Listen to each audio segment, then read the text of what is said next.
We now continue with Smurf.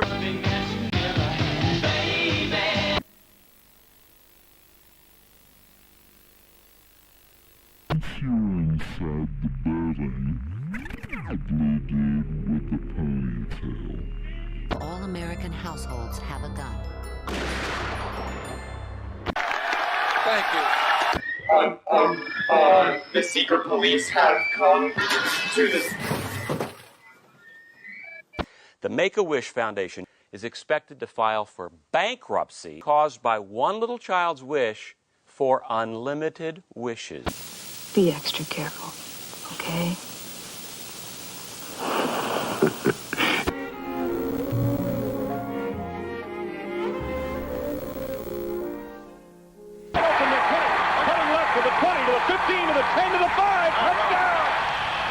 There's no waistline worry with Coke, you know. Keeps me from eating something else that might really add those pounds.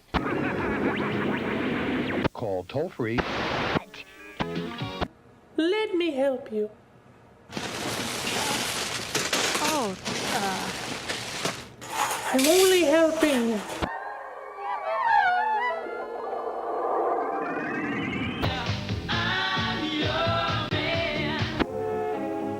Lies have gotten all of us into so much trouble.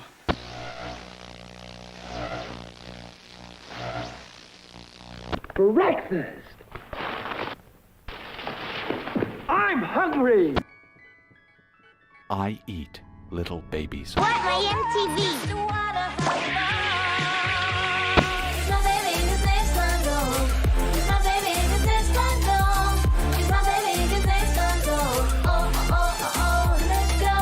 She's the funniest doll you've ever seen. Just push the button and she starts to giggle. Savvy consumers are lining up today to be the first to purchase Sony's brand new stupid piece of shit that doesn't do the goddamn thing it's fucking supposed to. You can always cook up more with Pressman's Witch Doctor Head Shrinkers Kit.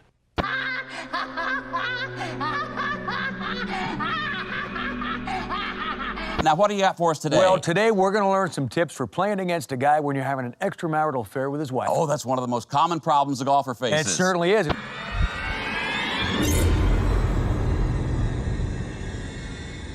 These shows are not negative, they are empowering. Oh, come on. They are. Yes. They teach young skanks that if they really try, someday they could take a crap on the floor of a beautiful mansion. Laura, these shows are basically teaching me I have to drink Jägermeister shots out of another skank's infected double-pierced belly button, or I'm not good enough. Well, if these shows make skanks feel bad, then skanks can change the channel.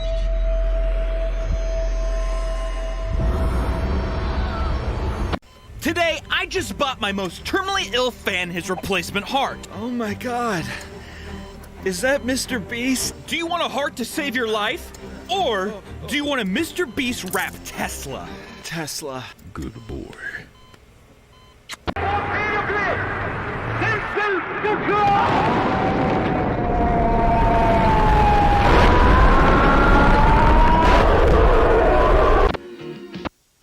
Level 15, and it is virtually. Yeah, get it! Get the bulldog! You gotta hear it! Get the kitties out! Get the kitties out! One small step for man, one giant leap for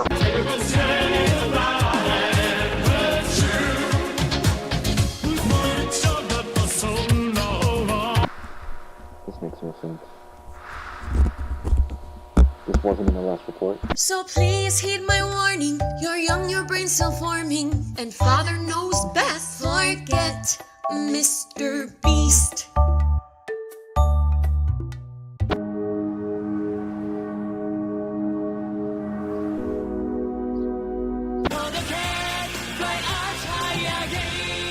In the criminal justice system, the people are represented by John Cena.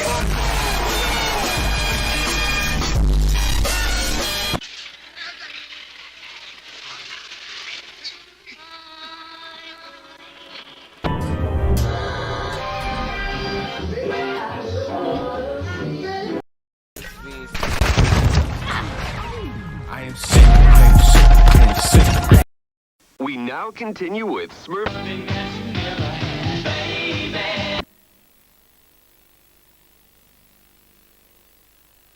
If you're blue dude with the ponytail. All American households have a gun. Thank you. The secret police have come to this. The Make-A-Wish Foundation is expected to file for bankruptcy. I am sick. I am sick. I am sick. I am sick. I am sick. Oh, left side. I am sick. On my meds, out of my wits. On my bed, feeling like sick. I am sick. I am sick. I am sick. Oh, no way. Sick. I am sick. I am sick. I am sick. I am sick. I am sick. I am sick. On my meds, out of my wits. On your right, bro. I am sick. I am sick. I am sick. Now. I am sick. I am sick. I am sick. I am sick. I am sick. Bro, of course I get out of my wits. My bed. No, someone should have said I am sick. I am sick. I am sick. I am sick. I am sick. Bro.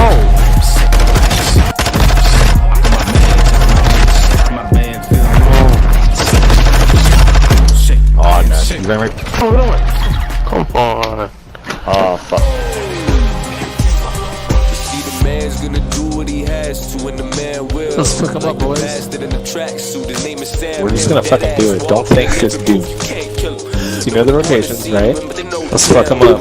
He's the one, and if you can't tell by now, you just another one that lacks skill and the will to admit defeat. You rather get yourself killed. What is fine by me? Feel I lost the ability to feel what I gave my heart away. Probably think I lost it, but I'm just getting started. The lack of confidence is gone, I'm no longer self-conscious. I'm so brutally honest that it's disgusting, but to be honest, it's gruesome, but yet y'all still watching. So don't blame me for your wrongs, tell me you know I'm right. Don't blame me, you leapfrogging ass bitch, I might take you down on binge jab for the night. She don't want no pussy ass rapper, she wants Sammy the light. And there's the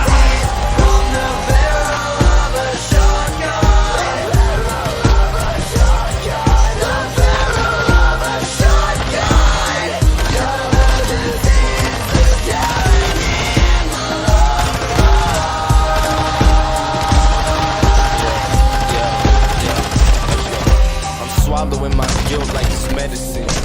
Popping like a pill on the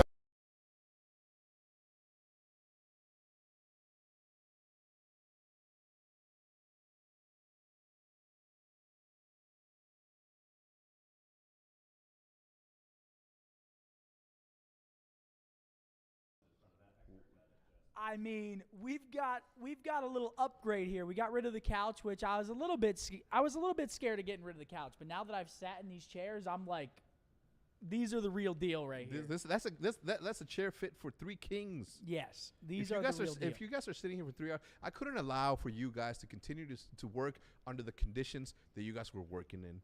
You know what I mean? You've been pushing this for a minute, right? Haven't I? I've been saying, man. I'm like, yo, don't put my man's in something comfortable, man. Wait, hold on. Can I just show something really quickly? Show him. So Riley, go to full screen real quick. So we've got something in the works right now. I didn't know that it was happening, but again, this is in the works. It's a concept. Let me know what you guys think. Everybody, shut the fuck up. Shut the fuck up. There's no sound right now, so it's a little awkward. So why you tell me shut the fuck up if there's no sound? Because it's for the. Oh, they hear it. No, I don't think they hear it yet. Okay, they don't hear it yet, but we're gonna get sound behind that. We're gonna have different like things for each. It's gonna be lit. You guys can't hear it yet, but it's gonna be dope whenever we get that fully operational for you guys. We're gonna have the sounds. We're gonna have different ones for each.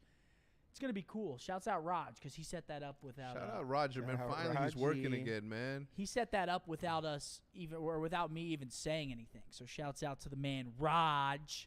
But yeah, I got to do my fantasy team really quickly. Riley, can we pull that up before, because we're running out of time here. We always procrastinate. Well, the good thing is that since you haven't done it, we get to advise you on what and where to bet. I'm sorry, where to put your how do you say it? Your fantasy. Are you talking about fantasy? What are you talking about right now, man? I was going to give you some advice on who to pick. All right, let's make the freaking squad real quick. Zin, who do you got on your squad? Because we got to... Real quick, one thing that's new is they've added this captain pick. I think that gives you extra incentive if you pick a strong captain. Ooh. There's a captain pick. It's a new iteration that they've added. Give me Pred. That's also who I took. Give me Pred as my captain. Oh, captain, my captain. Oh, captain, my Give me captain. Pred. Give me There we Pred. go. I don't even have to fucking We got think her. about it. That one's easy. Okay, so I got what? It's $25 total, right? So here's my fantasy team. $50 in the bank. That's what they're talking about right now too. Show me that second pick real quick. I picked Pred as my captain, and then I went with Scraps because he was tearing it up in Major 3. Standy, just because I feel like he's going to just come popping off because he got dropped off Minnesota for Fame. So I also picked up Fame because I feel like he's got a lot to prove, and everybody coming out of Challengers has just done so good in the league. So, I'm just here to advise. so Pred, Scraps, Standy, and Fame is our team. Yep, we're in the $5 to $4 range now. So I could pick a 6 and a 4. So I might go scroll up a little bit for I need to go pick up some bud quick before these games start. So I'm going to throw it onto the watch party. Was that insane? Yeah, right there. Ooh. Was that insane? That's good. Okay, yeah, placement matters. I know the deal. You gotta tell me. What's the total All right. here? How much money do you get? $25. There we go. Well, obviously, you got to pick up my man Ghosty. We just did a What is podcast. this? His story is insane. He's been going Oh, up. of course. I don't know, personally. Nah. Don't All right. try to sway. I will be right $7. back. Wait, so I don't can even you think I get can pick. No, you can't get a $7. Yeah, because I need a 6 and a 4 or 2 5s. So let me analyze this. I'm thinking draws. I got draws on mine. I'm thinking draws right now. Draws is a good pick for $6. I can't lie. Yeah, lock in draws for me. Because Zinny's dumbass cheated. He got 3 sub players, and typically sub players get higher fantasy points. So That's called just fucking playing the game. Yeah, Don't hate the player, hate the game. Zinny just flat out cheated the system. How is that cheating the system? Because you gotta. Are you hating the player or are you hating the game? You can't hate the player for trying to win. Because I'm picking a team that would actually make sense. You picked 3 subs, which is fucking insane. So when I win and you lose, are you gonna say, well, I'm It's playing gonna be the an game. asterisk. I'm playing the game. Number 4, give me. So I would say Fame, but Fame is an AR, so I don't want to pick 3 ARs. And Fame was a sub in Challengers, but now he's going to be an AR for the Rockers. So I don't really want to pick 3 ARs because that would kind of just fuck me. I'm thinking what Riley's thinking personally as a person. No, I'm thinking Asim. That's a good pick. I'm thinking Asim. Asim for $4 is a steal because Major 1, he was my most underrated player. He's kind of been struggling a little bit since then, but if he can find form for $4, that would be big time for the fantasy squad. Indeed. I think that's a good squad. Pred, Temp, Draws, Asim, and I have an actual team that would make sense in the CDL. Unlike Zinny, I have Pred, Draza, Bance, and Vivid. Pred, Draws, Bance. Vivid can run a flex. Vivid? No, see, what do you have? It's cheating, bro. I wouldn't. I don't know. Why don't you make a fantasy team real quick? Can we get Mark up here? We got to get you in the fantasy league. Submit this shit. Oh wait, is this your final choice? Yeah, I'm cool locking in that squad. I think that's, and we got 4 players on 4 different teams. That's good. It's a good spread. So yeah, I think we locked that. I think we locked that in. Is that a W? Is that a W fantasy Dude, squad? how did you just get Don for $5? I feel like that's crazy. Temp for $5 is kind of crazy. Yeah. I thought he'd be like 6 or 7. Dude, you crashed the website again, Seth. I told you. I told you about being popular, man. Dude, this happened last time. There's no way this is the second time we've crashed the site. Yeah, dude. It's like I told you, stop being so fun. Wait, Riley, you got to keep trying to submit that shit. He is. He's just doing it behind the scenes. It's smart though. It's smart though because he's taking it off the stream, so we get less traffic because we're shutting that shit down, ladies and gentlemen. But in other news, we have the women's Final Four right outside today.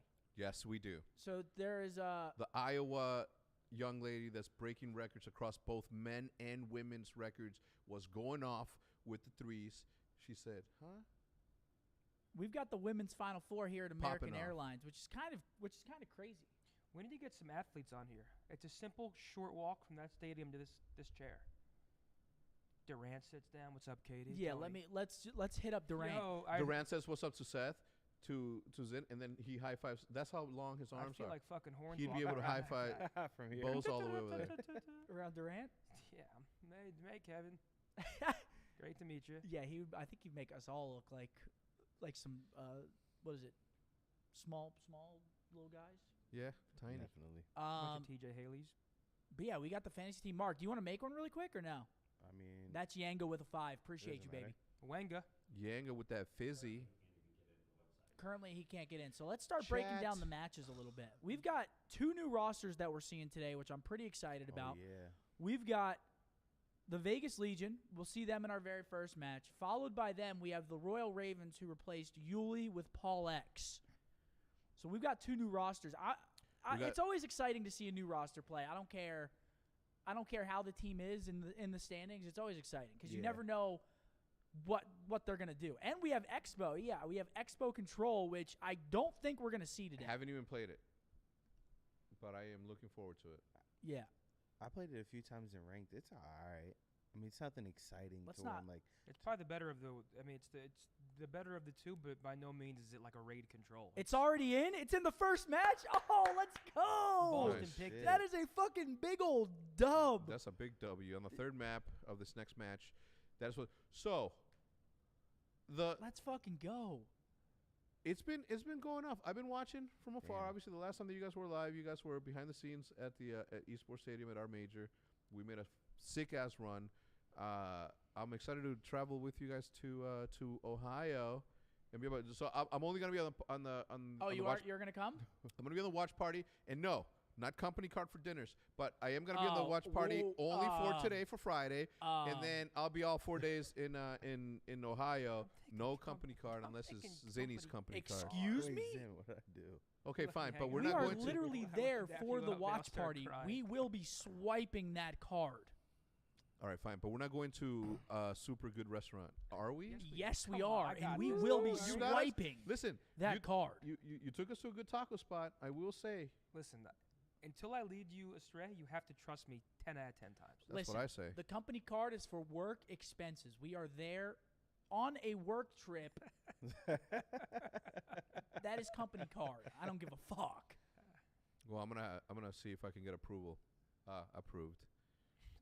All right, well, let's Columbus start. has a good food scene, man. I'm excited to show you guys around my city. Let's start talking about the matches just a little bit here. We've got the Boston Breach versus the newly formed Vegas Legion. What are you guys thinking about this series? We're seeing Expo in here, which is very. It's gonna be a fun time. I've been waiting to see this map in the map set, and we're getting it in our first series. I mean, I think that one I'm a big James fan. Yeah. Big I mean, James fan, so I'm a little JE, big JE.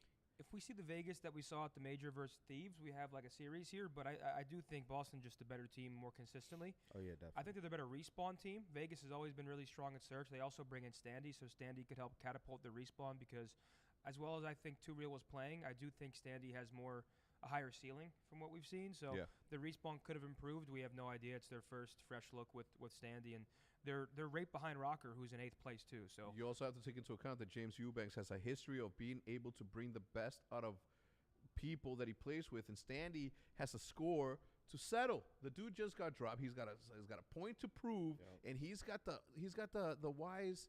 The wise Eubanks on his corner. And he has like extra fire too, because like Toronto Ultra is just like shit talking him, like they released like a documentary episode. Oh, yeah. And they're being very raw and unfiltered about how they yeah. thought he was holding the team back, Which is So it's insane. like he's trying to prove the world wrong right now. We so would never Okay, allow that, would Standy. we, Seth? Well, We'll no. see how he To be plays. fair, though, Okay. Standy he kind of brought it on himself. I mean, he was like did. publicly rooting on their downfall. So it's like I understand the beef on both sides, but Standy's a great player. Standy had a really good first split. He kind of struggled in the second one. He ends up getting dropped, and the team ends up winning the next major, which oftentimes when teams make changes and they're like at that caliber, it tends to usually work out.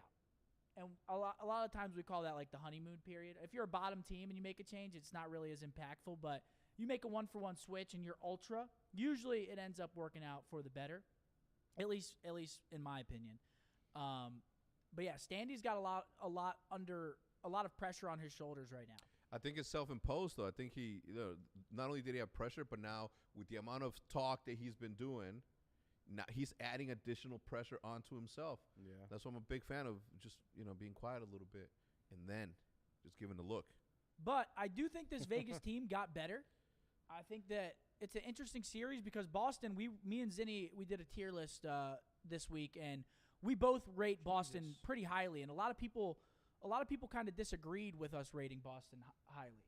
They're nasty, bro. We put them as the 4th best team in the game. The problem is I just get called biased because I speak highly of them. But based on what we saw, the reason that they were at the bottom of the A tier is because they placed top 4 at the major and went 4-1 going into it. So I do think I am high on Boston, not because it's my former team, but because I think they're actually just a solid roster from like Respawn to Search. Like I really think they're one of the more consistent teams. To speak a little more in Vegas, I think they need to figure out that that chemistry between Tej and Standy. Because I do think I think Too Real was more selfless than Standy. I think Standy is more of a kill whore, SMG, more of a. I'm going to say the word selfish, but are you saying like not me? In a bad way. Like you? I mean, he's more like ratty than you are. I think he's more like corner late pinch type player. The fuck are you oohing and on about over there? I'm just stirring the pot. The fuck is this guy? He doesn't even know what we're saying. So I think if they figure that out, then they should be better. Because Standy, I do think, is more of a slayer than Too Real. Well, that's what the conversation was on the documentaries. That's why I was like saying, ooh. Yeah, no, I think Vegas got better. Let's get predictions in because we are going to run out of time. Matches start in 15 minutes. We still have two full other matches to break down. Let's get predictions going, Mark. Who do you think's got it? All right, so I want James and Co to win, but I do think Boston's gonna pull it out. I think they're a little different. So I'm gonna go 3-1 on Boston. Damn, let me guess in. I'm also going 3-1 Boston. Seth? Dude, it's hard to not pick Boston because Boston has looked very solid. I do think that Vegas is I think that they're a threat to more so a threat to some of the top teams than they were before. I think that they added a little bit of slaying power. Standy has takeover ability whenever he's playing well, but I still will take Boston in this series. But I'm not going to give a map count. I think Boston's winning the series. I know the chat's gonna be with me on this one. You know I'm a big fan of Nero with the dinero. I am going to go with Las Vegas because I do think that, again, Standy has the ability to take over the way that you just said. I am going to go Las Vegas in a 3-2 manner. Damn. Hector's taking Vegas. I respect the pick. All right. Vegas, gambling, betting. I'm taking it. The problem with Vegas is that I hope their control got better with Standy because right now their control is abysmal. I want to say it's the worst in the league. They're 5-19 in the mode. Yeah. The reality they got to improve in control if they want to start looking like they can take some series consistently because and Boston's also a good that's control abysmal. Team. Like Boston's a good control team. Vegas is not a good control team. Vegas is probably the worst control team. Boston also picks the new map Expo. So you got to think they're feeling confident on that if they're picking the new map. And who knows? There's no way to know who's good at that map yet. In quarantine with the 15 bomb. I appreciate that, bro. I saw you. Thank you very much. Thank you. It is hard to make that call. Next up, we've got another new roster. We've got back-to-back. We've got the Thieves versus the London Royal Ravens. Are the Royal Ravens chalked in for champs? Do you think that they? Yeah, I don't think London makes champs, but I think they're in that like fight or flight survival mode now, where all players are playing for like their longevity of their careers. They're not going to make champs. They kind of dug themselves a pretty deep hole. But the goal now is to still be the best team possible because you want to secure a spot in the future. You want to be in the league long term. So it's not like they're checked out. If anything, they're checked in. It's like this is we need to keep our jobs. Yeah, I think the players on the team. Do you think that makes the players play differently, knowing that they don't really have a chance to make champs, but they're playing for themselves? Do you think that makes them kind of take like that more selfish play style and try to make themselves look as good as possible to secure a spot for themselves next year? It definitely could do that. I mean, it sucks that that's the way it is, but I think that's just like the raw truth is that the player that's popping off in the kill department and that looks flashier and that looks like the more talented Slayer usually is going to end up keeping a spot over a role player going even. Yeah. So it's like that double-edged sword of like, you know, the whole community preaches that stats don't matter, yet all we talk about still is stats. But do you think they're going to play different? Do you think there's some players on the team that are going to play differently? You guys can answer this. I don't know. I really don't know. Possibly. I think some of them. If they all play how they want to play, like rogue style, because I've been on teams to where like you know, when you just if they're not gonna make champs, they like you said, they might just everyone do what the fuck you want to do, and it might work out. It might end up working out for them. I've seen that happen a lot of times. From a not a coach perspective, from a team owner perspective, I do believe that nowadays coaches keep in mind the fact that some of these players are playing selfishly so that they can get some numbers paddings going in. But I think that they take the overall now into consideration, not as much as just the overall scoreline. I don't know. As a coach, I'm not going to get into all that because that opens up a whole other bag of worms that I don't really. Do you want to coach the team? Do I want to coach the team? I'll No. put a contract in front of you right now, kid. No, I do not want to coach the team. I would like to stream. Okay, man. Yes. But give me some predictions, guys. Thieves versus the Royal Ravens. They've got a new player, Yuli, in place of Paul X, which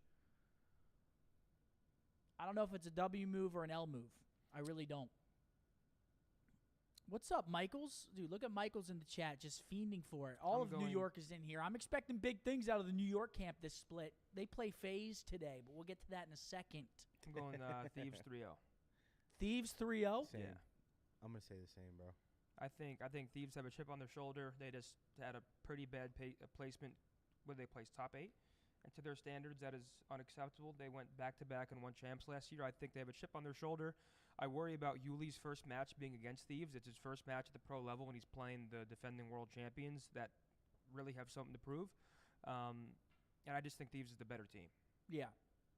Mark, what do you think? Yeah, I'm gonna go Thieves 3-0. I mean, like Ann said, I just think they're the better team. Period.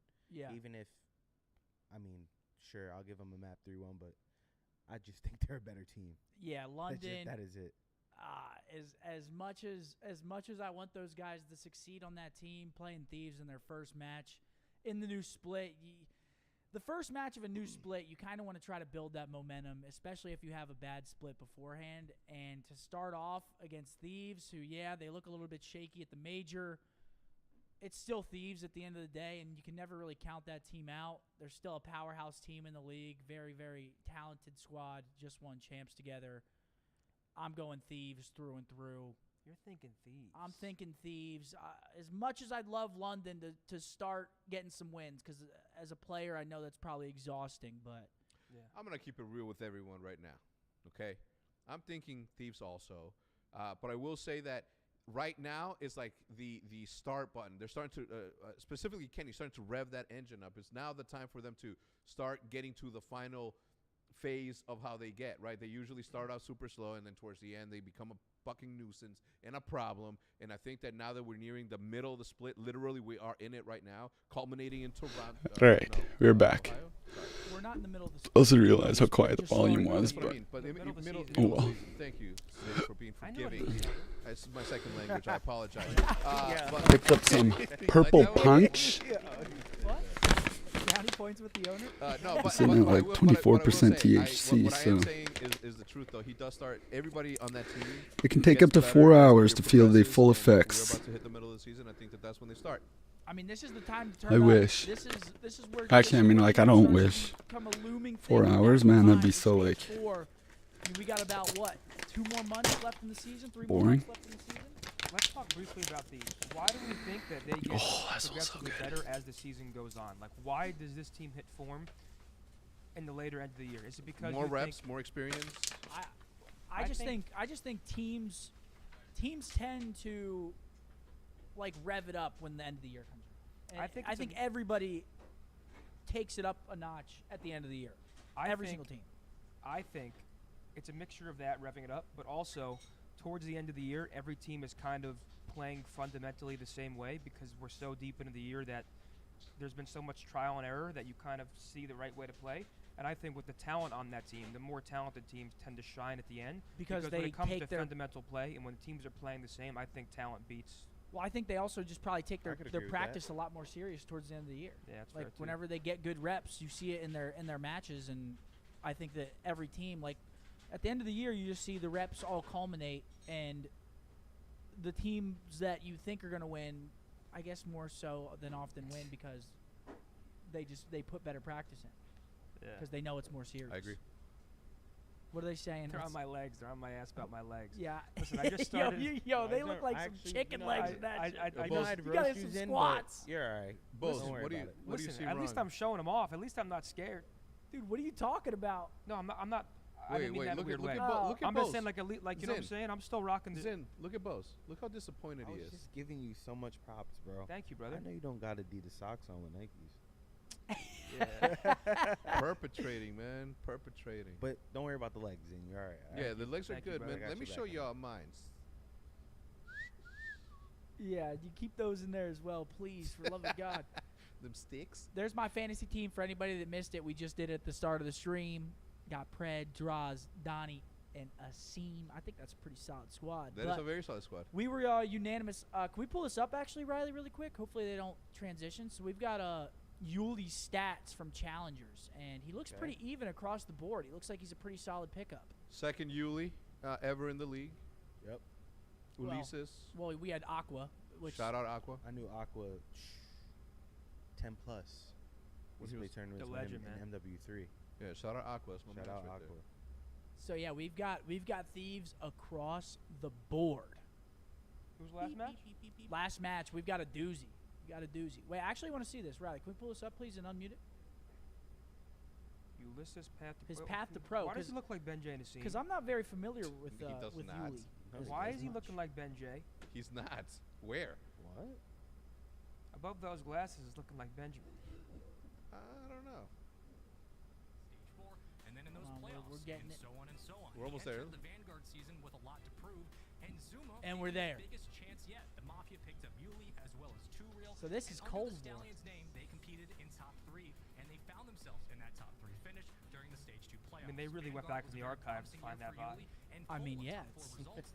One stage 4 challengers, third place stage 2 and 3, and then one stage 2 challengers. So Yuli's a threat down there. That's a good last name too, Rios. And he's coming into the league. Good for him, man. Can we get an age check on him? I'm sure the chat knows how old he is. How old is Yuli, chat? He's probably 20, 21. Yeah, the expectations have to be, you just want to see production. Whether or not it's baseline, you want to get back to an equilibrium if you're London. And 33. 35. Thanks, guys. Yo, let him eat. He's 33. Let him eat. Thanks, guys. You guys are. But we can always rely on the chat to give us accurate information, and I appreciate that about them. You guys are so helpful, dude. Thanks. We could have kept it in the 30s, though. I don't believe the 50s. Rupert Skywalker, he needs to come in. I mean, we'll tell you all about the up-and-coming challengers on the breakdown. I saw that. Oh my Because God. there are some good Shout challengers out we've been Rupert. watching. Ooh, that was nice. So we see Two Real Yuli. Fellow was on that team. He's 23. Okay, he's 23. Dude, Michael this is Jordan, like- his Jordan year. This is interesting. Why? Because usually a challenger will get picked up at like 18, 19. We're seeing some older When I say older, I don't mean like, but 23 in like the challengers world is on the older side. I feel like. Oh wow, we've got some stats pulled up from the challengers here. 1.19, does that say? 1.19 overall KD. So the kid's nasty. You see Frosty there with a 1.2. I mean, the kid's doing his thing, ladies and gentlemen. Shit. And I'm not going to mention anything else on there. Next, we've got Atlanta FaZe versus the New York Subliners. Wow. See, I have my opinions, and then I'll go last. Mark, what do you think about New York Atlanta? It's an interesting matchup. This is a hard one.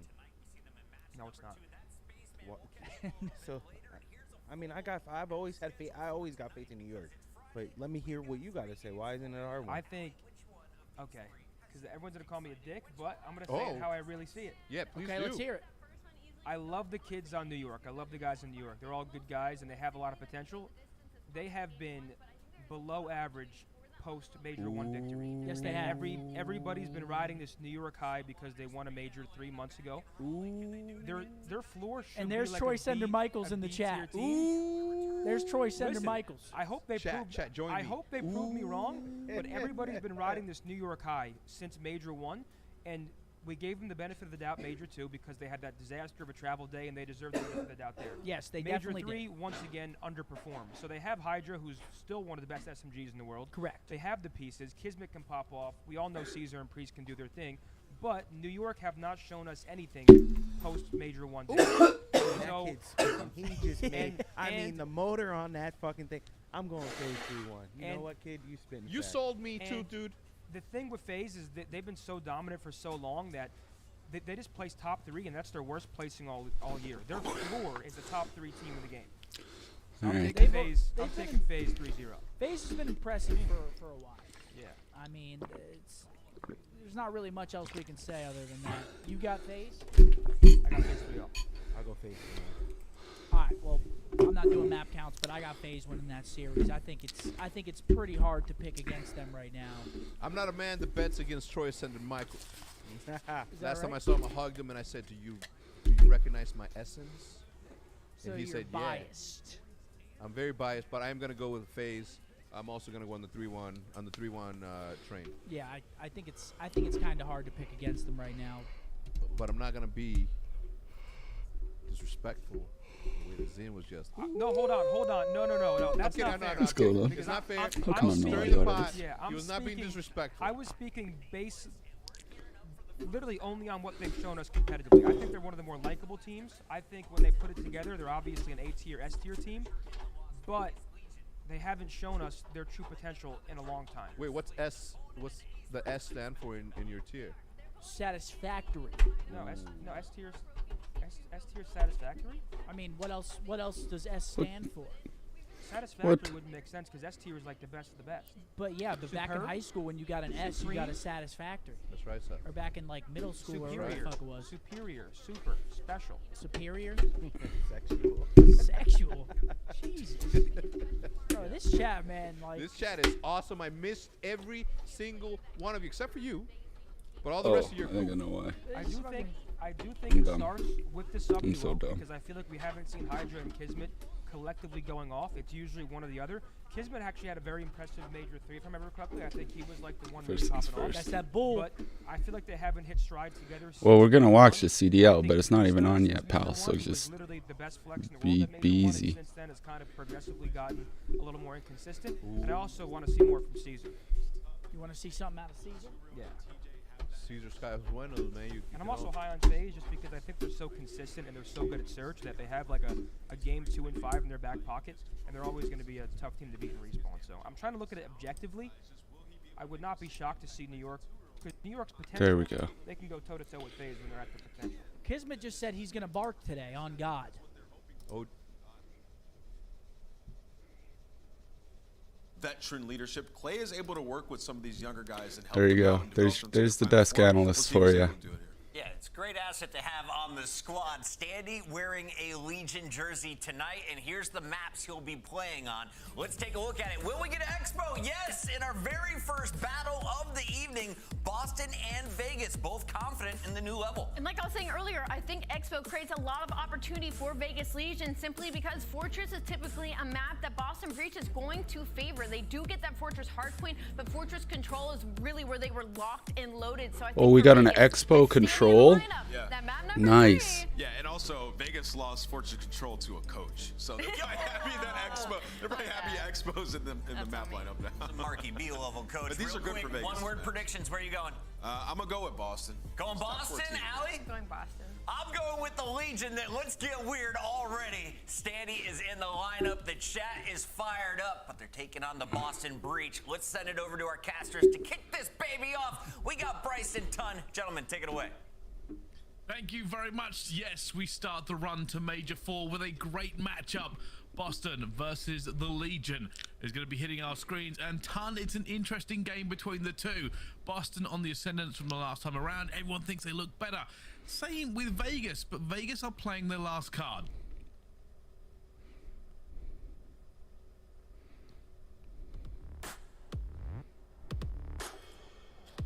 And I wonder as we move forward, what happens now?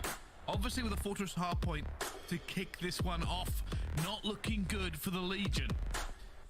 But it is a change of roster. And you are going to hear us talk about this a lot coming forward into Major 4. Points mean more than ever. The Legion are sitting in 9th place. Standy. They have to beat the teams above them. We need some huge points for fantasy. Make it a champs. As we kick off and look towards P1 as well, all the questions, all the answers will be on this man's shoulder. Standy, of course, drop from Ultra, then they win an event. A little bit of a chip on his shoulder, but can he be enough for the Legion to try and make a comeback? Obviously, with this P1 playing out as it does, usually both teams looking for that position into the P2. And Tan already a pretty good start for the Legion, but we'll see. Yeah, well, I'm here a little bit late towards P1 like the Legion somewhat, but yeah, we are here. Look, I think for the side of the Vegas Legion, you kind of just touched on it. Standy is the last chance saloon for them. They want to make a team that can go on to win some events. I think it's a good change. I kind of agree with Ant and Co. and what their decisions were on that one, their views on it. I think it is the right way to go. Standy, it's up to him to prove his worth after being dropped from Ultra. We've seen a very public sort of outgoing sort of situation going on over the last week or so. So interested to see how he does. But P2 rotations looking good here for the side of Vegas Legion. Something we want to talk about a little bit here as well is that the stats for Legion may not be great on this map, sitting at 0-3 in overall record, but their actual gameplay is pretty solid. Looking good so far. They are, and obviously we did speak about the stats before. If Standy can make the difference here against Boston, at the moment, this is a very, very good hold. Boston, you can already see them spinning. They're looking for that next rotation as well, but the Legion are here, and Tom, this is a little bit chaos across the map as both teams look for the better positioning in the rotations. And while Vegas will give up that scrap time, they are here. And a specific hill that is not great for Vegas, which they are now very much concentrating on, is P3. Overall, they're coming down to a lot of negative vibes when we're going over towards this hill specifically. Losing out nearly every single time, but Awakening yet to get himself on the board, but Boston Breach will care not about this. It's about trying to break this one. Here it comes through the gates. They're holding this a big pressure as well. Boston trying to get the bodies in, but they are going to fall. It's always a hard break here on a P3. TJ just trying to make sure he stays his life, looking two directions as well. His teammates are spawning out just a little bit as Boston try to turn the thumb screws, but they cannot find a single kill against it. And TJ stays alive as well as they clear them out, and only going to be Beans left. It's looking like a big hold, and Boston will have to try again. Yeah, well done from the side of Legion. Putting to bed the demons of P3. So to speak, 30 seconds remaining here as well. Standy in a good position to get this transition over. It's big kills over towards the cannon side. Now Boston spawning over towards Doors. Now you're all of a sudden in trouble because the pinch is there. Standy still going on a 5 spree. Dead silence pop, dead silence still rolling, Bryce. He's waiting.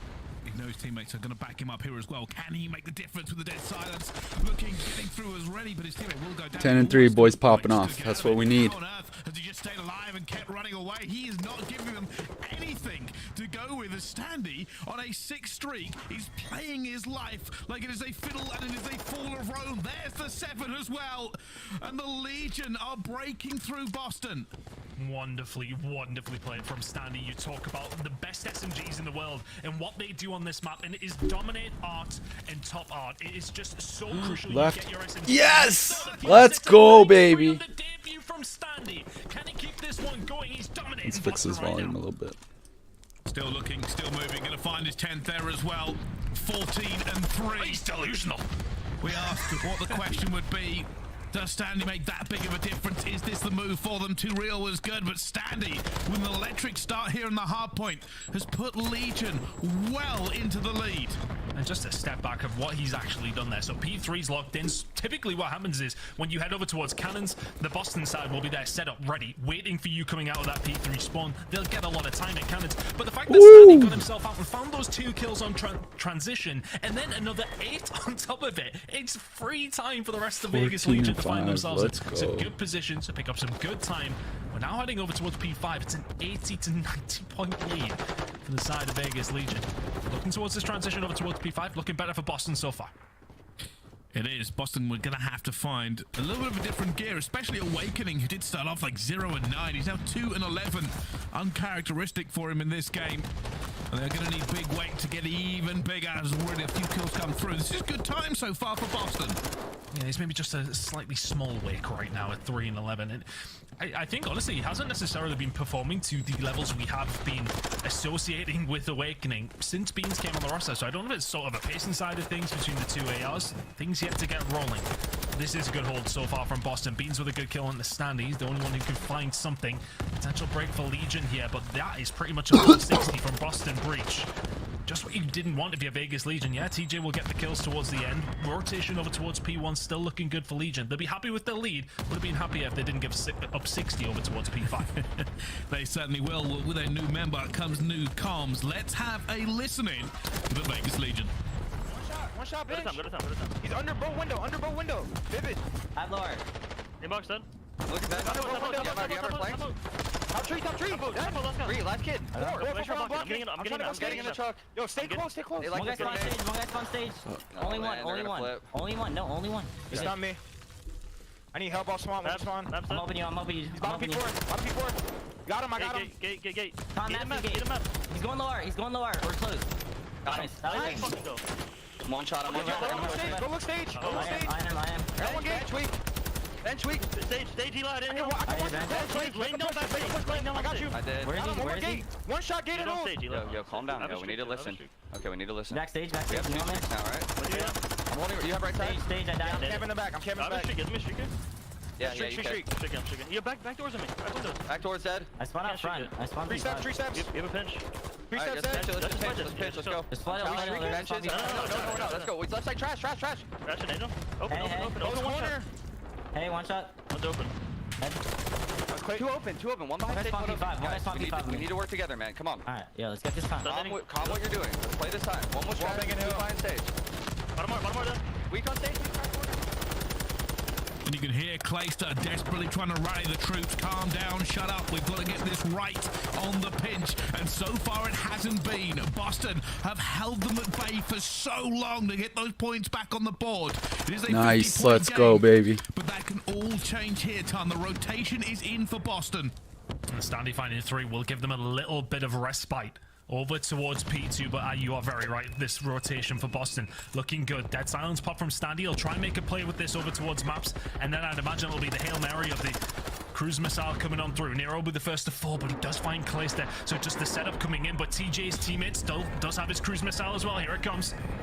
Well, TJ's been frying, and they're going to try and use this now if they can, and he hits it towards the back away from the trophy system. He gets it in, but can they get any more kills coming through? This is always a hard break. One player's going to be in. It's TJ. Frying so far, it's going to fall to a grenade. The break has not come through. Clayson now trying to get in. They've managed to spawn Boston out for a second, and they are flooding towards this player they know is isolated and alone. Down he falls as well. 24 seconds left to go, and the Legion are in, and they will take this scrap time every day of the week. And that's a big 20 seconds that they managed to get a hold of. They'll get themselves a lot closer to that 250 mark now with that. Boston Breach would have been within touching distance had they held that full 60 once more. But now this is what Boston were kind of expecting to do on that previous rotation. They lost P3 rotation themselves. They were wanting to set up. This time around, Vegas Legion do not have Standy in a good position to do something about this. Nero will be the first to fall though with the gun of Standy. Still running hard. The kill's starting to fall. Indo Boy is cooking. That's what we need. Still, slowly but surely, the trades are falling, but at the moment, not really falling for the Legions. Awakening takes down Standy. That's a big kill. Trying to keep control of the top here as Awakening finds a second. Not a good start to the game, but he is playing better now. Points for Boston are slowly ticking up. Considering some of the kill disparity we have seen on this map, you would think Legion should have it done by now. It's looking that way. TJ's a moment away from a 30 bomb at this moment in time, just trying to play his life. Will get sniffed out by Nero. 20 seconds to go here. Over towards cannons, and you've got to start thinking about blacksmith, which is where Awakening already is. So the spawn rotation starting to come in. That's going to be something for Vegas Legion to think about. They're trying to get themselves set up here, Bryce, but there's a potential pinch on the cards. Awakening is fully stepped it up here for Boston, and they're in a good position to potentially break this. Nice, Standy. Let's go. Awakening's going to find his second as well, though. Nobody on the point for either team. Awakening coming out. He's trying to find the kill he should have found, and he's trying to thread the needle. He's on a 4 streak. Wait. As Big Weight goes to work, but Temple take him down. Eventually, the Legion break into this point. Nice. Vivid tries to hold them at bay, but now they have to reset and regain. 25 seconds left, and Legion will take this. Huge kill coming in from Standy just to break things open, just to stop that flow of tide of kills coming in from Boston Breach. Standy will find another now, just being a nuisance once more inside the bottom art. kills start to come their way. Awakening has to make a play here for the side of Boston Breach. Vegas Legion still 20 away. They have had control, but it's completely gone. TJ's the only one left. He will fall. 15 seconds that are likely going to go over towards Boston, and if you're Legion, you're not in a good spot to get to P1 either. You certainly are. We talked about Big Wake earlier, by the way. 0 and 9. He's 25 and 21. It has been a ridiculous comeback from him. And the Legion now have to figure a way out of this trap. They have to make the kills. They have to break it. Because right now, Boston can win on this point. How do you get yourself out of this one? Tempo the kill over towards the P2 side may well be the catalyst for this now. TJ looking to just take the ankles off one of the players inside the point, but now the setup here from Calista could potentially be it for the side of Legion. Round on the flank, where are the rest of the squad to try and break this? Boston have hit in 2-2-5 in just a second.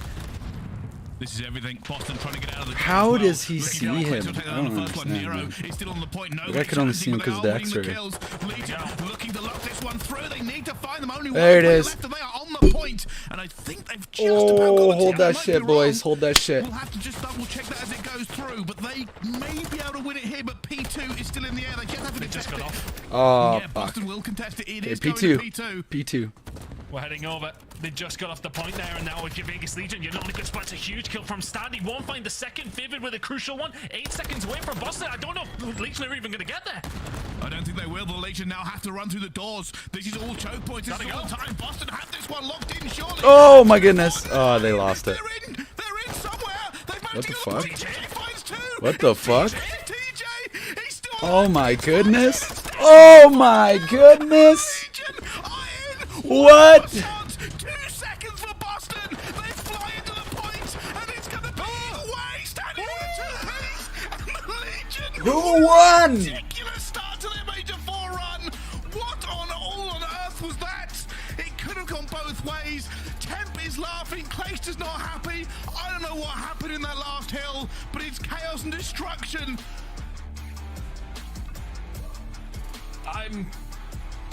Oh my goodness. I've never wanted to swear. That was insane. First game of the major, we can't do that. I mean, TJ somehow get. I mean, the production are already getting that replay going, I presume, because we need to see that again.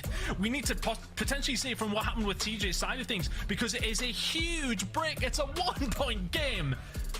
Let's roll it back and we'll have a little look and see how this actually goes down. So Clayster over towards P1. Yeah, okay, things are getting mixy. You've got to get moving. Keep an eye on TJ. He's number 8 on the minimap, bottom left corner. He's making his way through art. The break's starting to come. Awakening in a good spot. Finds to kill TJ with the first one through the door. And now all of a sudden he's left on his own. They challenge him one by one. 3 to break it open. Here comes the cavalry. There's another one for TJ. And that's pretty much all she wrote. Apart from the fact that Boston nearly break themselves back into this one. Nero flies through to bait it. Awakening and Co then find their way around. It's the Hail Mary nade from Standy to close out the game. That was stressful. Much more stressful than it should have been for Vegas Legion, who felt like they were in control the majority of the time. And I think that's why you see Clayster kind of like, wow, I mean, we've got away with one there. Insane. 250 to 249. That's the first win on Fortress Hardpoint for Vegas Legion this season. And they made a great lead look difficult. I cannot begin to explain what we have just witnessed. Legion you literally so can't have a closer game than what we were just saw. That was TJ and Standy had incredible matches. Stressful. Let's face it, TJ made a 4 to get it at the end. Awakening started arriving, and everybody at home in the CDL was sitting going, Legion, you can't lose like this on another hard point. It cannot happen again. And by all rights, they should have lost. But TJ Halley they really should have. They really should have lost. Because, I mean, Boston at that stage... the breaking point that little bit better. Website. Standy did slow down towards it the just end keeps of the game, going but, down I mean, today. How can you keep up with the fact that he dropped a 10 spree? If we take a step back, okay, Vegas Legion will be happy with the win. Definitely fixed some of their issues, which was P3. They did the better of the two teams on that was that hill huge. specifically. Huge game for my fantasy. For me, what seemed to be the issue is that when Boston got themselves into a hard point, apart from the final one, of course, where eventually Legion went on to win it by a point. This is my current fantasy team. That, when Boston had a lock, you can it see didn't that look like Vegas Legion had a run in. It didn't look like they had a plan of how to break things down. So I picked Pred as my captain. Scraps, because he was near the top of growing pains, if you like. But Boston breached that. Top killers for stage it's 3. It's their own downfall, though. Like how bad that start Standy, was. If you don't start I that figured bad, you his go even through the first few dropping hills, from Ultra going to Legion, he would pop off, and he did. That was a good game from him. And then I picked up Fame because he was $4, and the challengers have been coming up and doing pretty good stuff. So I figured I'd go with Fame on that one. But Standy really came in clutch that game. But this is an important match for both teams. For Boston, they want to make sure they are safe. We are talking a lot about not only Major 4, Major 5, the run to champs, but every 10 points will accumulate going forward. But let's take a breath. Let's move on. Let's talk about our S&D. Nero versus TJ Halley.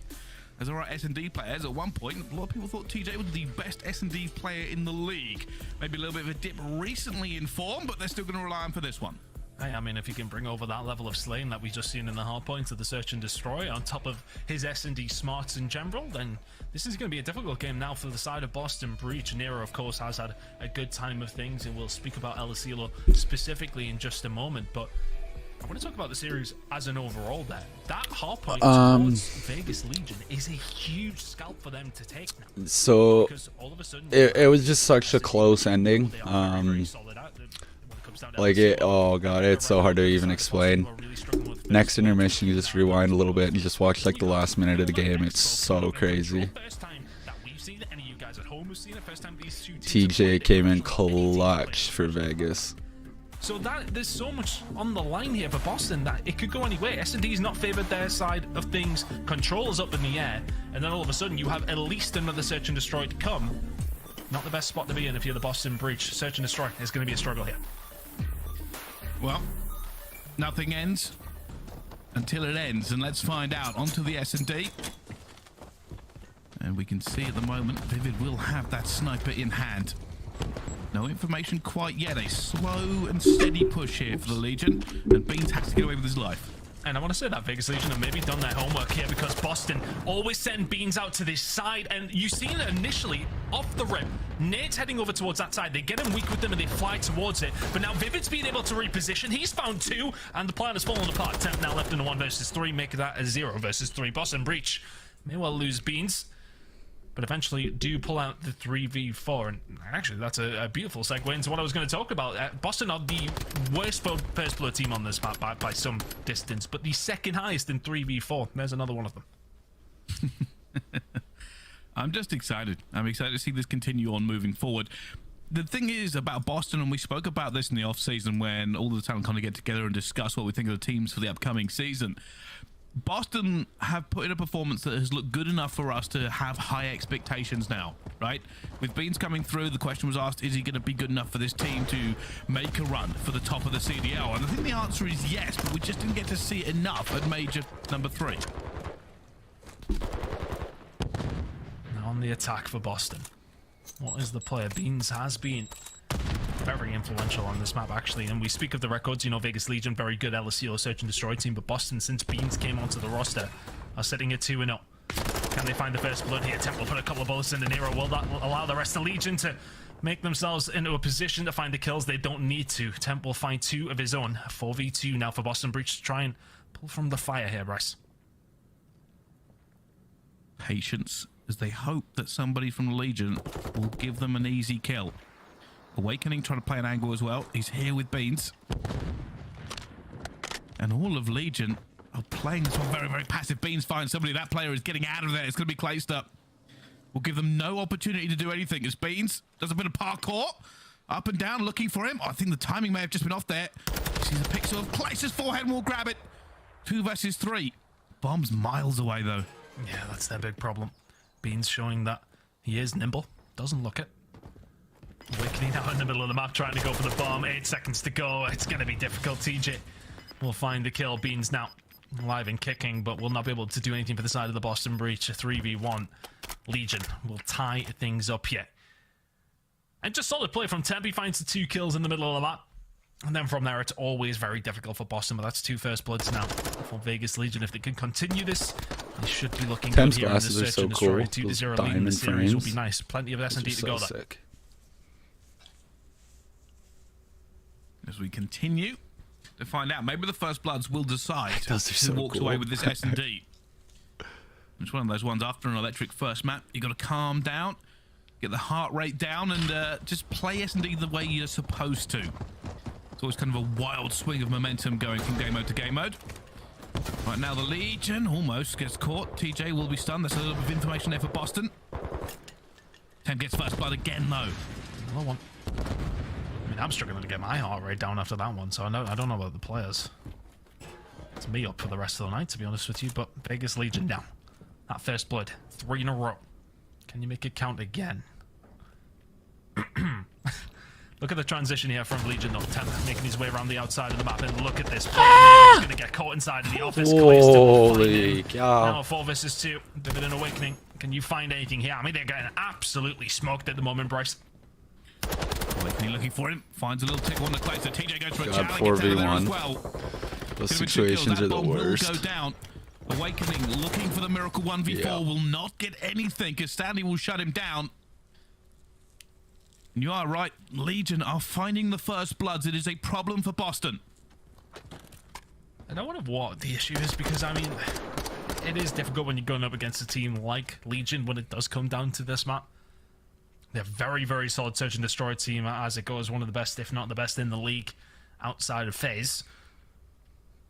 And then it's just so difficult to maybe take some of these gunfights. Vegas Legion are setting themselves up in good positions. It's not like Legion are pushing and finding these first bloods. It's like Temp from the back line. He'll find something there.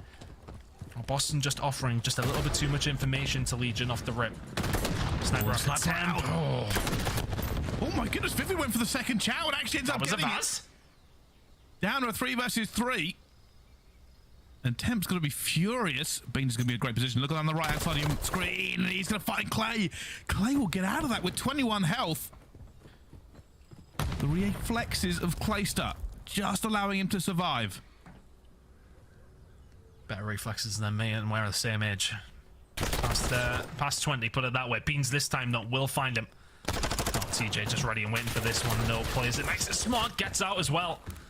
And he'll probably know that's bomb. If anybody's pushing over towards B, yep, there's the check. So for Legion now, a lot of information. Beans and Awakening, not a great deal. TJ now has to play his life against players he knows are looking for him. Awakening up top. He's going to try and take him down as well. Awakening will get that kill. Yeah, it's a tough one. Not a lot of cover out there in field, unfortunately, and will pay the price. That is a big win there for Boston in the end. Get themselves back into this S&D. You do not want to go down 4-1.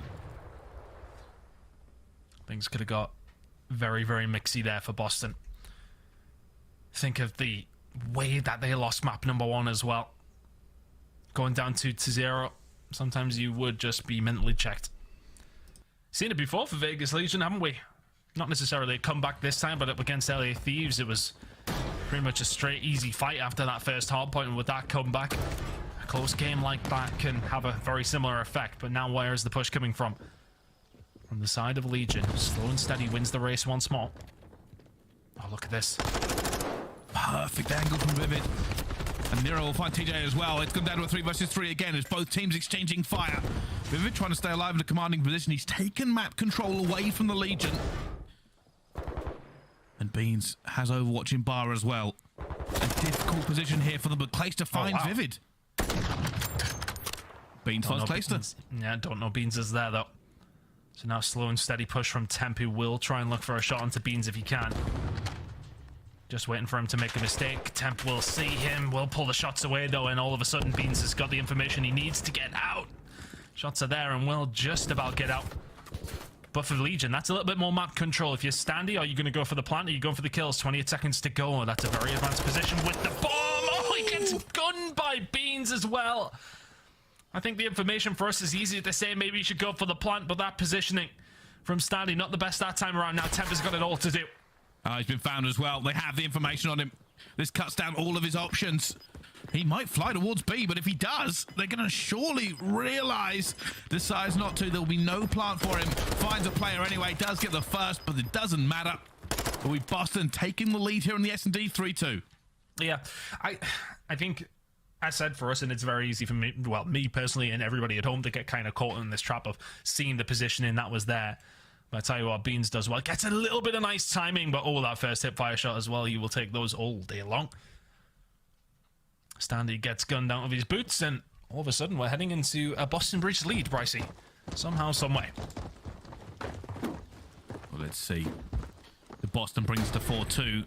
Or do the Legion have something in their playbook? TJ going to be a bit aggressive here. Can't be too aggressive, unfortunately.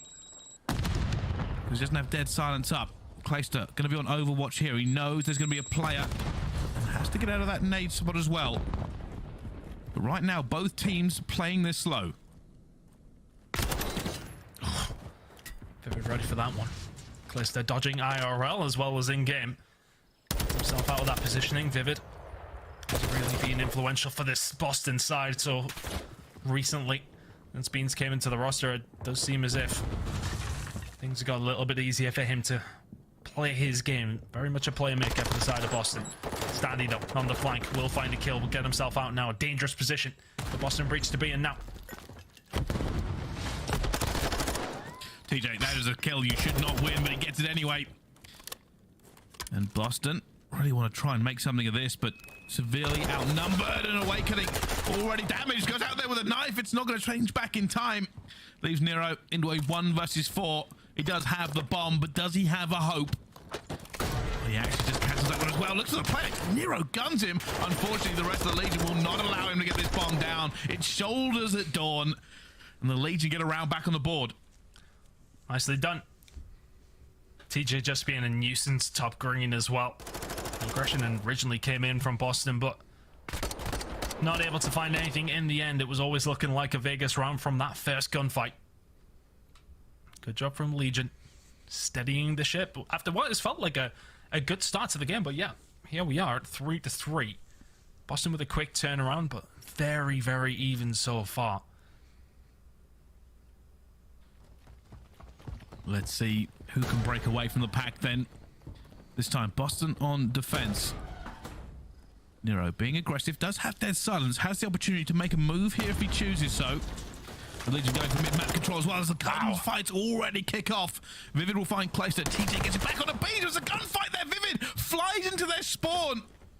And now TJ's heard somebody, and he gets the kill back as well, down to a 2 versus 2. Whoa. Oh, just gets away with his life as well, 17 HP. 2 spree Nice. for Stanley. Yeah, needs to continue to survive. Vivid will find one, it's a 1v1. TJ and Vivid are going to find every single kill at this point. I think Stanley found 1 otherwise, but TJ finds 3, Vivid finds 3. The difference is it's 1 kill, and the Legion go up 4-3. TJ, I think it's that kill after the bomb goes down where he pushes over towards Small, gets himself into that position. Automatically, you either have a flank, you can go up top, you can stay exactly where you are just to stop any players pushing from that side. It's a wonderful position to be in. TJ lighting it up in this series so far. Nearly dropped the 40 bomb and a 4-piece to win the game in map number 1. Now here he is in Search and Destroy. Very much the S&D player that we very much promised every single time we do see this Vegas Legion side. 8-3 out of him, 5 spree. If he can make it a 6, it would help Legion on their way to winning this second map as well. Desperately wants it as well. Difficult in S&D to find, especially the way it's been playing. It's been pretty aggressive so far. Check the bomb side. Ooh, let's go, Standy. 4. And now they don't have map positioning. They don't have the bomb. They don't have the players. And all Legion need to do is hold their nerve, and this round is theirs. And Standy was on a little bit of a spree previously. Nice, that's 3. another one. He'll be wanting that ace, but let's make sure we secure the round. It is Big Wake, and Standy is indeed looking for it. Clayster will be the one to find a Vegas Legion map point. I think the only negative they can take away from that is they didn't get the cruise missile in for TJ, but they'll have another opportunity in this next round as well. But really nice play. Standy gets aggressive. And I feel like Boston really sat back there. It didn't seem like they had any map control past bar. Yeah, no kidding. I was really hoping he was going to pop off in this first series, and he of the map, has not opens the double disappointed. doors and finds 2 very, very clean kills. Vegas Legion now. Map point as mentioned. Looking good in the Search and Destroy. It's felt like they've been in control of the majority of the scoreline, showing that now. 1 more round to give them the advantage here before we head into the I unknown. honestly can't wait to watch him play Scrap. That's going to be a drama-filled game. Vivid looking for a second one. There goes the fight. Standy not able to find him. And they have to back off here, Ton. Yeah, not sure what that stun did, but it didn't hit the door. And all of a sudden, it has to be a different kind of play. I love the play with the door. Oh, just not quite timed to perfection. And Vivid will be there to clean it up at the 10th to find Nero. Now close to left in the 1 versus 3. So no cruise missile for TJ. I think for your Boston Breach, you're counting your lucky stars that isn't going to be a factor. Of course, on this map, it's not necessarily the best of things, but not a bad information tool by any stretch. Now close that. Yeah, this is kind of ridiculous, right? Yeah, like, it's Boston tough. aren't even bothering. They're just letting Awakening play with Clay. Because he can't do anything. There's nowhere he can go. He's worried about the other players. And they're like, hey, we know where the bomb is. We'll stay right here. Awakening take care of it eventually. A horrible position for Clayster, but Boston Breach get that round. Yeah, that's rough. I don't want to be going against anyone snaking up top 10. Never mind Big Wick. And he was worried as well. He thought maybe another player was about to pinch him. But on the minimap, Boston weren't moving. They'd stacked a site. Like, it's all right. We'll let him play. Awakening's probably calling out saying, yeah, he's still there. He's still there. I'll get him at some point. But here we go. Can Boston, on this attack, bring this round to a round 11? Slow and steady here from Vivid. Expecting some aggression potentially from Legion. Neither team really wanting to... I tell you what. Oh, he doesn't hit him. That looked destined for Clayster. I thought it was a little bit right. A little bit right. There's a greasy mustache that Vivid has. And you've got to hold your nerve in this situation. Boston, if you've got a game plan, enact it. Legion, do not hesitate. They've spread wide. They've got Clayster and Temp watching the wings. They have given up a bit of mid-map control. They've got TJ here.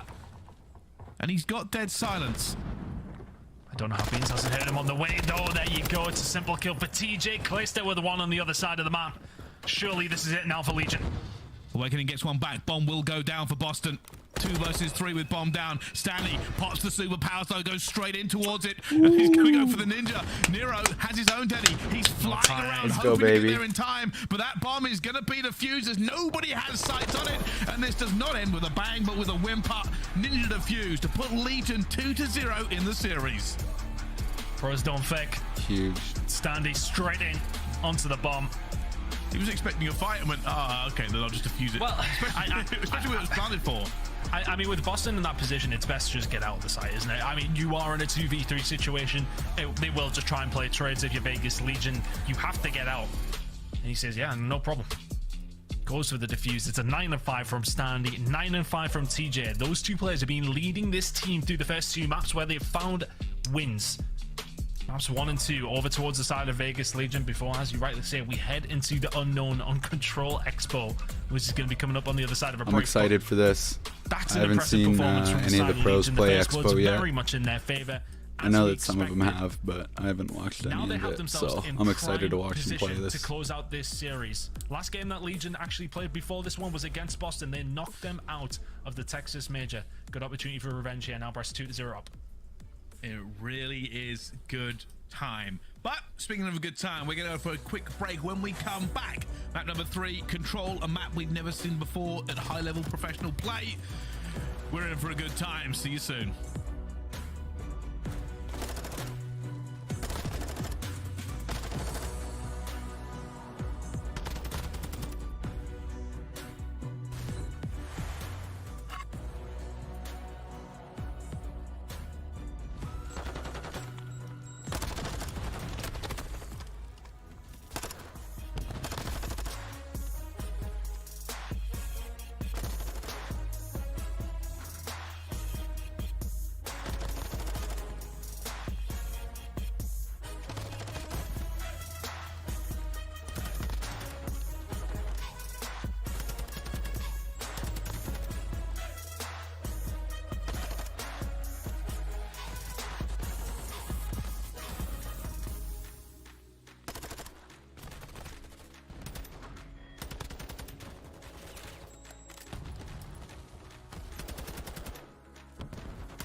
I'm gonna go make a coffee quick.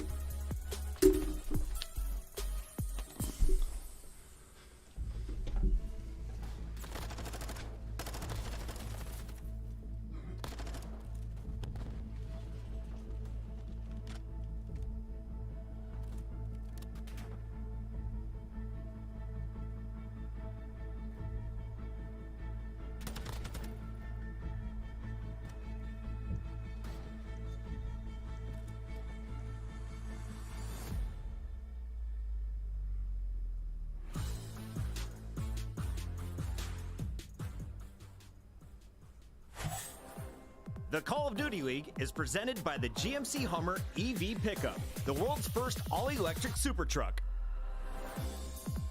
Upgrade your game with the Scuff, the official controller of the Call of Duty League.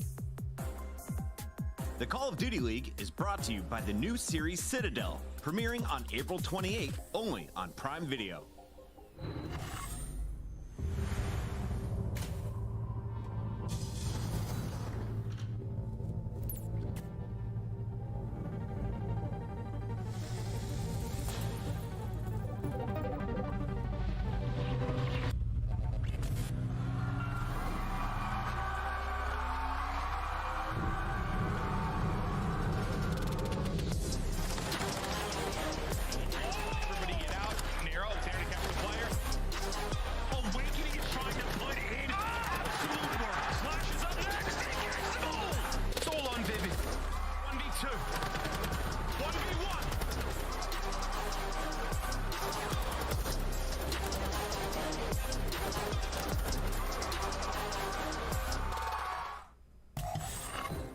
Ladies and gentlemen, welcome back to the Call of Duty League. We are with good vibes with the Legion right now. They are 2-0 up against Boston Breach.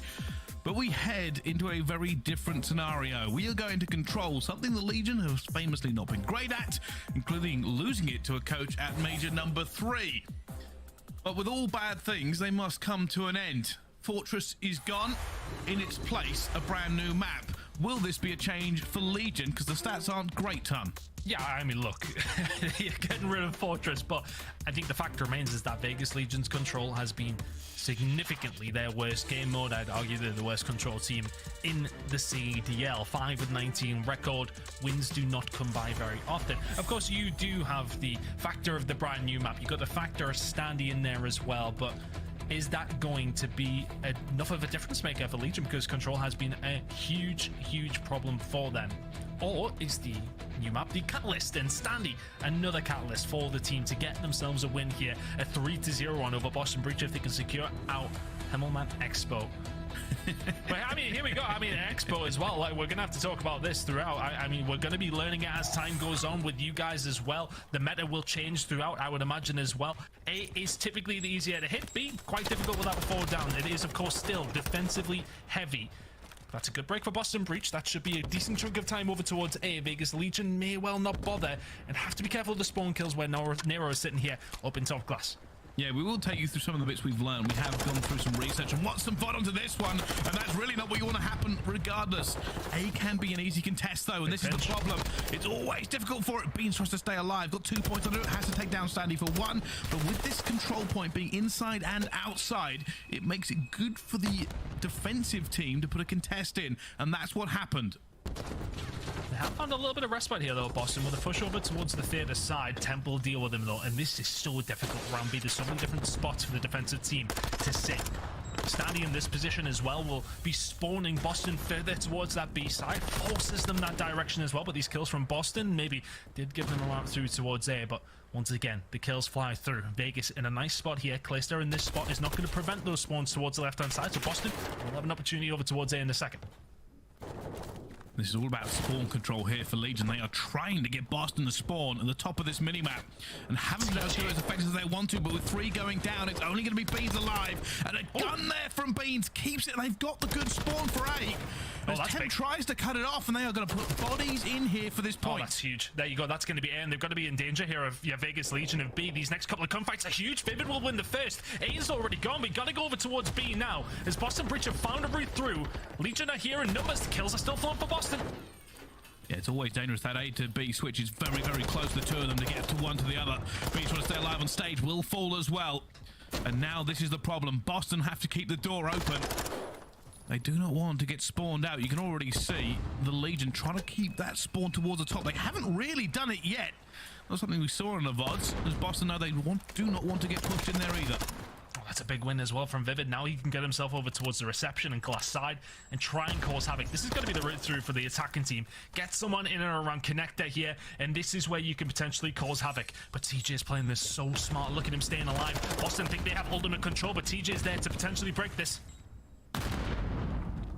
TJ's waiting for a little bit of reinforcements, trying to see if he can find anything here. He's going to find a little bit of Vivid, but will be standing to get it down as well. But Nero fires back, Awakening here at the same time. TJ has to fly out and he'll find the kill. But there are so many bodies here for them as well, but Racer can't find the two. And Beans with 9 health has to try and stay alive. He falls as well.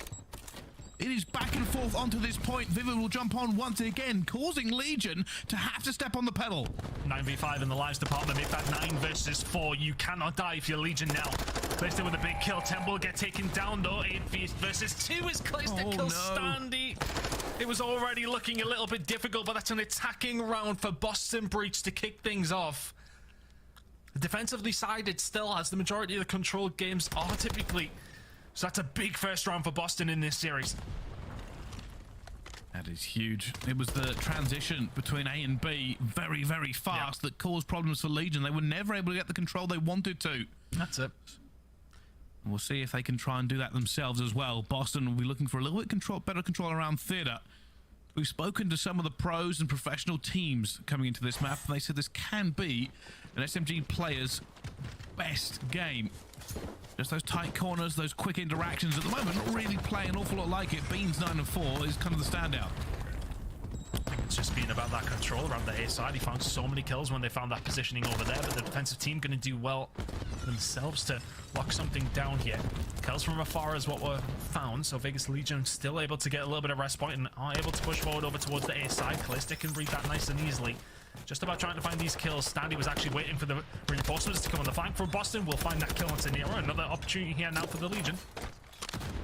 They're getting into A. They're making sure they get close spawn as well. They're going to be a little bit worried about it. Here comes the reinforcements. Awakening. Going to drop a cruise missile. Beans will find one to TJ. And Awakening will find Standy.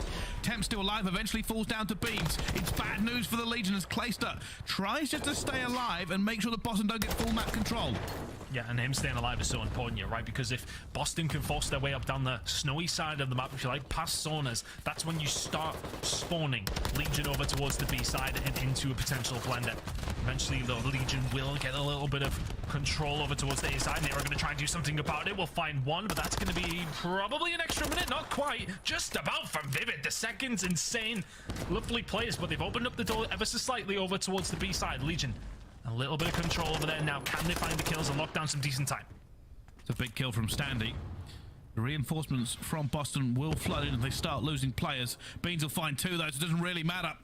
And Nero's here, tries to find the first, looks for the second, not going to find it. Temp has done a big job there just by stopping the clock.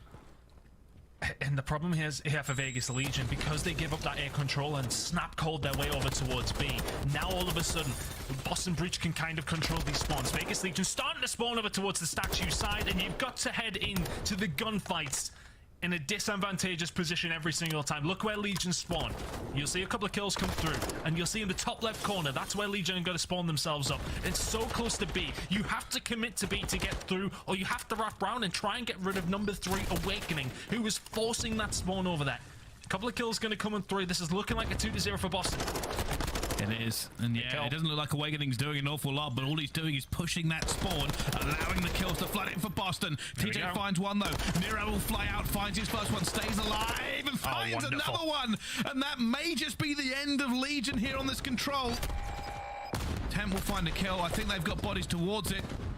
Whereas the spawn coming in for Boston, it's still going to be close. That's just so hard. 11 versus 3.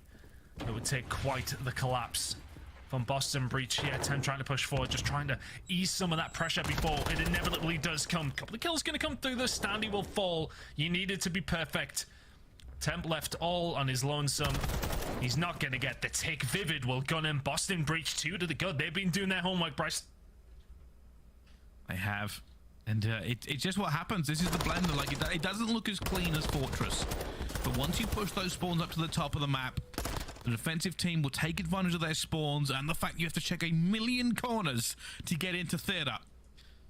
And they've done it. And it's the way you are supposed to do it, or at least that's the way we've been told you're supposed to do it, not being pros ourselves. But it can be a bit of a nightmare. Can the Legion find something on their defense, though? Take this to around 4, maybe have a second crack at the attack. And Boston have looked really clean. Legion, I say a little bit despondent. They seem to be still learning to a certain degree. Boston, specifically Beans, finding 2 kills off the rip as well. And that's a kill that Stanley could have do with finding now, as Vivid will try to reinforce over towards the A side. Clay's the only one left, and he will find 2 though. So nicely done, but Boston with a lot of bar control. Beans will be the only ones able to find anything. So that's actually a clean wipe for the side of the Legion. Now they can push forward and try force Boston back. And TJ looking for Awakening at the top here, staying alive as well. You can see they are now forcing Boston out where they want them. But they have to make these kills first, and TJ somehow snaps back onto it. Only thing that separates Beans and TJ is a door. Steady away. TJ happy to play his time here. It's a great grenade. The stun, I mean, that's just unfortunate. He will get rid of Beans. So that's going to allow Stouty to now push up towards this side, but you can see the spawns came in from Nero. Over towards the snow side, he'll make his way.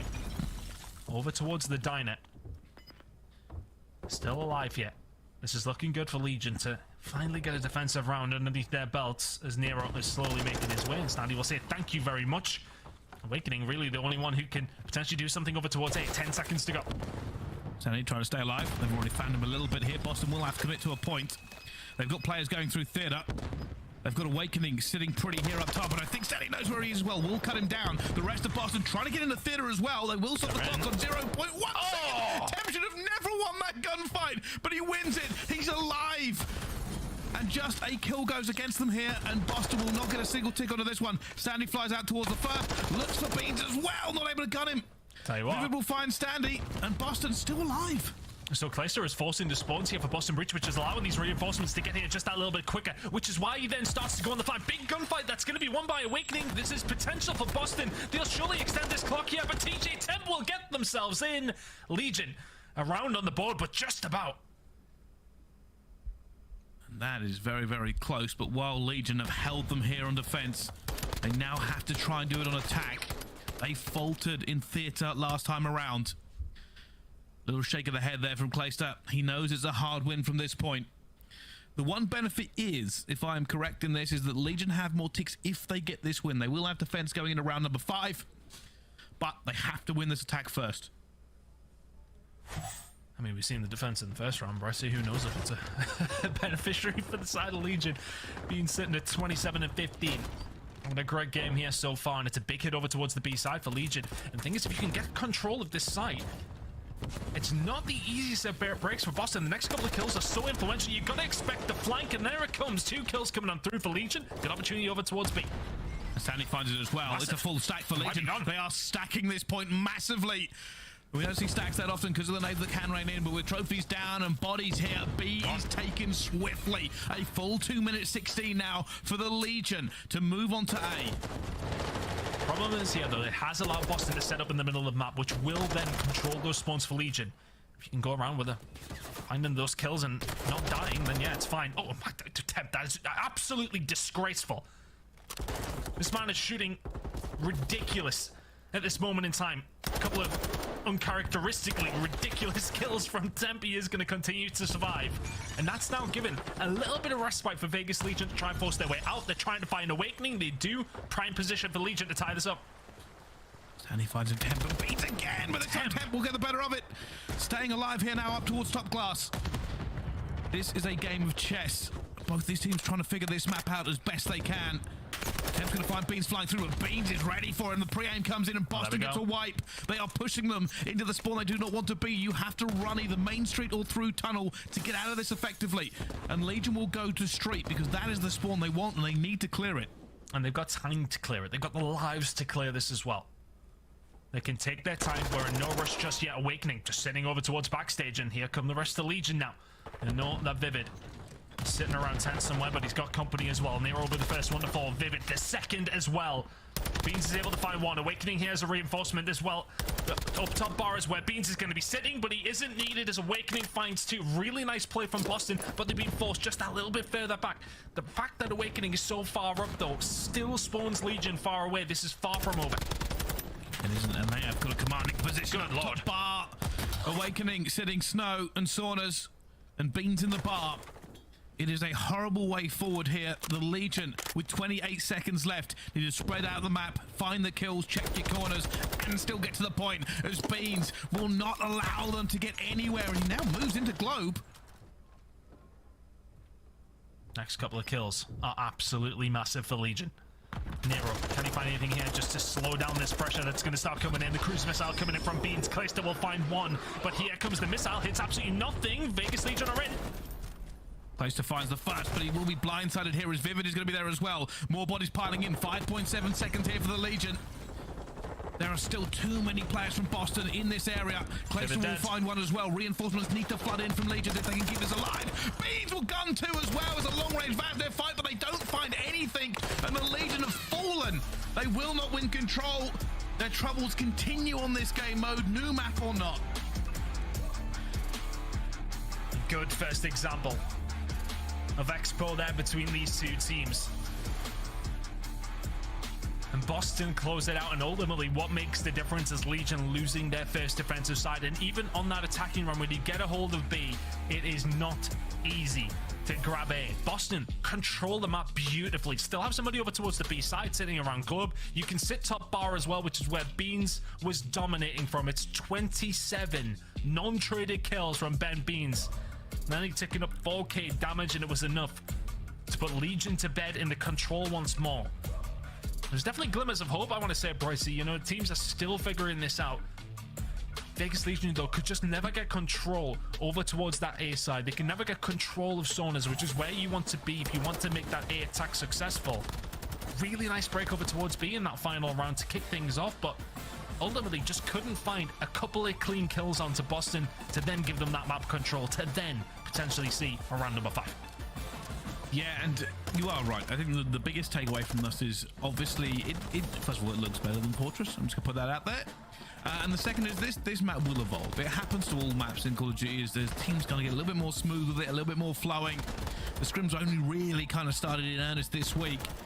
From the VOD, some of them were still figuring out what callouts they wanted to make and what spawns they wanted to manipulate, and that's just in the VOD we watched this week. So still not a great start here for Legion. Their control woes obviously well documented at this point, but hey, it's a very pretty map and it's here to stay.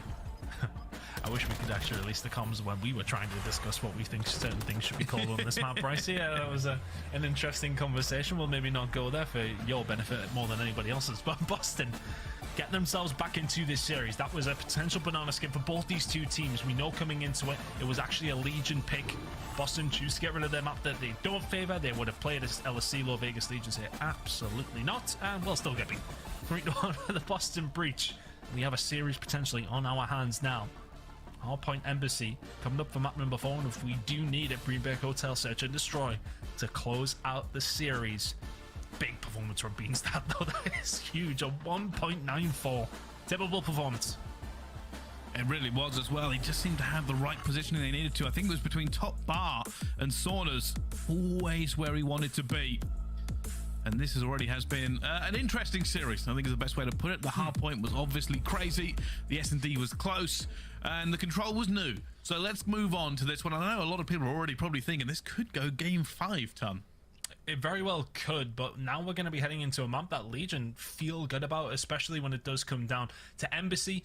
It's a hard one to call this. I mean, look, you look at map number 1, I think, you know, Boston would have been feeling confident on that one. It's a 1-point difference for Legion to close it out. Legion are still in the prime position in this series. You at least, again, have a search and destroy for map number 5, of course. We know how good they're at search and destroy, or have been in previous iterations of this roster.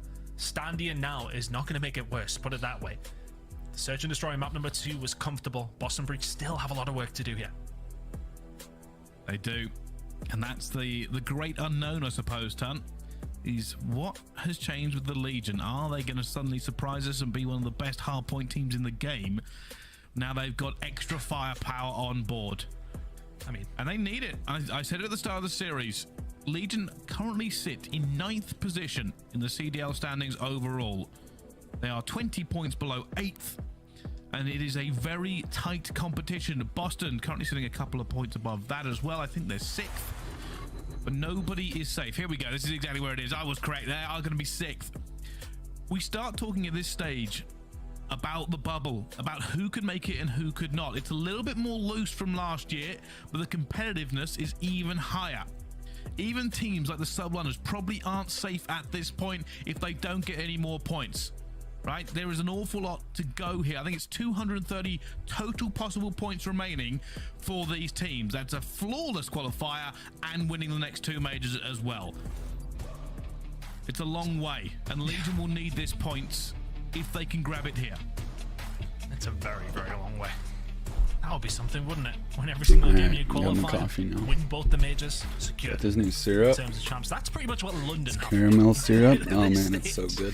Well, maybe not delve into that for them, but both these two teams very much not safe, especially the side of Legion. But you'd argue Legion very much in an upwards trajectory in terms of how their form has been sitting. And Embassy hardpoint is not a terrible one for them in terms of the hardpoint. 5-7, but Boston 5-2. Boston keep an eye on the breaks coming in from them, the second best team on the game at it, whereas Vegas Legion, they really do struggle. So rotations important for Legion, need to lock them down. I don't love this map on control for some reason. Like, I don't hate it, but I much more prefer Search on it. Awakening will just find everybody he can.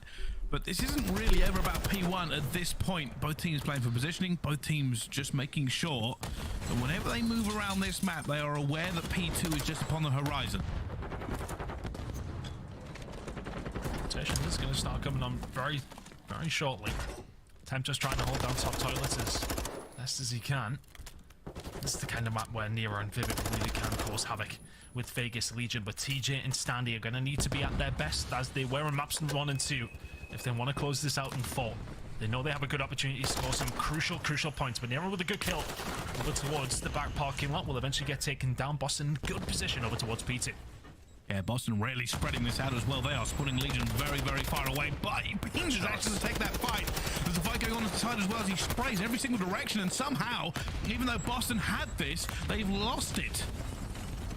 Nice break coming in from Legion. I suppose that is the prime example of getting that control over towards the back of parking lot. You can see Boston, even though they did have control, continuing to wrap around. Vegas Legion with control over towards that side. Awakening. I feel like I haven't seen his name pop up in the kill feed a lot. Push going to come from 2 different angles as Awakening finds 2 towards the back parking lot. The rest of Boston, are you here to do something about it, Calista? You need to turn back around. It's 3 in for Awakening.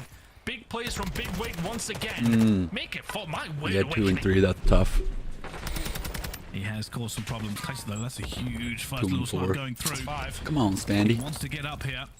Throws a trophy up. There's already a player waiting for him as well, though. Here's Beans. Let's go, Clay. Before he can do anything else. Clayster a little bit isolated, though. Needs teammates to reinforce him so he doesn't have to look too many different directions. Eventually will be onto the point. It's a little bit spread out. Awakening already finding TJ. Clayster taking nades to the face.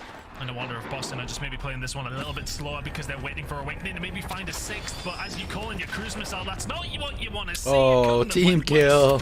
But there's nobody on the point. Nice one, Boston. Over towards the P5 side with Boston having that parking lot control. It's now about the fight heading over towards P5 potentially, and the fight's inside of Orange. Nero will light up 2. TJ and Calista fall. This should be some good time for the side of Vegas Legion, but it's going to come down to 1v1. Vivid, it's still here. It's not really good time for anybody. Wow. P3 has been a bit of unexpected because nobody's got the time. Nobody had the lion's share either. Rotation currently in the hands of the Legion. And so much time has already gone, but they have got a small lead. And the rotations they move forward, Playstat will be watching the back for them. And I suppose if you're Vegas Legion in that scenario, you didn't necessarily have that initial rotation over towards P3. You don't let Boston get a lot, if anything, on that either. So, works out for you. You're on the rotation over towards P5. You found some good gunfights as well. Big kills coming in. Calista 11 and 5 now. Awakening is really the only reason Boston that has 30 points. But he finds those breaks over towards the back parking lot. And now they are spawning absolutely miles away. Vegas Legion getting some great time here. And Boston cannot find their way through. 10 getting some more kills onto the board as well. Awakening eventually finding one towards the back. He might chow for this as well, but Stanley will shut him down. This is rotation again for Legion, but Temp cannot face two guns at once and will fall. And now Legion have a commanding lead. Can they make this a quick break and really hurt Boston? Stanley pushing forward. Here with the rest of the side to try and find these initial kills on this rotation. Just having this little bit of pressure in will help Vegas Legion out to spawn over towards the tennis courts for TJ. This could be the way in for the side of the Legion now as Boston soaking up some good time. 10 seconds gone. Still searching for these kills. Can he find it here? TJ, yes he can. Potential break on the cards. TJ now moving forward again. Has his teammates in reinforcements. Want to try and get through this. Nice. TJ will get it. It's a big break. And the Legion are hurting Boston on this hard point. We asked what the difference would be made. Does Stanley bring that much to this team? Right now he does. 12 and 6. A streak for him as well. And Legion on their campaign to be better, to try and reach for the top side of the CDL, are already making a statement for it. I mean, I want to talk about that break again. Hopefully we'll get an opportunity to maybe see it, because what actually happens is Stanley and Temp are over towards the parking lot side, and they just spray through the doors to just distract for TJ to then push himself through the red side, and it's just so nice, buddy. at this moment in time, 15 and 6, buddy is popping off now. He's on a 9-kill streak. It's a 9 spree now. It was a 10 on Fortress. Lighting it up for Vegas Legion. They will be a 100-point lead shortly if Boston Breach don't start switching up. And he's waiting. There he goes, finds the first one. Knows that Chow's coming as well. Yes. Oh, I thought he was going to get that third. But not quite. Boston get themselves into P1 for a little bit of time. Temp can't jump up there either. We'll have to climb the ladder. And Legion will have to chow this because they don't want to give away too much time on a P1. And Yeah, those doors are strong. Can't even wallbang him. He's bulletproof. Just a brilliant first rotation of hills from Vegas Legion, though. The SMGs have not slowed down. Stanley is not slowing down. 20 and 8. A lot of people said this was a good pickup. A lot of people still probably felt a little bit bad for 2Real, but it's justified at this moment in time from Vegas Legion. This rotation again, though, looking good for Boston. It was a nice break from Legion from the parking lot side. They have those spawns again, Bryce. And last time Legion just ran through this. Boston had a great setup. They spread out both sides of the map. Nero did exactly this last time as well. Gonna find Clayster. Looking for anybody else coming through. Stanley's actually gonna call in the cruise missile. Nobody's really here to get away with it, but they will back off. And that may just be enough. They're finding kills again here. The Legion looking to break down Boston. Boston trying to fight back as well. Big Awakening and Nero combining to just shut them out the door for a few seconds. And if you're Legion now, you are keeping Boston off this for the most part. You can kind of go for this push if you want. You really just need to get rid of Awakening at this stage. Easier said than done. Awakening is here, has his Nero. Now is the time nice to clean go up. through. Vegas Legion trying to get themselves across, and if anything, yeah, you've negated that time away from Boston, but this rotation... Oh, Beans is already in 3. Is looking a lot cleaner for the side of Boston Breach. They're over towards P3. We didn't see much time here last time around. Boston need a good chunk of it. They certainly do. They can get it. They will be right back into this game. Let's find out how they are feeling in the comms, though. So listening with Boston Breach. I send you orange.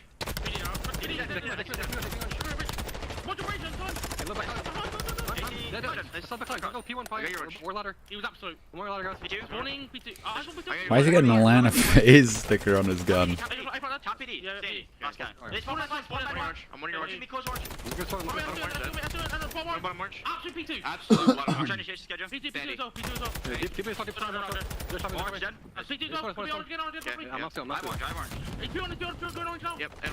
Oh, what? Orange. I got bumped behind the door. Orange weak. Oh, this one close. One team behind you guys. Yeah, I sent in my P1. I spawned back. Money bathroom. The BS one. Nothing else one. Double palm, missing money part. We top PD. Double palm. Double palm. I'm dead. Deliver clean Teach. I'm gonna pinch top, bro. Yeah, deep left to me. He's Xbox. Yeah, one more for me, bro. One more shot. Is that the guy rolling for? No. Yeah, no, top guy spot. Shooting you, Joe. Look at you, Joe. Yeah, I'm playing suicide. Play top plat. I'm gonna spawn out. Yeah, you're gonna go spawn on me, probably. No, front. Play is up top. And Boston have this rotation. The comms are trying to figure out exactly where the Legion are laying in wait for them. But if they can hold this, and we'll be back in this game time. They are not fighting things in the kill feed as the Legion go to work and break. Yeah, that's really nice from Legion once again. TJ just takes his time over towards the backside, and all of a sudden Vegas Legion put themselves in a position, and then they snap in. Boston yet to be able to match the intensity of the SMG. Standy is 27-13. He needed a statement week here, and he is really performing well for this Vegas Legion side, but the job's not done yet. TJ will find another onto Vivid. The kill's starting to come through. Starting to flow for Boston, but those last couple that are needed are not there. And look at Standy already on this rotation. Boston are currently all at sea. You're nowhere near the point. Here he comes. Standy, he's Nice. waiting. There's another, and into the point. Go the Vegas Legion. Ain't fun anymore though. Is a little bit tired, is a little bit broken. His teammates are trying to get hit. Stays alive, jumping from counter to counter, still not going down. Whoa! Boy is cooking. Continues to go to work, knife out, but does eventually fall. But TJ eventually there have to reinforce as well. The Legion should not have been allowed to get into this position. They should not have allowed to be breaking it straight away as well. But the fights continue to go their way on the back of Standy. Oh, Get no. your fantasy picks in. He is making points for you today. 31-16 from Standy right now. It is a 100-point or so lead for Vegas Legion. Ultimately, though, Boston have managed to find a breakthrough through thick and thin, if anything. Awakening will find one over towards the backside, but it's a break from the front that you got to be worried about. TJ will be there for the trade. Nobody here from Boston. Legion cannot win it here crucially, and Boston will have another bite at this one to try and find something. But Legion are going to be so close. Boston need to be pretty much perfect if they want to remain in the series, Bryce. Well, they get a few seconds here, and then it goes to P1. The best part here for Legion is that they can put pressure on the P1 at all times, and Boston will have to deflect it. Boston cannot worry about P2. They are in danger of losing this game right here and right now. You can see on the minimap they are setting up. They are in laundry, they are in red, they are going orange as well. They cannot afford to let this slip. They need good time on P1. But the stats tell us that Boston are the weakest team at finding points on P1. You need to find points, you need to stop Legion getting some of their own. That's the first gunfight I've seen Standy lose in about 35 minutes. His Vivid will find one onto TJ. Good start from Boston Breach on this potential comeback. Still 15 seconds for Vegas Legion. It's not just a touch that they need. They need a decent setup. They need a good chunk of time. And that good chunk of time that Boston need is starting to come to fruition. Good time over towards P1, but rotation in 10 seconds is the most crucial thing. Legion are here. Boston are not. Boston have got to pull something out the fire right now, Bryce. There is a little bit of wind beneath the wings here of Boston. They have done it, awakening to 5 streak. They're now looking towards P2. They are not letting Legion put them down like this as they have the break. They're on the point here. Clayster is fighting his way, but that is a tennis court spawn for Legion. Temple finds a second as well, though. Only Big Wake can try and Let's go, baby. Can't do it. Get that 14 seconds. Come on. Himself goes to work. And now Boston, with Fuck. 10 seconds remaining, are spawning in Narnia. Let's go, Temp. It is the Hold Lion, that shit. the Witch, the Wardrobe, but it could be the W for Legion as Temp looks for Yes! the second towards the front door, and it's done. Legion There it is. take down Boston. That's a big Vegas dub. Smiles aplenty from Temp. He knows it's a big game for them. Revenge is best served in qualifiers, ton. Oh, Vegas Legion. You've got the bits. You were doing so well. 3-1 for Vegas Legion. The hard points go their way. Control, yeah, again, still an issue. But the factor for Legion in both of those hard point wins are the SMGs. Standing this time around, it was TJ in map number 1. And it has made the difference. For all that we were big on Surreal and the players that he was making, We do definitely love to see it, that's for sure.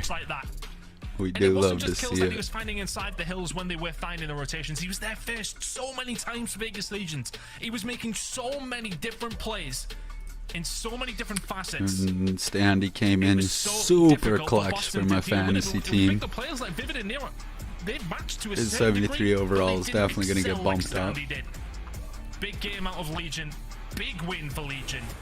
And that is a great start to their Major 4 qualifiers. And it's a big scalp to take. Boston Breach are no joke whatsoever.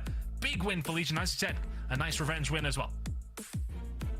It really is. That does put them 10 points away from 8th as well. Things are starting to heat up in the CDL, and I'm all here for it. Standy had to make a statement coming back into this team, joins the Legion. A Cinderella run could be on the cards. Well, let's find out what our desk made of that game. What a flip in storylines here from a 3-0 from Boston back at the Major 3. Now we see a 3-1 from the new-looking Legion. And let's talk about the new addition. Standy comes into the lineup already. You're seeing the difference in the squad. TJ having one of the best matches I've seen from him. It looks like the whole team elevated their performance. No, I completely agree. I think was most impressive is just how impactful those kills were. I mean, 30 bombs in both of those hard points. And All right, that one, LA and London up 250 to next. 249. Tell me the amount of times We got Vegas Legion have scraps. pushed these teams to the limit when it comes to these hard points throughout the entirety of this season. They will get just about there, Wonder and then they if, will choke in the last couple of kills to They've lose updated those hard Standy's points. points yet. They didn't let it happen at map number 1. It was a huge Website spree crashed off of again. TJ in that P2, Typical. and it was the double nade from Standy to close it out. Same deal with this Embassy. This is one of their best. Yeah, I picked up scraps because he was $6 and was near the top of the Slayers last stage. So I thought that was a steal. Pred at $10, that was like, but the boys cracked, so thought that was a good pick. Yeah, that was a massive performance by the SMGs as well. I mean, we talk about TJ and the amount of kills, how he balled all on that map number 1, but also Standy, like early on, to get the ball rolling. They had that fantastic P3 hold where traditionally they haven't been great on Statue Hill on Fortress. Well, they do great there, and then Standy gets pushed all the way out and goes on, I think it was a 13 kill streak in top art. The man was going nuts. We go into the search and destroy. It's the SMGs once again. A couple of rounds, back-to-back 3 pieces out of them. Everybody getting involved where they got the majority of the first bloods here. Just a cool, calm, and collected series. It looked like they have been playing together for months at this point, and Standy looked great in his first showing. TJ a 1.58, dropping 38 kills in that game number 1. A ridiculous performance from a guy known for his search and destroy play. But can we talk about Expo? It was that game 3, the new map coming out for the first time here at the CDL. 1.15. Way better. I mean, Beautiful. Win right off the bat. Beautiful. Okay, listen,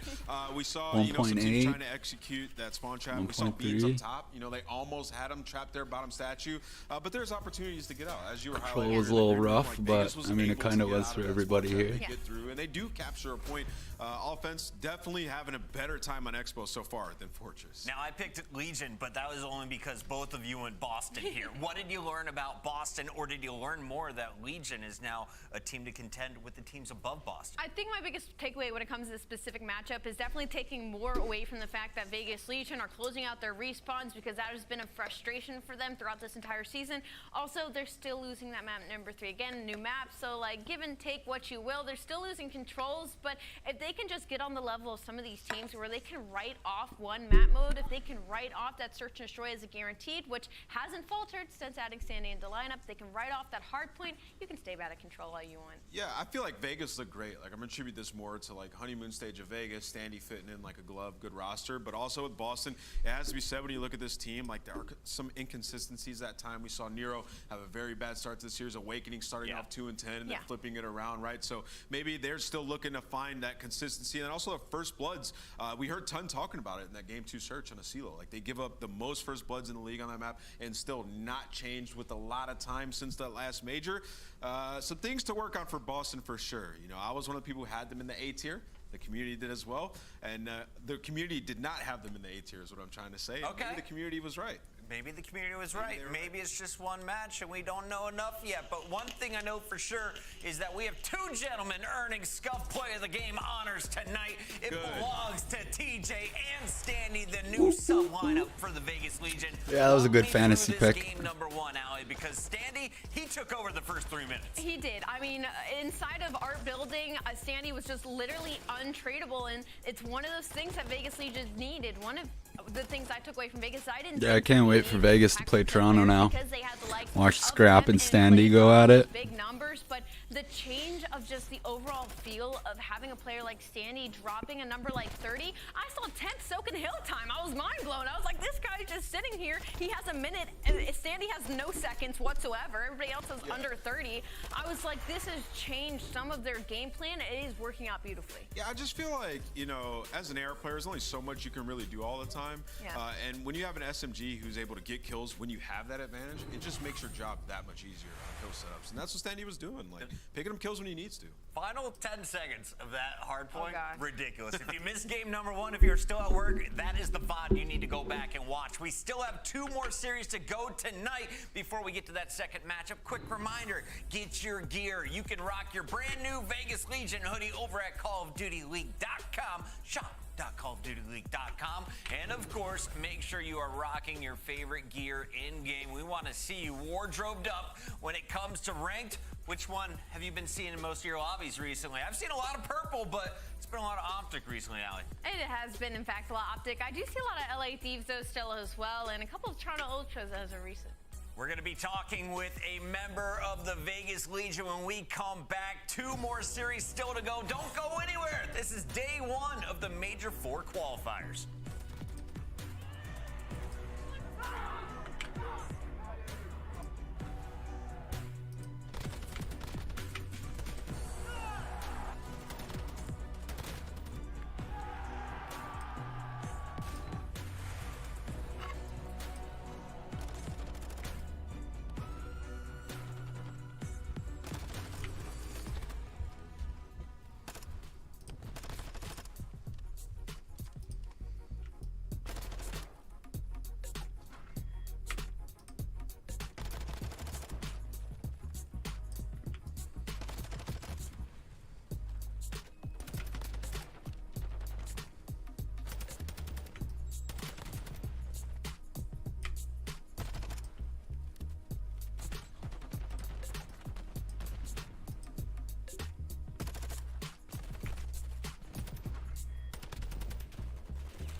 Welcome back, you Call of Duty addicts. It's Puckett alongside Alley Cat and Nameless. And after the Legion take down Boston Breach, we've got a little change up in our scores. Let's take a look at our overall standings. And we need to remind the folks at home, we are all fighting for a top 8 spot. You gotta be in the top 8 if you want to play at Chips. The Legion are now just 10 points back of Rocker, a team that was in the top 3 for most of this year, now on the bubble, Alley. Yeah, and this is, I think, the closest they've been. I mean, last year they were nowhere near it. Now they're fighting for that top 8 spot, and we've seen stories like this before. The Cinderella story of New York last year. Vegas Would love to see Vegas make it to champs.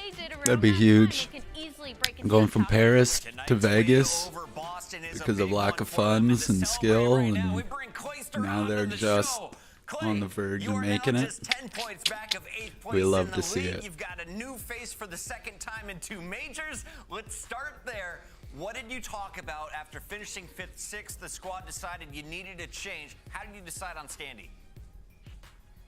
We actually didn't really decide on Standy. It kind of just fell into our lap a little bit. I don't even think we were going to make a change, but as soon as we saw that Standy got released from Toronto, which means he's an unrestricted free agent, which means he has no buyout, it just became a no-brainer for us. I mean, Two Real helped us a lot, and he helped our team a lot, but we really lacked some slaying power, and I think we have all year, especially on our sub side of things.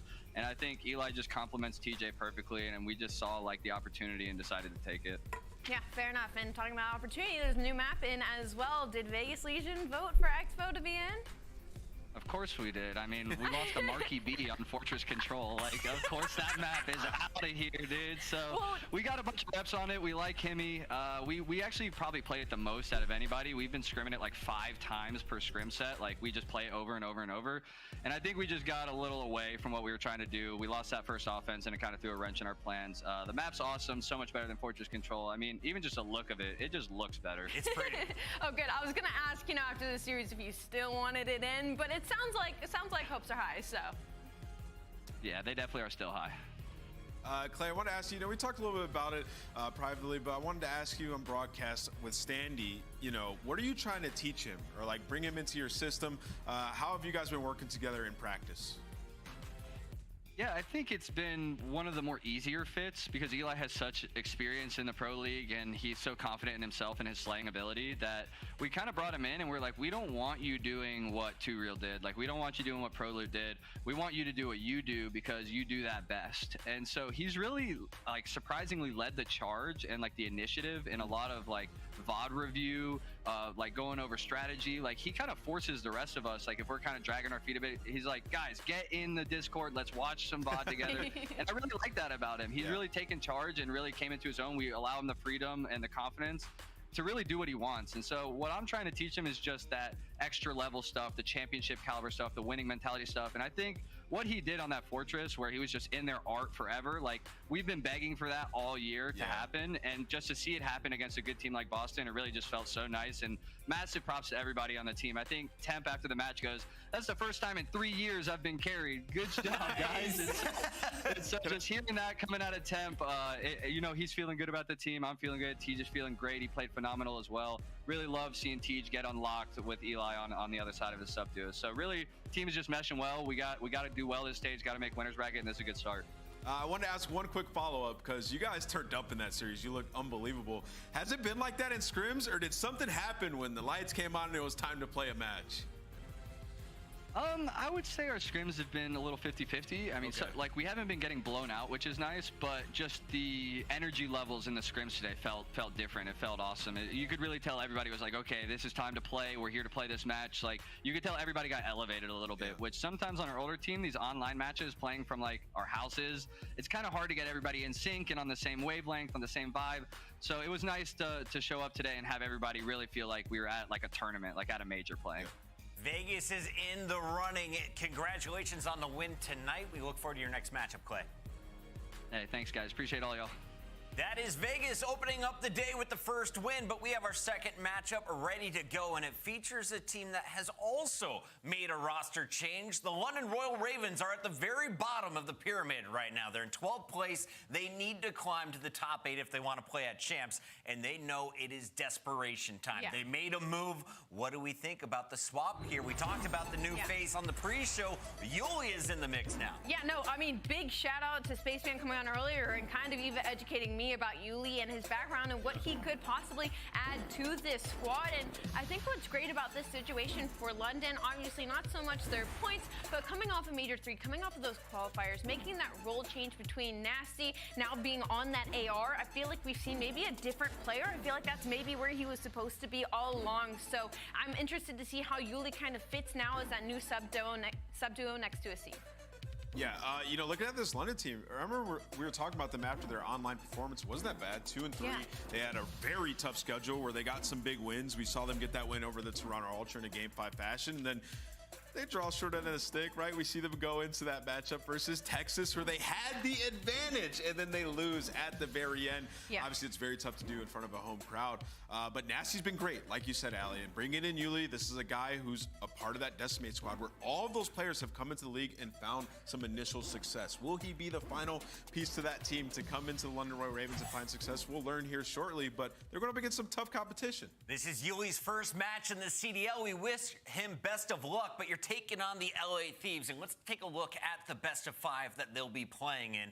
5 maps to go here. Will we go the distance, Sally? How are we feeling about this set that we have out in front of us? 2 embassies, and we're going to see 2 El Silos to close things out. I think the weird story about this matchup is it actually 100% is probably going to go the distance. LA Thieves in their past 5 series, the only wins they have is against the Minnesota Rocker, who went 0-5, who got double first rounded. So we're talking about LA Thieves camp where we don't really know what's going on. They got an 0-3 handed loss from Atlanta FaZe. They lost to Vegas at the Major 3-1. They also lost to Boston Breach in a game number 5. So like they've been in the blender as of recent. So with London Royal Ravens, they had to go against Atlanta, the Seattle, Toronto, Texas, the Gauntlet, but they were pushing some of these series. They beat Toronto. And so I think in this situation, this is a big trap game for LA Thieves. What Allie's trying to say is, like, when you look at both of these teams in this series, like, London in their most recent performances have looked like the better team to LA Thieves, right? Yeah. So, and then also, to answer your question with the map set, I think it can go the distance, man. I don't know. It really comes down to what Yuli brings to the squad this Give me the prediction, one-word answers. Oh, prediction. I'll go LA Thieves. LA Thieves for you, Allie. Oh, man, I went LA Thieves today. I'm going to stick with it, but it's a trap game. ASIM, it is your time, baby. And we got 2 brand new faces here on the CDL to bring you the game. Spaceman and Dream Crazy from the Challenger Series will be bringing you this one. Spaceman, take it away. Thank you very much, Desk. Hello, friends. Major 4 qualifications always seem to be an interesting time of year, but this time around, they got a revolving door in London that is all of a sudden put a human-sized object in the middle. It's Yuli. He's the newest addition towards the squad. For Thieves, the Desk hit on it earlier. Ellen, this is the time for them to start hitting the end of that bell curve and making those adjustments as the champs run starts, and this is going to be a tough one for both of them. Oh, yeah, absolutely. And I mean, looking at that LA squad, first of all, I mean, I wouldn't, yeah, maybe they were in a little bit of a blender, but you have to remember that Kenny did not have a working controller before his match. It broke 5 minutes beforehand, and you know, Spaceman, how that can be very difficult to adjust to. New controller or not, it's like clipping your toe, like your nails before a match. Like, it's just so hard to adjust. It does get in the mental for sure, but also worth remembering when we get into this series starting off on Mercado. The last time these 2 teams played, granted, Kenny was out. We had in Capsule as a sub, and it was a bit of a stomping, a 3-0 by the LA Thieves. And with that, we started to see the trend set for what this team can do later on in their tournament runs. Granted, they've also started lower round 1s of some of our lands. They need to turn it around this weekend. And for Ravens, you're really just hoping for kind of an equilibrium. Like we talked about in the pregame, Ellen, Yuli has to get comfortable. And if that's the case, London, they have a real shot here. Yeah, indeed. And I mean, also too with the Thieves, they did start off on the bad side last time that they did play on this map, and now you see the good side. I was going to say that they did have, but that is a full break for the London Royal Ravens, and you see Asim doing his thing, 3-1 right now, zoning out towards Barber, and the LA Thieves now, they have to push through gate. You see them pushing through the back, and Asim just not going down, but does get taken down by Kenny, and now this is a perfect break for the LA Thieves from both the back Barber, and you see it, the flood is coming on through. It was the left side of the minimap where Envoy spawned up. He had a 2-2 zone, really kind of on the defensive hold for Ravens, but early on in, it will be the Thieves who have the point for now. A bit of a contest to ensue. Yuli, the newest addition to this Raven squad, right? Paul X is out, Zero is out, Yuli now jumping in.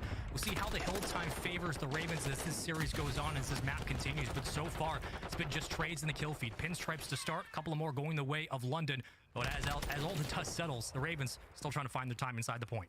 Yeah, and how much time are you going to commit to this if you are London? Because you see, that's beautiful scrap time that is won at Old, but now at the back foot, there's only 18 seconds left, and it is the Los Angeles Thieves that are in control over this new kill here at 10, but that is damage done for Nasty. He takes down Draza, so an opening through the back.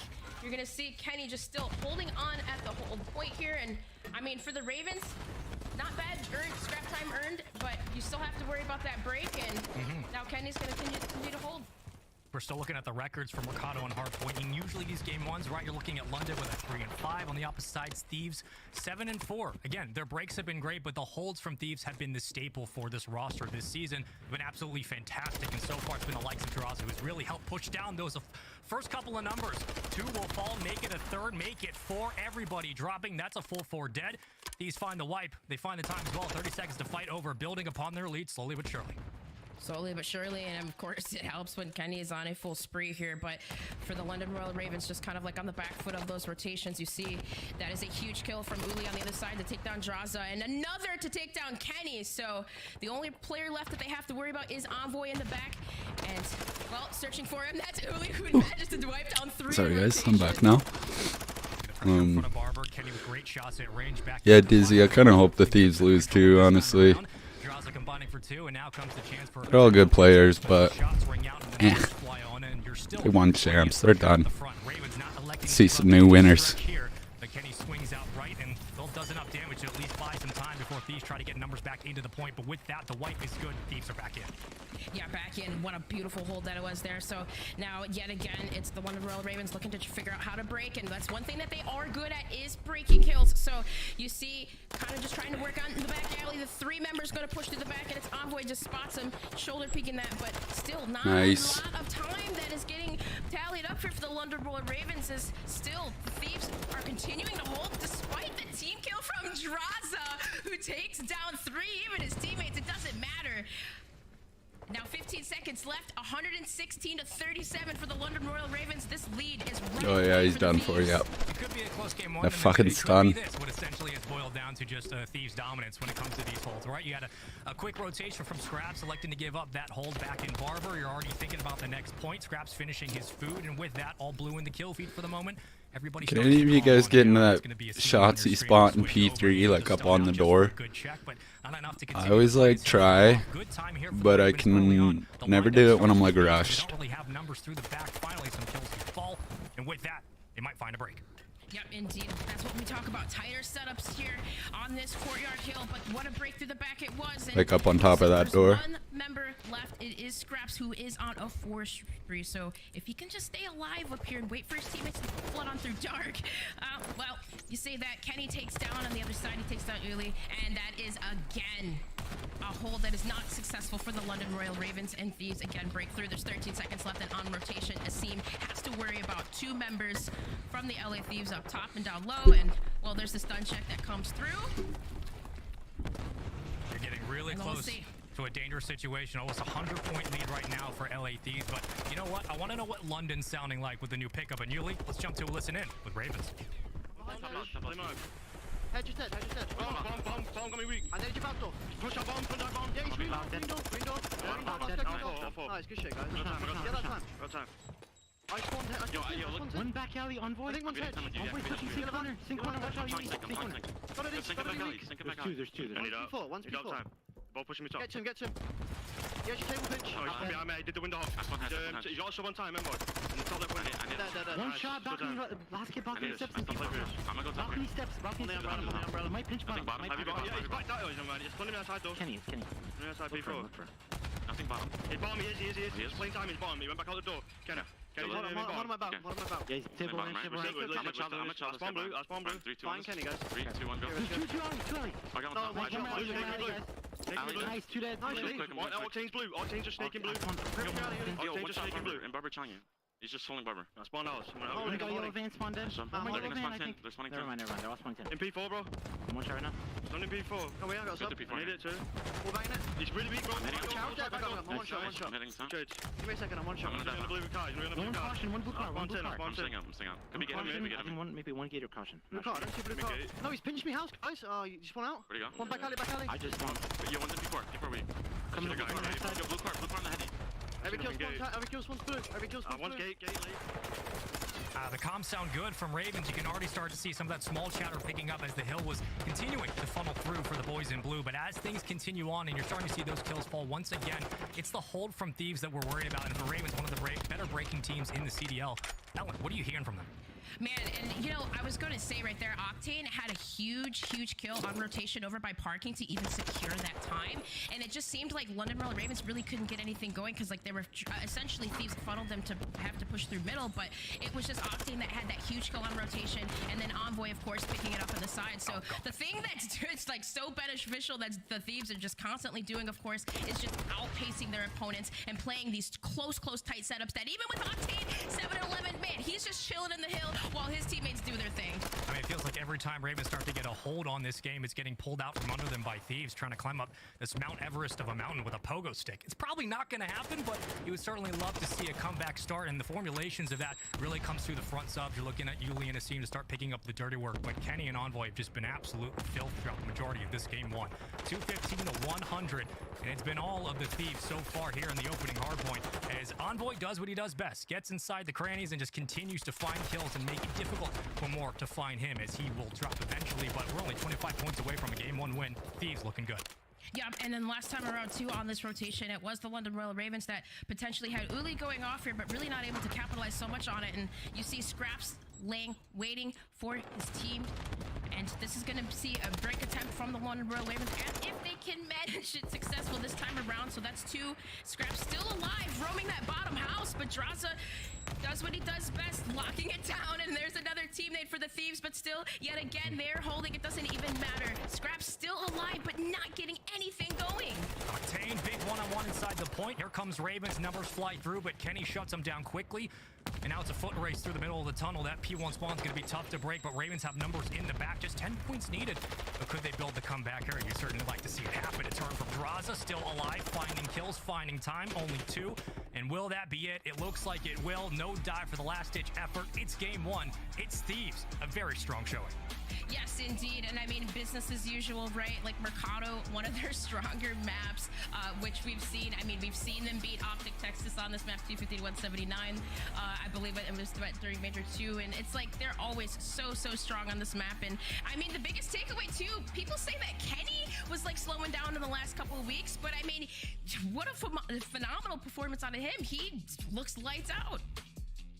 I mean, when he's getting rolling and you got Envoy to boot as well, it's going to be difficult to slow this 2-0 down. 28 and 16 for Kenny. Just looking at the time as well, 41 to his name. Envoy with a minute 02, but Octane. We talked about the pace of play with the AR, specifically with this squad moving forward, how Octane was starting to get more comfortable in the outer routes and watching the perimeter. 2 minutes, 20 seconds. I mean, that's just invaluable time. Looking on the other side for Ravens, right? Who's going to take the majority of that spread? We're starting to see more consistency for all 4, but where Paul X had filled in as a Hill King, you're looking at Yuli with 33 to his name. The impactful kills just weren't quite there in game one. Here come the highlights. Ellen, talk to me about what you saw through the majority of this game for Thieves.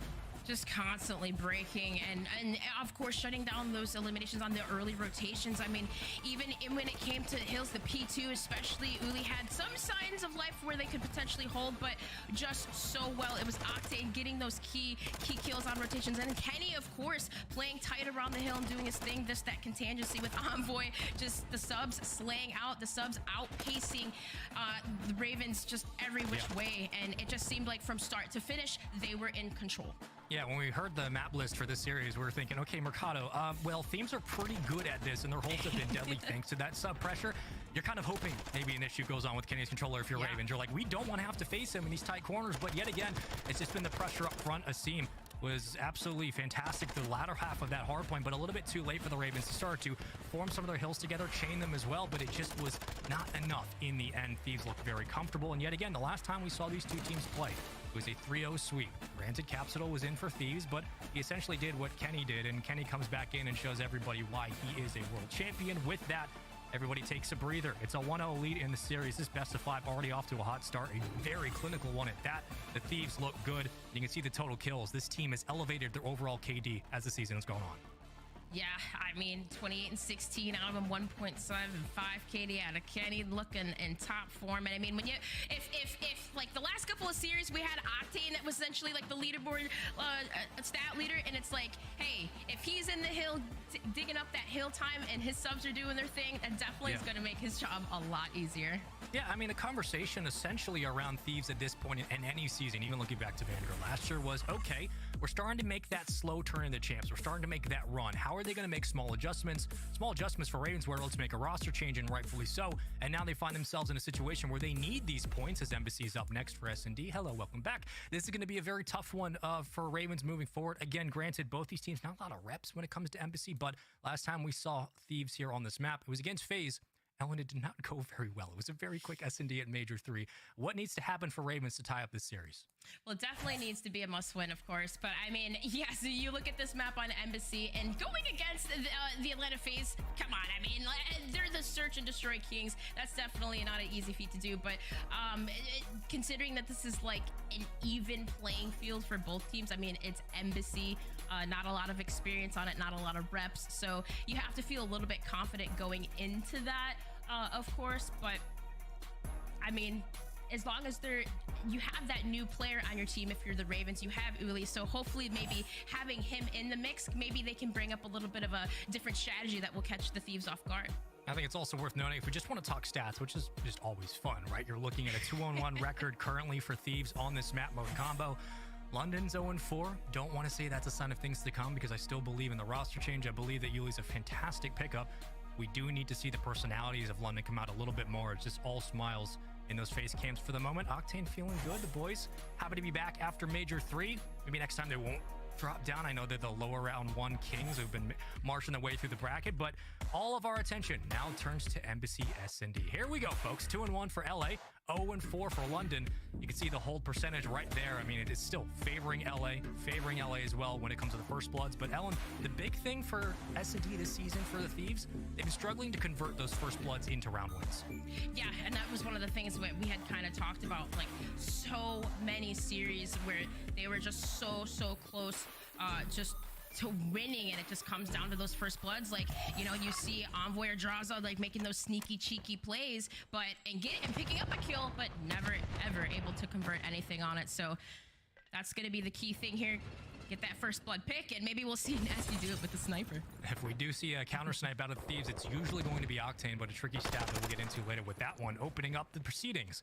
Yuli with the first blood. Ravens on the board quickly in Yuli's shoulders, but not going to chow for the second. The numbers even, 3-piece. 3-piece indeed, but look how far pushed up Ulysses is here, but that bomb is still gonna get some information there, gonna get taken out, but at least Octane is in the back to trade. So evening it up, a 2 versus 2, and there's the snipe information. Octane's gonna back on down. Nasty's been feeling more comfortable since the role change. With the sniper in his hands, his deadly hit marker connects, and guess what? Finds a headshot, 1v1. 40 seconds to play with. He got scraps, first Draza. ARs in both hands, TAC 56s will sing at range. We know how deadly scraps can be in those corners. But Draza going to start to make his approach. He should pick up bomb momentarily, and with that, we'll start to see the call. Looks like A will be it for the moment. How does Scraps play this? If he's Scrap, just wait for the time. Maybe wait for the plant, play for the retake, but 18 seconds left. You see Draza's going to wrap around and get that bomb down. Scraps is inching his way over. Draza's able to get away. I think he might have the information. Scraps is. He didn't peek back alley. Nice play by Draza. He's got the sub and he's got the read. Goodbye, round 1. Easy reads. And I mean, oh man, after Nasty got that snipe too on the Octane in the back, you'd think, man, that they were going to be successful there too, especially with where Draza was. It was just like Scraps wasn't really necessarily in a position to trade out that kill, but either way, playing his life up top, really just kind of forcing the bomb plant, forcing the 50-50, and Draza, at least, well, he had the information where he was, takes him down. So clinical. Clinical here, Spaceman. Nothing really too flashy. But a beautiful round run from Draza. Picking up 3. Thieves have already done better on their opening embassy compared to when they played Atlanta. That's the takeaway to start. The Ravens were able to end up with the proceedings of really finding that second pick. Shots continue to ring, and okay, that's a quick round. That's round 2. Let's just get to the next one because London just got bullied. I was going to say, that kind of brought black flashbacks when they went against FaZe there, but maybe they've learned a thing or two. Of course, playing against that map, they have practice on it, feeling very, very confident so far, and looking it too. The smile is all around, and hey, up 2-0 right now in this embassy. You got Thieves, you're feeling really confident. I think at this point, you're glad that round's quickly over. Try to get into the next one, round 3 coming up, but really couldn't even get past the post positioning right off the opening pick. You just immediately get taken down. Draws a 3 in a row. Seam takes down Envoy. Shots continue to trade, and there we go. Numbers fall. 3v3. Pressure up top for the Thieves. Draws still hunt for more. Yeah, and that was a beautiful, beautiful trade to Scraps on the Octane too. As a Seam, he's locking down Zig, working the middle map, so that bomb is isolated. You see it. Seam does get spotted out by Draza. Draza's still on a spree right now, so he does need to take him down. The cruise missile does not need to be earned, but that was a huge kill from his team to take down Kenny, and Draza's quickly going to go for a plant, but you see, quickly number 4, it's Nasty, it's a Seam, working the positioning. You know what? Let's hit for the cycle. We already got a 1v1. Let's make it a 1v2. Let's keep it going. 5 in a row. Pops Deddy. You got 1 already on the site. Nasty might stick this defuse, but Draws on the repositioning. He's got to get there quickly. Ravens hesitant to go for this commit. I don't blame him. Draza in a perfect spot. Sees one on the bomb. Gets shots down. He takes him off the site. It's a 1v1. Oh, Nasty, man. the only one alive. If you're Draza too, I mean, the bomb is down. You don't really need to overpeak this. Just play the time. There's 13 seconds left. You've already earned the cruise. Shoot your gun. It doesn't matter. And Nasty, not really able to get anything going, does get the kill. Draza eliminates him, takes him down. So, oh man, the disappointment there you see on his face. Nasty's just... it was an impossible situation. As soon as Draza was able to get up there into that window, of course, and I mean, even despite ASIM taking the long way around, it just wasn't enough. Draza's just playing so smart right now. He's looking unstoppable. We got a 1v1, a 1v2, maybe 1v3 coming up next. Well, listen, with the way this thing's going, you know, there's a lot of positives here for the Ravens after the change, with the role change as well with Nasty again. Feeling more comfortable. We know this team's looking better as of late. They haven't had a lot of time to really play on land. Yes, the D, but even here, you're starting to see this second game get away from them. The S&D getting out of reach very quickly, and we're going to invest into this streak. There it flies down. Kenny can't win the gunfight in orange, but streak might find anything top office. It will not. 4v3, an advantage to Ravens. How do they play it? Yeah, and that was a huge 2 from Envoy, taking down really and Nasty on the other side. And now A seems isolated, and Zig with the bomb in hand. And Scraps, he is up top, PD, but from this point, it's 50 seconds left, and it's just a waiting game here. Just can they find a pick? And oh, yeah, Octane does spot A Seam diving across, and he pops to Deddy. He's gonna get away, and that's really all he needs to do is just play around. You have to force Ravens to plant, and well, Octane does get taken down by A Seam, so that makes it even up 2-2, 2 versus 2. Scraps is just gonna play his life here. I mean, granted, you're glad that A Seam's able to find one, but the cross too much. Scraps was waiting for a potential second before the collapse would come through. Now the retake's going to be all but almost surely a guarantee for the Thieves round win. Scraps, a lot in the tank. What can he find? Has to get towards the bomb with 12 seconds. Don't have a lot of time. The Thieves have just played this one perfectly, held their numbers, watched the cross, and they should have the read. They will. Another one on the board. Just nothing in the tank right now for London. It's clinical from Thieves.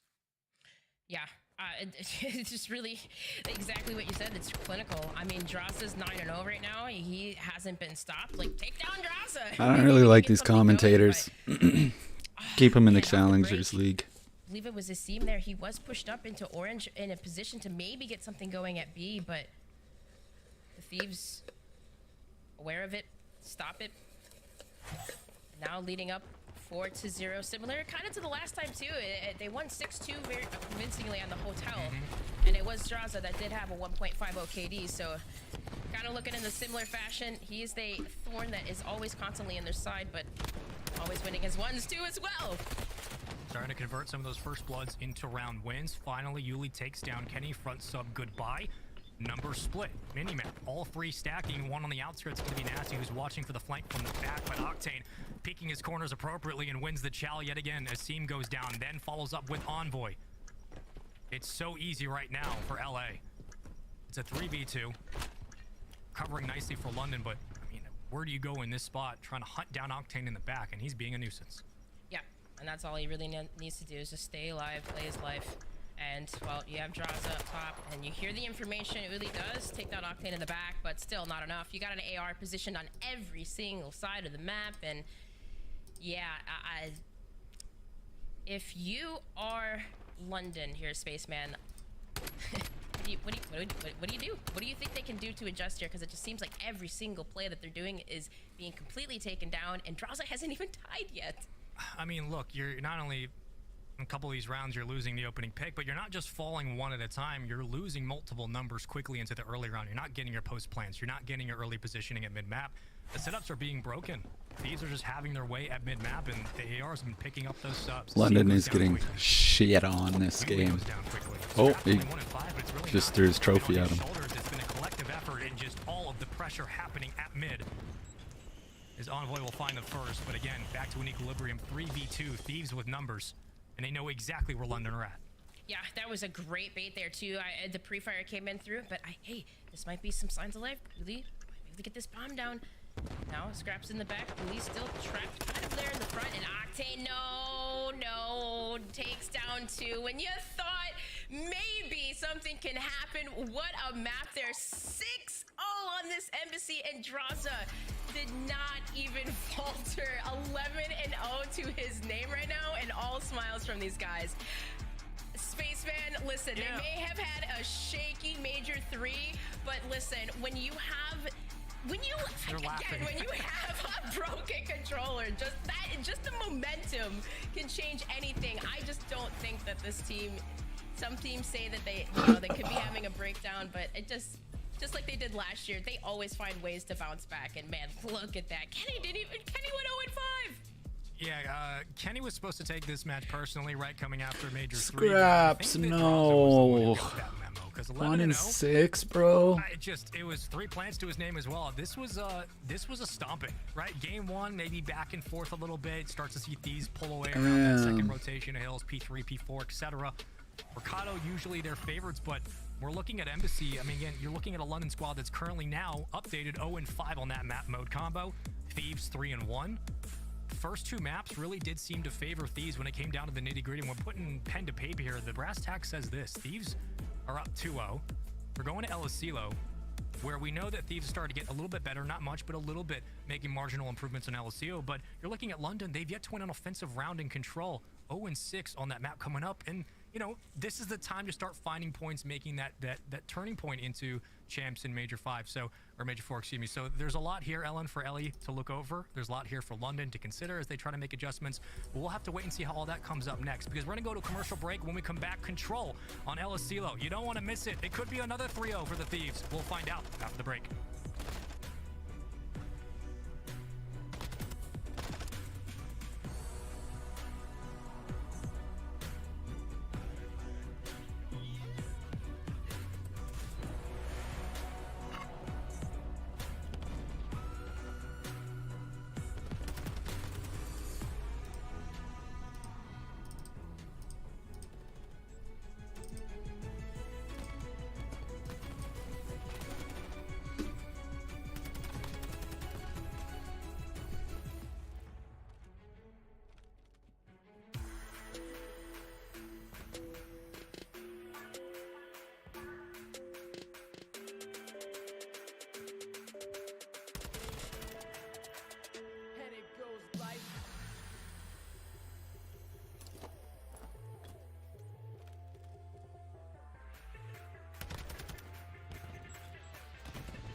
The Call of Duty League is presented by the GMC Hummer EV Pickup, the world's first all-electric super truck.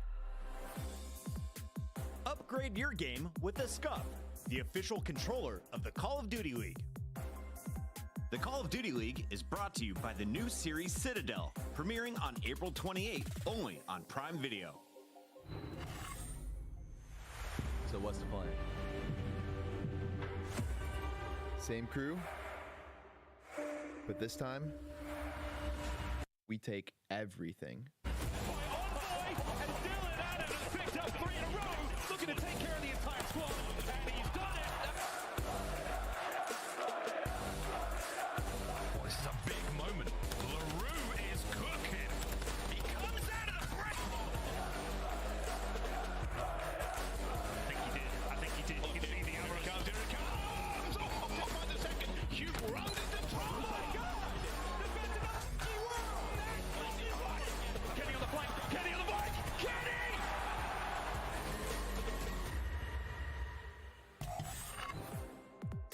Welcome back, gamers. We hope you had a fun break. We did too. Just looking at how this series has gone, it's been a little bit head-scratching, right? These are just stomping their way through. It looks like it's less of a CDL match, more of maybe a Friday night scrim, because right now it's just been 2-0 everywhere. Thieves currently going in El Cielo control, 3-3 on this mode, 0-3 for the Ravens. But Ellen, the biggest questions were really about, okay, the roster changes for London coming into this. You bring in Yuli, you lose Paul. Paul was more relegated towards those rotational gunfights in the end, but Yuli doesn't seem to yet be filling into those shoes. What needs to change going into this map mode combo for London to have a better chance in this series?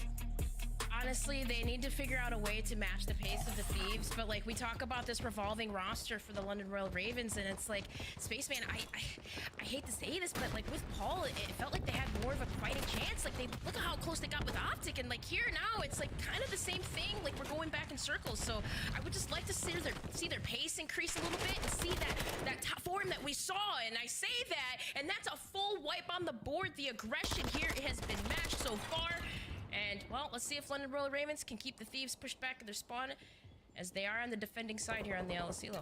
And this is what you want, some impactful kills to let Yuli get on their own, but maybe it takes a little bit of time for that role to eventually simmer on down, as eventually, as we get into this round, has been a couple of opening kills, 29-22 early on. The Ravens having their way at mid-map, but the spread begins, and with that, the Thieves are out. It's Draza on the other side of your screen. Yuli can't see him, but knows that at least info is around as the push will be made, and Thieves making their way over towards B. Prioritization begins, and Yuli in the back finds one, not for the second. Yep, and you see there the push from Thieves. They're on the B point, and the repositioning here from his team to work his way through Kegs, and Huge in the back is Scraps. He's going to work his way on the opposite side, but that is going to be trades happening there, and that's 2, that's 3, that's down for the Thieves, as there's only 2 ticks at B, but still, the damage has been done at least. Kenny, though, is still alive in the back here on the patio, and he does take down Uli. Well, at least bully him away from the window, and that's probably more important at the moment in time than trying to hunt him down and expend resources here. But either way, Kenny's still up and just roaming for damage, finds another, continues his spree. With that, make it 2-5 in a row before eventually falling. But the damage is done. Number split back over towards A. We have 2 ticks of progress on B. Working on the second. Envoy still alive. Splitting your resources. Ravens now have to start committing to one of these. And Envoy doing damage in the back. Eventually he will fall, but at the moment, Thieves have their opportunities here, and they're not letting it go to waste. Yeah, and I was going to say that there was like a good 20 seconds before the Ravens did decide to push onto the A point to help out, but there it is. The capture over at A, and only 1 tick that is needed over at B. I believe that was his team trying to help bait out Nasty Streaks there, so now he did earn a cruise missile, but to what cost? A has been captured. Now you have to figure out ways to stay alive over by B. The advantage here, though, for the Ravens is they do have lives in their favor. So you see A-Sim pushed all the way far up, and also Ulysses getting the information that Draza's in the back, who is huge right here. That is a huge kill for Scraps to take down Draza. So now the damage is done, but again, look how far pushed up Thieves are. Put another 60 seconds on the board, 45 to play with. It's Yuli on your screen, tack in hand. We'll see what the AR can do as he tries to hunt for the footsteps, but all white in the kill feed. There's the light from Thieves. Are now on to B, working on that 3rd tick, and yeah, that'll do it. That's round 1 very early on. The offense gets on board, and Thieves have an opening round win to show for it. Ravens put a couple of numbers up. They were getting those multi-kills that were big for keeping them involved, but in the end, again, it was Thieves with the wipe and just the mid-map pressure. Draws on the outskirts, 3 and 4, but those 3 kills came at opportune times. That's a round 1 win for Thieves. Yeah, indeed. And again, it just off the break, of course, the Thieves immediately getting some time over at B. It just seemed like there was an opportunity right off the gate. The Ravens started off so strong. They had a full wipe space, man. Complete control over the map, and they lost it. And, of course, I mean, when you have your engagements being won by Draza, who, of course, even in that last series, beat the record, 11-0, best flawless of the year, which is crazy, of course. But, I mean, like, you just have to wonder, like, what is going on that you're just allowing this to happen and Envoy pick up these crazy 2 pieces like that? They're just completely getting picked apart again by the subs. I mean, the Ravens are having a lot of trouble just slowing down the sub pressure, right? The roams you expect from Yuli that you've been getting in the early part of round 1. Now it's your time to attack if you're Ravens, but Envoy punishing up close very quickly and draws it through the back. We've seen this time and time again to combine, but pinstripes for the moment. And with that number slow in the game comes to a bit of a crawl, a stalemate to start. Numbers onto the point, losing B, but Ravens continuing their press, 26-25. Still Octane fighting for really possession over this point, and he is successful, rewarded for his efforts as everyone helps out. And with that 3 more fall, Ravens losing numbers quickly. Now what do you do? What do you do indeed? The map, every single lane is being locked down. Octane is on a 5 spree. Everybody else 1 apiece. And the time is dwindling. There's 28 seconds left. And there's a sign of life there. Yuli was able to take down Envoy in the middle here. So you see Nasty and Yuli working their way towards, I believe, I was going to say towards that A site, but they have to wait for the wipe. There is the contest in at A, but still the information, the lock-in from the top. And Octane does get taken down. Signs of life here for the Ravens. Spawns are a bit deep, but Scraps and Asim are going to have to work in tandem here to go for this break and try to help out. Envoy still picking people off at range. Kenny helping as well. It's just a little bit too much, and the woes continue offensively for Ravens. Hold on. They're on to A for a moment. Draza shutting it down, closing the door in their face, lining up the second, and there's Octane for the cleanup. That stun was hilarious, but now into the contest. Thieves throwing number onto the point, but they just don't have enough. Nasty picks up a kill. Octane's the only one around. Kenny with the follow-up. Octane with the chow gets 1, maybe 2. 1 second to go. There's the wipe, and there's the hold. Envoy will get off the point, and with that, Thieves will continue their contest. This round's gone. The offensive woes continue. London cannot find a win offensively in control on this map, and they won't find it in that round. Yeah, and I saw right there at the end, it looked like there was a potential contest from Yuli to try to pull some attention over at B, but Draza able to take him down and stop that play. We've seen those last second captures where it can be possible in control, but you know that you only need 1 good wipe to make something happen. And man, we really haven't seen that from the Ravens since that first defensive side. And, you know, a big catalyst, I would say, in that Nasty, like in the last series, you know, we've seen Nasty really lighten up the feed the last couple of weeks, right? But it seems like, I don't know, is him? I was gonna say Nasty gets a 2 with a nade there. Hold on. I didn't say nothing, but no, I was gonna say Spaceman. I wonder whether, like, with just the changes that he's been making with his role, how much if that's affecting him with picking up Uli. For the Ravens, they just really can't get that pace going on the same page as we saw just weeks ago. I mean, you're gonna start trying to peel Nasty out towards the tower for sure, and having radio control would be big, right? Getting an AR in that spot just as a power position alone.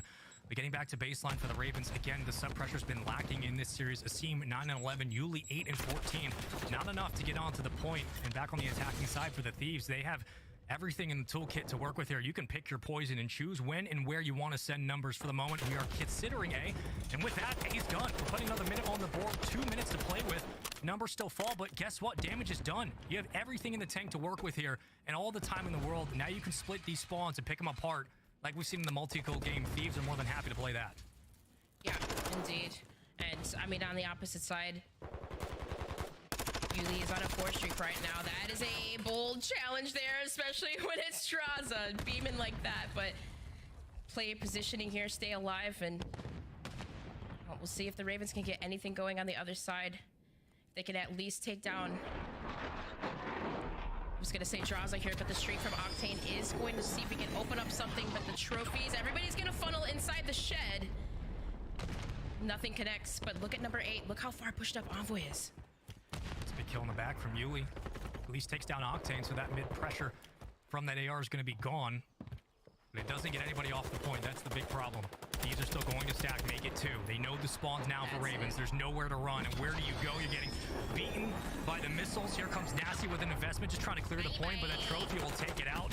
And with that, Ravens now have to fly. It's an absolute foot race into an absolute... God, I do not like these commentators. That bye-bye. Like, come on. You're a professional. Act like it. Fist bumps all around. Anticlimactic at best, but smiles nonetheless. 3-0. The Ravens get absolutely bullied here on Friday. Yeah, London got palmed. Holy. And it was just done. It was just done, Spaceman. Absolutely insane stuff. And I mean, a couple This next series is FaZe in New York. I don't have any of those players in my fantasy, so I don't know. I hope New York wins. Well, no, I hope FaZe wins because New York is below Optic right now. 16 from ASIM, 8 and 15 from Scraps. And What are the standings? Spaceman, you got to feel for them just coming off of Major 3, how well they performed. I mean, it constantly feels like we're talking about London in the realm of they're better than their placings. They're better than what they're showing us. And that's absolutely true. But at some point, the placings need to start meeting the results. And as of right now, London have not shown the improvements going into Major 4 to start for these qualifiers that they needed to, at least on Embassy, on LSCO, on Mercado. Again, maps that all seem to favor Thieves going into the matchup. When we were talking before this series kicked off, we were looking at the picks and bans and thinking this could be a 3-0 for Thieves again, given how the last series went between these two. Now the second time they've matched up, and with that, it is 2 3-0s back to back. But I would love to know what the Deaths thinks. I know you guys all wanted to go the distance. We wanted that too, but I don't think it's happening today. Yikes. I'm not mad if you're going to make it this fast, though. LA Thieves respecting everyone's time tonight. A 6-0 in Search and Destroy, a 3-0 control, a masterclass across the board. That hard point, you almost had a 150-point victory here, Allie. Yeah, unfortunately for like the map number 2 specifically, the only notes I really could take on that was like, smoked.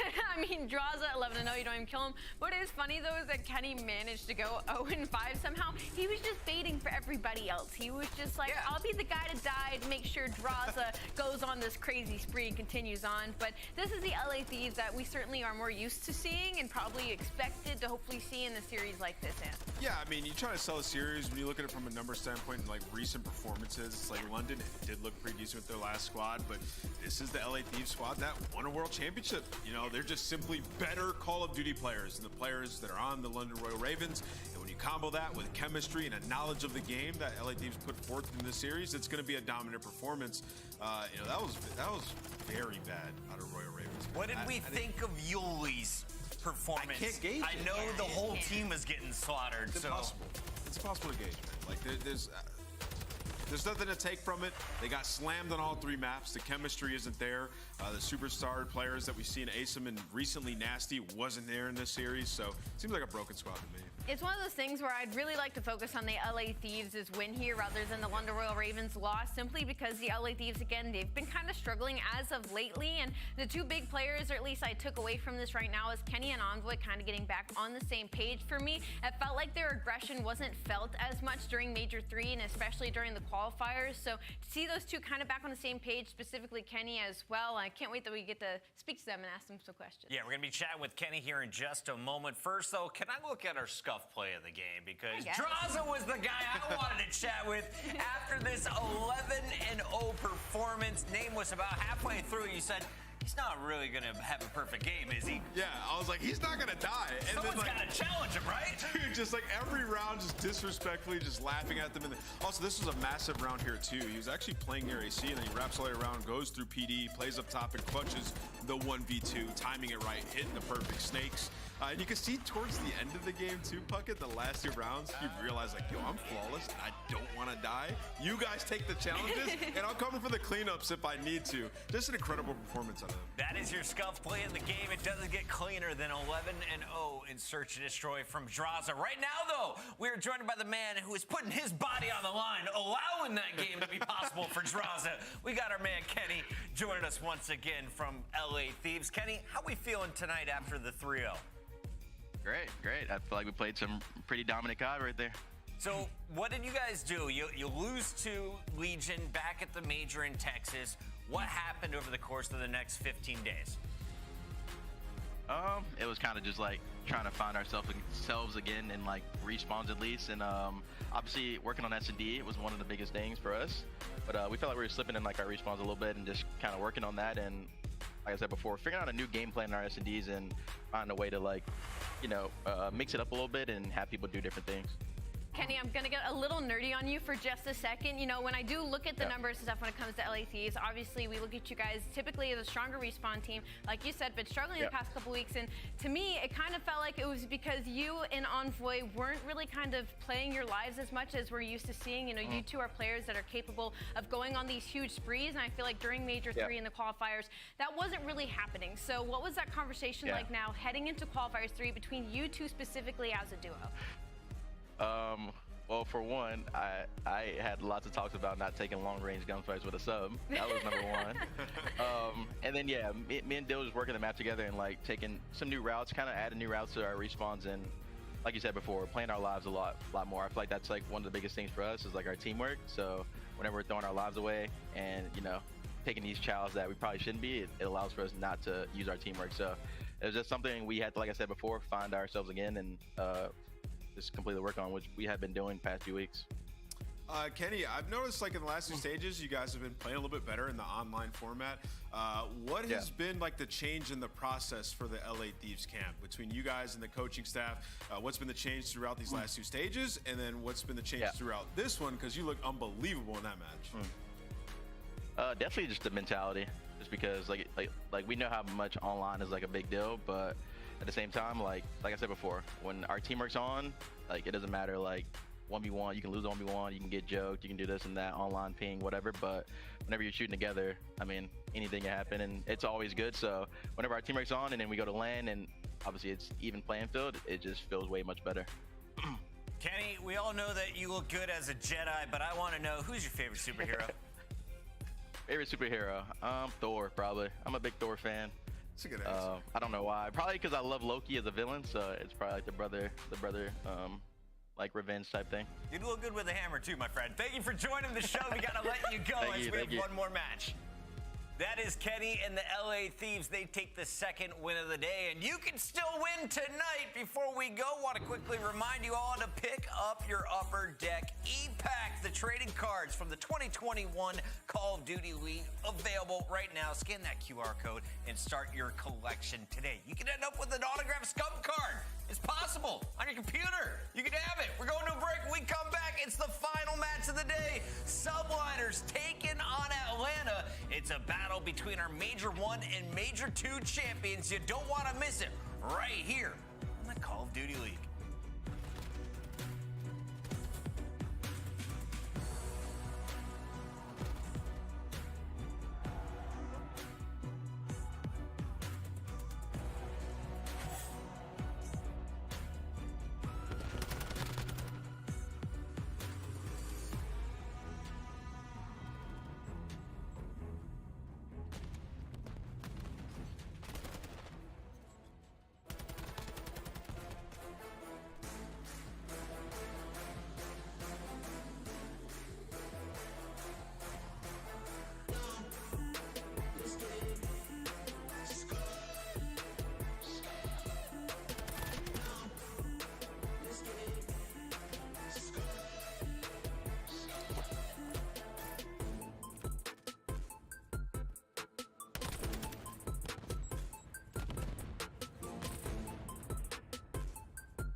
100 racks up in my safe.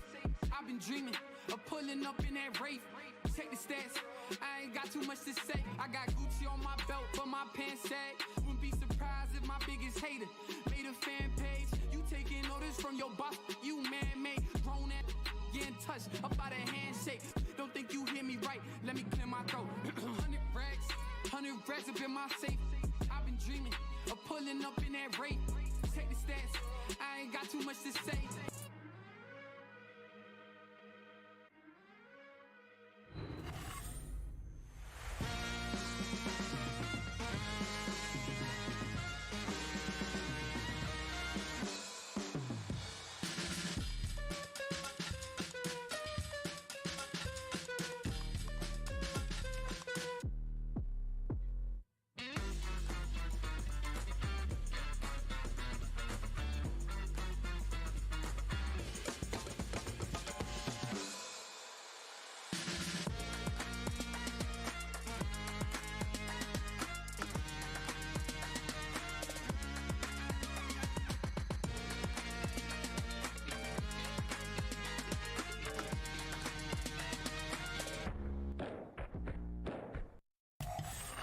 Welcome back, everybody. We have our third match of the Major 4 qualifiers kicking off right now. Chris Bucket, Alley, Cat, Nameless in the building. And let's break it down, Alley, because this is a good one. If you've been watching since the start of the season, you saw the Subliners win our first event. Then we saw Atlanta taking home Boston. Now we get to see our two major champions facing off online. Yeah, and it should be a great matchup. I mean, the last time these two teams went up against each other, it did go to a Game 5, and Atlanta FaZe did end up on top. But kind of the biggest conversation when it comes to the series is that New York has been struggling as of lately. Not just struggling, they got sidelined by Florida. My bad. 9 through 12, from first to the bottom position for the Subliners. But when it comes to the qualifiers, this is a squad I always expect to pull off at least 3 victories along the way to the major. Yeah, you know, I expect them to figure it out going into the major because I feel like during the qualifying stage, they put a lot of work into their search and destroy. Now, it wasn't the greatest qualifying stage by all means, but this is a team with so much talent. You expect them to be taking respawns. They also had some maps going into the major where you're like,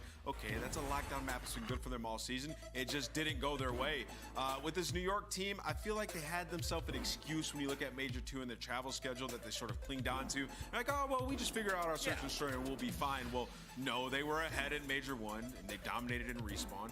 And then they got bad at search and destroy, so they lose at Major 2, and now they have to figure it all out and put it together. They're still in a good spot, still sitting top 3 in terms of placings, in terms of points, excuse me, and they have this guy, Hydra, who has still been unreal as an individual player for this squad. I have no gripes with any of the individuals, actually, Puckett. It's just a team chemistry thing, especially in the crunch time modes in this hard. Which is kind of what separated them back from me and Raleigh, was that team chemistry, the way that the squad got along both inside the game and out. They, of course, struggled on land, but this is a brand new day. But you're going up against our Boston champions, a team that hasn't finished outside the top 3 when it comes to land. I mean, what is the key to success here for Atlanta to keep it rolling? Because I feel like they're the favorites on paper, right? oh, absolutely. They're definitely the favorites on paper right now, simply because those maps 2 and 5, I mean, it's how they closed it out last time against them. It was in that nose-low fashion of the 2-3-5s. And Atlanta FaZe, they have not slacked in their search and destroy. They are 30-9 record in search and destroy right now. So that game mode is basically locked up when it comes to Atlanta FaZe. But here's my gripe, and here's where they need to succeed in this series. Drop it on me. And that's going to be in the hard points. It's something they struggled with for the past 2 years for some reason. It's Atlanta FaZe. They have the talent, so they're always pushing these series. But I feel like if they just figured out that hard point, they're getting to those hills, and they're not breaking and they're not rotating. That is their biggest problem right now, is they can hold. I mean, you have Celium with a 78% non-traded kill percentage. You have a BZ and Simp, probably one of the best sub duos in the game right now. And you have Slasher for your search and destroy. But you are not getting to these points. You are not getting your fundamentals unlocked. This was a problem they had last year. This is a problem they have falling into this year. They're still a top 3 team. That's what's so frustrating, is if they fix that one thing, they'd be a dynasty. Yeah, I feel you on that. I still feel like in a lot of these series, though, they're going like 50-50 when it comes to the hard points, and it's like, okay. The control as well, though. Like, they've played, what, 5 straight hotels, or they've only won 1 of those hotel controls. So now that we have Expo in the mix, maybe they start to mix that in some series, or maybe they've had a couple of weeks now to get back on point when it comes to hotel control, because I believe that's going to be a map that we see in this series, but we know how good New York has been all season long. So we'll see this practice. These two teams have been together for a while, how they come out in this series. Someone gave give you guys the maps and modes early? I got Well, I got them right here for everyone else at home. Don't worry, you can be just like Nameless if you write this down on your notepad. Embassy, Hotel, El Asilo. Let's talk about who has the strengths, though. Allie, I know you've been diving into the numbers. Who do you think has the edge when it comes to the maps in particular? And particularly maps 1 and 4 is pretty much a square up. Atlanta's getting their best hard point right off the bat. I mean, they're 9 and 5 on that Embassy hard point. And then in that map number 4, I mean, both these teams are solid across the board. And do you have anything? Yeah, New York are 2-0 against Atlanta on Hotel Hardpoint. Yeah. And then they've played Hotel Control both times they've played. And whoever won that map won the series. So it could come down to game 3. I want more than just a winner, but let's start there. Let's get the predictions. Nameless, who do you have taking this series? I have Atlanta FaZe, and I think they're going to do it in a 3-2 fashion. 3-2. That was my follow-up. Allie, where are we going? I have Atlanta FaZe. I just hope they do it in, you know, like a 3-0, 3-1 instead of a game 5. 3-0, 3-1. If my team, the New York Subliners, win, who is the reason they get the W? I think Skies. I think Skies will be the big reason, man. Skies? I think he's the X. They're high-five, and that means the game's ready. Let's send it over to our casters one more time. Gentlemen, kick us off. Thank you very much. Yes, it's the Titans of Atlanta FaZe taking on the Giants of the New York Subliners, making them both seem normal size. But it is a big game for both these two teams, both of them actually coming off loss streaks, Tom. Yeah, it hasn't looked good for them over their most recent forays onto the main stage specifically, and of course in the online qualifiers leading up to it, specifically for Subliners, who really didn't have a good time when it did come down to the event in Texas. But a good chance for them to bounce back. Potentially not the easiest team to bounce back against. Atlanta FaZe will probably be disappointed with their performance in Texas. Did look solid, but ultimately not good enough. When it does come down to it, I mean, you know, Ant is completely right. It has come down to that control, whichever which way this series has went. The last 4 games, or 4 hard points that have went against these two teams, New York Subliners have taken. The last 3 S&Ds, Atlanta FaZe have taken. Both these two teams unbeaten against each other in hard point and search and destroy. The controls have been even. This should still be a close series once again. New York have definitely dropped off, but can they bring something else to the table here up against Atlanta FaZe to kick off major number 4?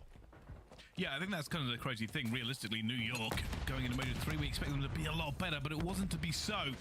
And the FaZe also coming 3rd. Maybe a little bit of a disappointment for them too. Let's see how they gear up for their run into Major number 4. I will say this, the players on both teams have some of the most entertaining play styles you'll watch in the CDL. BZ might be one of my favorite POVs. Just time and time again, on ball with him, just pulling off the seemingly impossible pre-step. Going down to his boots, and now we will make our way over towards P2 in around 25 seconds or so. But speaking about Embassy specifically, and well, about hardpoint, both these two teams have lost the last 3 hardpoints they've specifically played. Of course, not up against each other. Fight going on here between Slasher and Skies. Skies will come out on top of that one. Simp could do with finding that kill.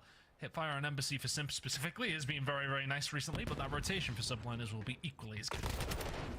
And that's what they want to hold now. You can already see Atlanta FaZe looking towards the back, trying to find their way through inside as well. Hydra has pushed out Ambulance quite far. Skies will win this first point. He knows where Slasher is now. That stunner native coming in, but he's going to go down to it. New York will hold this, but they are worried about the pinch. Holding has really been an issue for the side of New York. Not this time, though. Really good breaking team when it does come down to Embassy. The holds have been an issue for them, but with 35 seconds to go, looks like FaZe might be choking this. They might have to. With Priester finding 2 big kills, really smart positioning from him. Knows the push is going to come down the parking lot side. Now Hydra can just try and cause issue as best he can in and around this area, to then wait for the rest of his team to get themselves over here. Simp and Abizi hunting down, as they have so often do. 15 seconds remaining on P2. Looking like it is going to go Subliners. Just about. Priester will get that scrap time. This is exactly what they wanted to start off with. There's not many teams that can put Atlanta FaZe into the bin like they have so far. But the setup is mighty. The New York Subliners find a way through already. Hydra looking for it first, but he finds Simp instead. Skies will take down the player up top. He's just going to be here as well, and FaZe have thrown this one. This setup was great, but they've just lost too many gunfights. New York are now in a great position to put the pressure on. Can they do it, though? It's a very linear push, and you're running into Simp inside of Orange. A difficult one to deal with at the best of times as Priester. Is he going to try and make his way over towards top ladder? It looks like he's just waiting for his teammates to maybe find some kills. 30 seconds to go. We'll find something over towards the tennis court side. Cellian up, ready and waiting. We'll find one. Priest there, the next on the chopping block. Well played from Cell. Can he find the third to lock this down? Bad time of the trophy. Scrap time, New York. 20 seconds to go here. Looking like FaZe will have a rotation over towards P4 though, Bryce. Yeah, Beezy just doesn't want to give the scrap time away, and his teammate will get the kill before him. One more fight for Beezy, but he's weak and will fall before he can do anything else. Atlanta FaZe, again, will have the rotation. Can they find more points than last time? Simp is going to work on the sling. He is here for Atlanta FaZe in stages. But it only really counts if they can find the points. And I want to say that, you know, we've seen these two early rotations to a certain degree from Atlanta FaZe. They've been here in numbers and set up very, very quickly. Their hold percentage on this map is so good. So they've been relying on that working for them. And Sim finding a couple in the mid-map is going to help that hold percentage just rocket on up. 2 kills still for Subliners. Potential break on the cards. There they go. That's a huge stack. You don't normally see 4 players piled down a corridor. Don't know whether that was a miscommunication or just a plan they had, but they line up. Atlanta FaZe, that is shooting fish in a barrel, but it has been broken just a few seconds as the teams look towards the rotations. And Abizi may have just caught Sky's napping. He knows he's here. Oh, that's a big win from Skies as well, you know, because if Abizi finds that kill, all of a sudden he's inside of Laundry. You've got to then turn around with your subliners, allowing that pressure that is currently being put onto Atlanta FaZe. It would have been completely negated. They would have been able to find a way through. It's a big kill from Skies. Sound cues OP. Kismet and Cool found themselves still in the lead of this map in particular, but it's looking a lot prettier only around 60 seconds ago. Still, good hold so far. 4 dead for the side of FaZe. No way through just yet. And Sky's just going to hold them off here as well. Atlanta FaZe have no map control. They have no way of even contesting the hill at this point. Eventually, they get the spawn coming up, ambulance as well. This will be a linear push from them as they just pile into it as well. Kismet's going to have to back them up as they're already through. Sim flies into the point of Beezy gets Kismet as well. And that is surprising. I thought New York would be able to shut it down a little bit better. And that's a good 20 seconds. That for New York, the first 40 are completely uncontested. 1 kill falls the way of FaZe and they swarm on them. It's always nice to have Simba and Beezy in your team because you can't literally just fly in anyone. The 2 of them working synonymously. And there you go. It's a good first rotation of hills out in New York subliners, but I think after their initial lead, they'll probably be a little bit disappointed, only to be about 10 ahead. You are correct. This game's still very finely balanced between these two. Atlanta FaZe at the moment not really putting a lot of pressure on a P1. That is giving New York more time than they would have expected. And finally, Atlanta FaZe will get that player off. It's Cellian towards the back, but he will fall as well. New York looking to hold on to this. If they can convert this into a successful P2 rotate, it could be a problem for Atlanta. It really has been about the rotations of both these 2 squads. We haven't seen too many good breaks. Outside of that one on the final hill in the first rotation from Atlanta FaZe, it really has been about who is here first, is picking up the majority of the time, which is, yeah, how it usually is. But in terms of breaking, it has been good for the side of FaZe. It's been great for the side of New York. Haven't seen a great deal of an example of that so far. Hydra towards the back will get taken down. FaZe looking like they weren't going to win this row though, Bryce. They certainly are. In Atlanta FaZe, while they are behind, they can always fight back. Let's find out how they are feeling though. For the FaZe, listen in. Yeah, front side. He's not peeking me. I'm pitching you too. He's on your truck. He's on your truck. Gas on me. Stop PD. Get live on the gas, guys. One shot. Nice. That's that time. Mid time. One's laundry pitching you. Watch your pitch. Heard you. I spawn PD, bro. We can work mid. One's gonna spawn P1. Pinch dead. I'm working on P1. I think P1. Yo, defense. One in hill. What? Defense dead. Alright, they're middle right now. Just stay alive, Paco. I'm rotating you. Mid-side Tetris. Absolute. Yeah, I'm going. Stay down. I got your mid. Yeah, that's one. He's above me. Got it. What's going on? P1 shit on. Let's fucking go. Watch out, Ali going again. I'm standing mid. Ali dead. Nice, dude. Simp is in you guys, I'm pretty sure. Heard you. He's on the heady. I spawn P1. Hold, one shot. That's one going court. I take time. You're good. Top. Court right now. He's weak. He's weak. Laundry mate? No, never mind. I got name. Sign, that guy's weak. Nice. One more sign, I think. Nice, he left. I spawn gas. Spawn P1. Bottom orange. Nade hill. That's one, guys. Bottom orange, Tommy. In hill, weak. I'm coming bottom orange with you. Bottom orange side. Two sides. Close sign. AC up. I'm going to the ladder. Right? Bottom orange. Ladder dead. I'm blocking you guys. They're gonna take routes. One more on me. Oh, sign. Low ladder. One more, Jen. One more ladder. Last guy ladder. Yo, gas on me. I hear him. Orange. That way. I'm getting naded, guys. Aggro, Paco. I'm sorry. I'm busy. Good job. Get kills. We're good. That's one on me. That's one bottom blue. That's one peeking. I got your bottom one. Well, there we go. Subliners this time with the comms. But let's actually go and listen to Atlanta FaZe this time with their own. Listen in. Orange on you. One shot. Near mid. All they will get it. He's not peeking. He's still not peeking old. Yo, back gas. Back gas. Press on. Push on holes. Back gas. I'm initial. Turn on the back. I pitch you cross. Stop. No, he's on center stand. I don't see a side door. He's there. Alright, Jesus, beat him. I'll do it. Watch it. I saw on the back. I'm in the back. He went holes. They all went holes. They should dart. Three holes. He close back. No more mid desk weak. Yeah. Alright, all good. I spawned sign. Yeah, I'm right there. Yo, one's holes, and one's god box. I'm back there now. I'm back there. One shot, kismet. They push out? He's right there somewhere. I don't see him. You went out. No, he peeked you. He jumped out. I'm down for you. Ready to turn? That's not much. I'm seeing chairs. I'm looking at chairs. He's not showing chairs. Chairs dead. Nothing left. Goes left. Go left, Sean. He's push right now. Go straight in chairs. Chairs. Trying to go new. Got him. Nice, good up. I think they're new on you. I think last one's there. I saw back. Side door on me dead. I touched him. I don't know. They're spawning mid or late. Orange. Well, the comms are flowing for FaZe, but the points are not. Subliners well within lethal range, and they have the rotation ton. Yeah, looking really nice. It was so much better from 2 to 3 for Subliners. Yeah, okay, it's been typical Atlanta FaZe as we headed back over towards PD. But now into the kitchen. Can Subliners finish this one off, and can they find themselves in the lead? Priester Hydra finding the kills. It's getting a little bit risky now for FaZe. They need to do something shortly. They're waiting for it, but they have managed to find it as well. They get the trades. Somehow holding it down. They waited so patiently to get into that point. But they have managed to break it.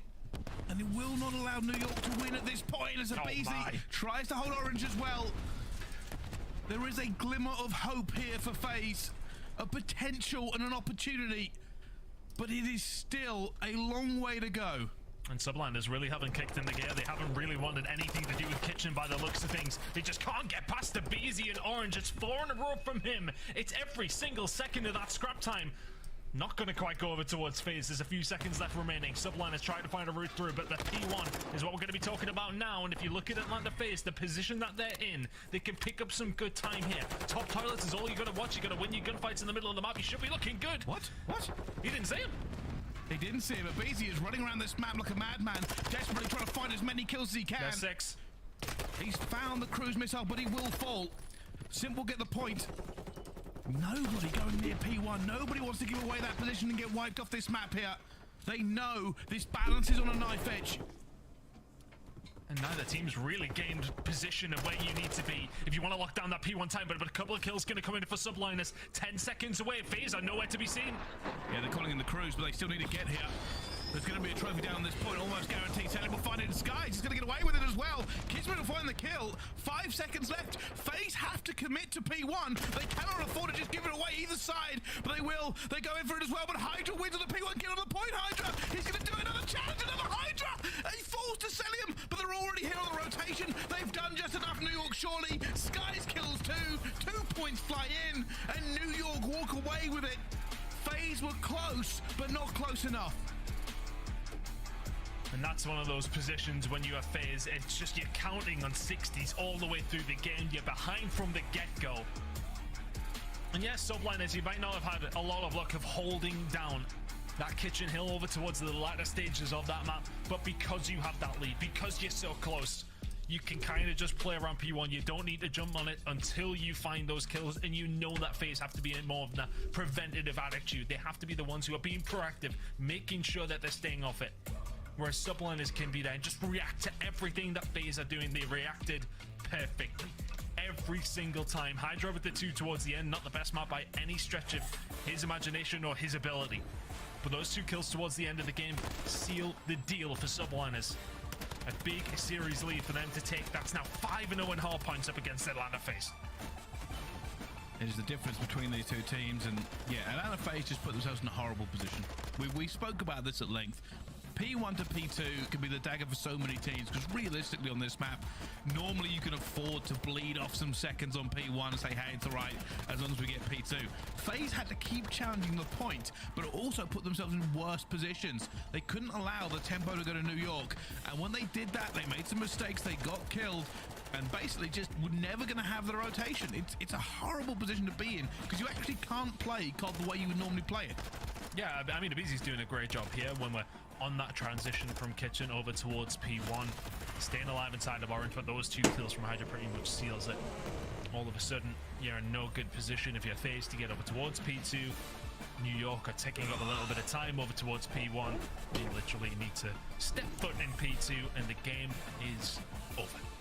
Big game from Kismet, 29 and 17. Priest are putting up big numbers as well. And they're two of the players who have really come under fire just a little bit. They haven't necessarily been performing to the levels we've seen in stage 1, obviously, and Raleigh taking away the trophy. These 2 guys on this team looked so influential. Kismet does so much for that squad. Priester looked like the Priester of old, absolutely frying everyone. He did the same just there, as did Kismet. Big performance out of them. And map's #1. It's surprising to see Hydra at a 0.65. He's usually a player who can drop big numbers on the map. Didn't need to that time around for Subliners. We'll definitely need to step it up though in the rest of the series if they want a chance against FaZe, because we're heading into Search and Destroy. But we know how good this Atlanta side are at this map, and at this mode in particular. Yeah, I mean, Atlanta FaZe obviously the favourites in the S&D and have been for quite some time. Fortunately, though, Ton, the statistics don't always tell that whole story. If anything, it gives New York a bit of a better hope than some people would be expecting here on Greenberg Hotel. Yeah, I look, it's one of Atlanta's, well, maybe not their best map, but it's the second worst Search and Destroy map. Sitting at a 5-3 record for them is probably relatively bad, it has to be said. But I mean, at a 4-4 for New York, they're not necessarily setting any records on this one either. FaZe have started to lose Search and Destroys. They have started to leak them here and there. I want to say specifically, we'll just check actually. I think it was... Okay, well, okay, they lost one. they lost one of the last, like, 60. But they have shown the opportunity to bleed, potentially. We've seen Toronto look really good against them on one of their better maps, Hotel. Yeah, okay, it's been relatively comfortable as of recent, but it is still not necessarily one of their best. But for all that we can maybe clutch at these straws for New York, it's still Atlanta FaZe, it's still Search and Destroy. But if you're New York in this situation, smiles all around, you're feeling good. Hydra maybe doesn't look like he's feeling too good, but the rest of the team was smiling anyway, you know. Yeah, this may be, and we spoke about this before we come into this series will always feel a little bit weird. New York definitely have the statistics with them when we come to the hard point. Atlanta FaZe is always the S&D. I would have loved to have seen an Expo map #3 just to kind of really throw it in the wrench of which way it goes, but a must win for FaZe, and I'm going to see whether or not New York can kind of bounce back, because taking Atlanta FaZe down at this point will help at least bounce them back for a very disappointing Major 3. Yeah, I think, you know, it would be a step in the right direction. There's still a lot to be said about their performances over the last 2 majors. I think they need to step it back up, but I think the expectation was set so high. I'm not gonna lie, at the beginning of the season when we seen this roster form, we were like, oh, we don't know how good they're going to be. They surprised everyone at Major 1 and how good they looked. The last 2 majors kind of went the way we thought it was going to go originally at the top of the season, but after that performance in Raleigh, you have to be able to bring that level on every occasion, but things are just a little bit out of sync, or have been at least over the past couple of months. Not in that map #1 though. Really good performance. SMG is doing the job where they needed to, but Kismet and Priest are taking over. Can they do it in the Search and Destroy though? A 2-0 lead for Subliners would be something. So here we go, the initial breaks.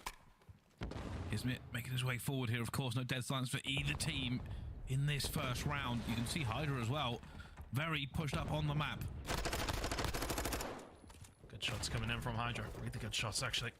Priester will find another as well, and this is something that FaZe comparatively have struggled with. 51% of the time they are finding those first bloods, but they are #1 in terms of first bloods on Embassy, Mikado, and El Asilo. Hotel, it has slipped them by just a little bit. Now in a 2 versus 3. Subline is looking to get this bomb down. Not an easy job for Simp and Celium here. Celium might be in a little bit of trouble. Defense is waiting for him. It's going to be Kismet. I was going to say, what's he go against the horse, but he's playing a corner. And now he's just got to wait. Simp in a 1 versus 3. It's so difficult to do in Kitchen. But now there will be snakes abound. Simp dives straight through and somehow alive for a second, but will be taken down by Priester. And New York are first on the board. Awkward little spot from Priester. You're very much expecting to see the top of everybody's heads inside a Kitchen, but Priester lying in wait in the open. The poor horse. Yeah, this is something that will be in ranked play soon. So expect to see that in the games coming up if you're playing later tonight. I haven't seen that, if I'm honest, yeah. Yeah, but we're also not Kismet. He's got that dog in him. And no horse. Anyway, moving on to this next round. With Anna FaZe, only got 1 kill that entire time, and it was Simp trading out Hydra. Not a great start for them. A lot of pressure coming through, though. New York are here in numbers. Oh, wow. I mean, they've read it completely. This kill that we're going to see potentially come in from Slasher could be massively important. He's not going to be able to find it. Kismet finds that. Now all of a sudden Atlanta FaZe are stuck in between a rock and a hard place. And with only Celium and Simp left alive. Yeah, you've got Kitchen control. You're all dead. That's it. My word. New York subliners. Works out perfectly for them. If Slasher can find that first kill, it's a very, very different round. But the pressure they put on from the get-go just read it so well. FaZe down and bleeding right now. Yeah, that unbelievable from New York. They completely committed. They got it 100% right. And now Atlanta FaZe. This is the thing, right? You talk about Atlanta FaZe. You got to remember they were on a 15 S&D streak until it ended at Major 3. And everybody still expects them to win all the time. New York up 2-0, and we're not saying it's over. But this is a good showing from them so far. Already pressure coming towards the middle here. Simp will get the first blood this time around. And that's bombed down. First blood for FaZe. We'll find a second as well, so this is looking like a FaZe round, but it almost makes you think, you know, look, they're a fantastic search and destroy team, but we see them find so many first bloods, which is such a huge reason as to why they find these rounds, but when they don't, it is a bit more of a struggle. It's just the fact that they find them so often, Bryce. It makes it a little bit easier. It makes it look easier. This guy's now in the least easier positions. We'll find one onto Slasher, though. No other players around from FaZe to trade that one out, but still a mammoth task for Skies. Atlanta FaZe, though, are pretty spread out. Biggest issue will be them for is that they're not in a position to trade anything. Just look at that mini-map. If Skies can find the 1v1s, they'll be super happy. Unfortunately, didn't get that one, and Bomb is going to be down there as well. 23 seconds left to go. I don't think Skies can commit, and if he does, he finds the first. It's going to be a trade coming through as well. He wants the bomb. Simp will chow eventually. And FaZe could have given that one away. Yeah, it's an awkward one. For FaZe, you don't want to commit to the fight. There's not much time left. But if Skies is going to gun a couple of you, well, you'll have to do something about it. And Simp takes matters into his own hands. And Atlanta FaZe will eventually get around on the board here. There's definitely a weakness. They're not flowing like they have done in Search and Destroy on when you see them play Elisilo or something of the like. They just seem to be like a very much a well-oiled machine on that one. Stuttering just a little bit so far on Hotel, but New York have played it well. Getting aggressive, finding those first bloods. They're getting aggressive again here.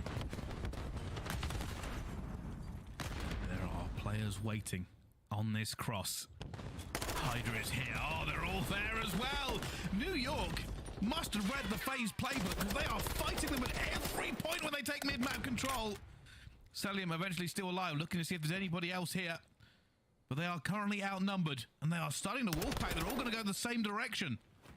I mean, they are just wolfpacking, and Slasher's going to catch them napping. Skies will fall. Now a 2 versus 2 in New York. You have fumbled the bag here. Kismet left on his own. Surely he gets challenged by Slasher. And there's the round. New York. Crazy. I mean, that's just too linear, though. I understand go around in a wolf pack, but you got to check your corners as well. I was going to say the biggest issue is when you wolfpack, what you're doing is playing trades. They didn't find any. They had the wolfpack going through reception, and when it fragmented, they were able to pick it up just a bit. They actually threw themselves into a pinch. And New York will not be happy with that. Atlanta FaZe hold their nerve and get away with it. Good job from FaZe to bring this one back. honestly feel like that was not necessarily the best of plays from New York Subliners. Looking like they're actually going to go for a bomb plant because we've seen very little of this so far. Good snap from Kismet. Going to need to find the second. Tries to get the util out. Can't quite get it done. Sim to find 2. Not in the best of spots to do anything here. Will back down. As will Subliners. They really did go for that bomb plant, and it's something that's really worked for Subliners on this map, specifically something that FaZe struggle with as well. When those bombs are down, the retakes are low on the percentage side of things. Not going to have to worry about this time around, though, you would think. 3 versus 2 in their favor. Brewster flies out, but will go down to Sim. Guys try to make something happen, but it's peekaboo, and eventually will fall as well. We were definitely talking too soon, and FaZe have figured it out. And they're just matching aggression with aggression here.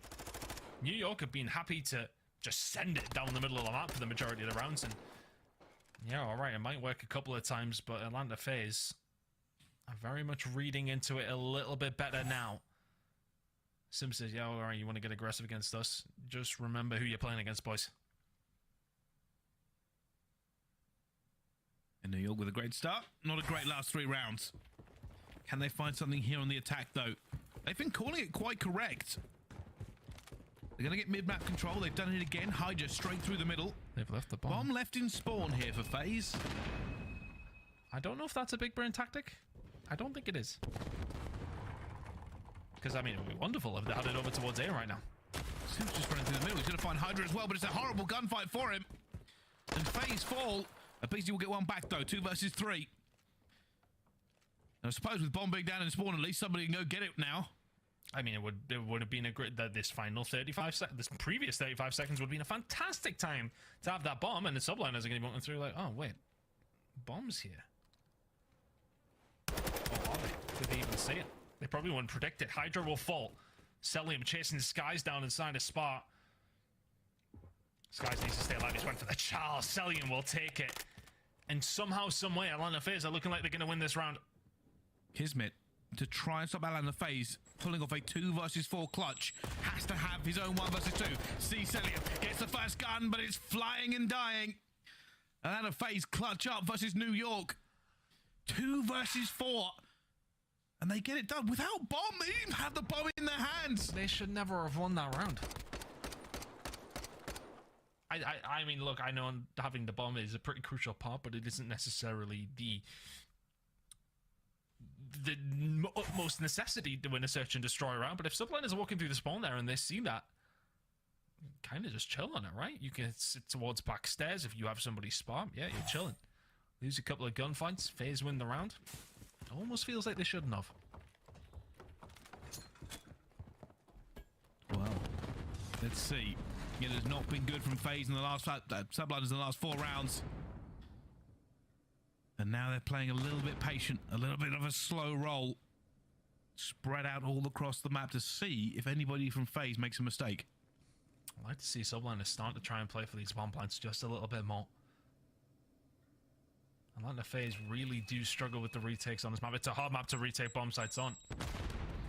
Albeit, but 19% at 11th is not great. But can they find a first blood? Something they've been known for. Not this time. Hydra will find 1. Skies will have to back on down. No bomb plant coming through yet for subliners, but they may well have an opportunity now. Slasher trying to get in a position, but can he? He might be able to find something here if he looks at the right time. That bomb is going down. Slasher is checking the angles, but he is not seeing the bodies. There goes Skies. Skies gets away. The other player's got underneath him. Slasher with just a tiny bit of bad timing and gets gunned by Hydra. Hydra found the second. And Sim left alone on a 1 versus 3, and down he falls as well. But New York, fortunately, find something now. They desperately needed to stop the bleed. Slasher just gets absolutely eviscerated, and as soon as he shows his face, Hydra, the Vaznev hitting, as well as we often do see it do when it is in Hydra's hands. It's one of those situations, though, when they start getting the bomb down, it's those control positions around that site. It is something that is just a little bit easier to do on that site in particular. Now it's up to New York. Can they defend? Well, they've sent it towards the middle of the map again to try and get some control. No information gain on Hydra, where he's got up to as well. This would be a free push if he went for it, but Slasher over towards the back stairs is ready and waiting. This bomb is now down. It's a 4v4 retake that Sublime is going to have to try and pull off.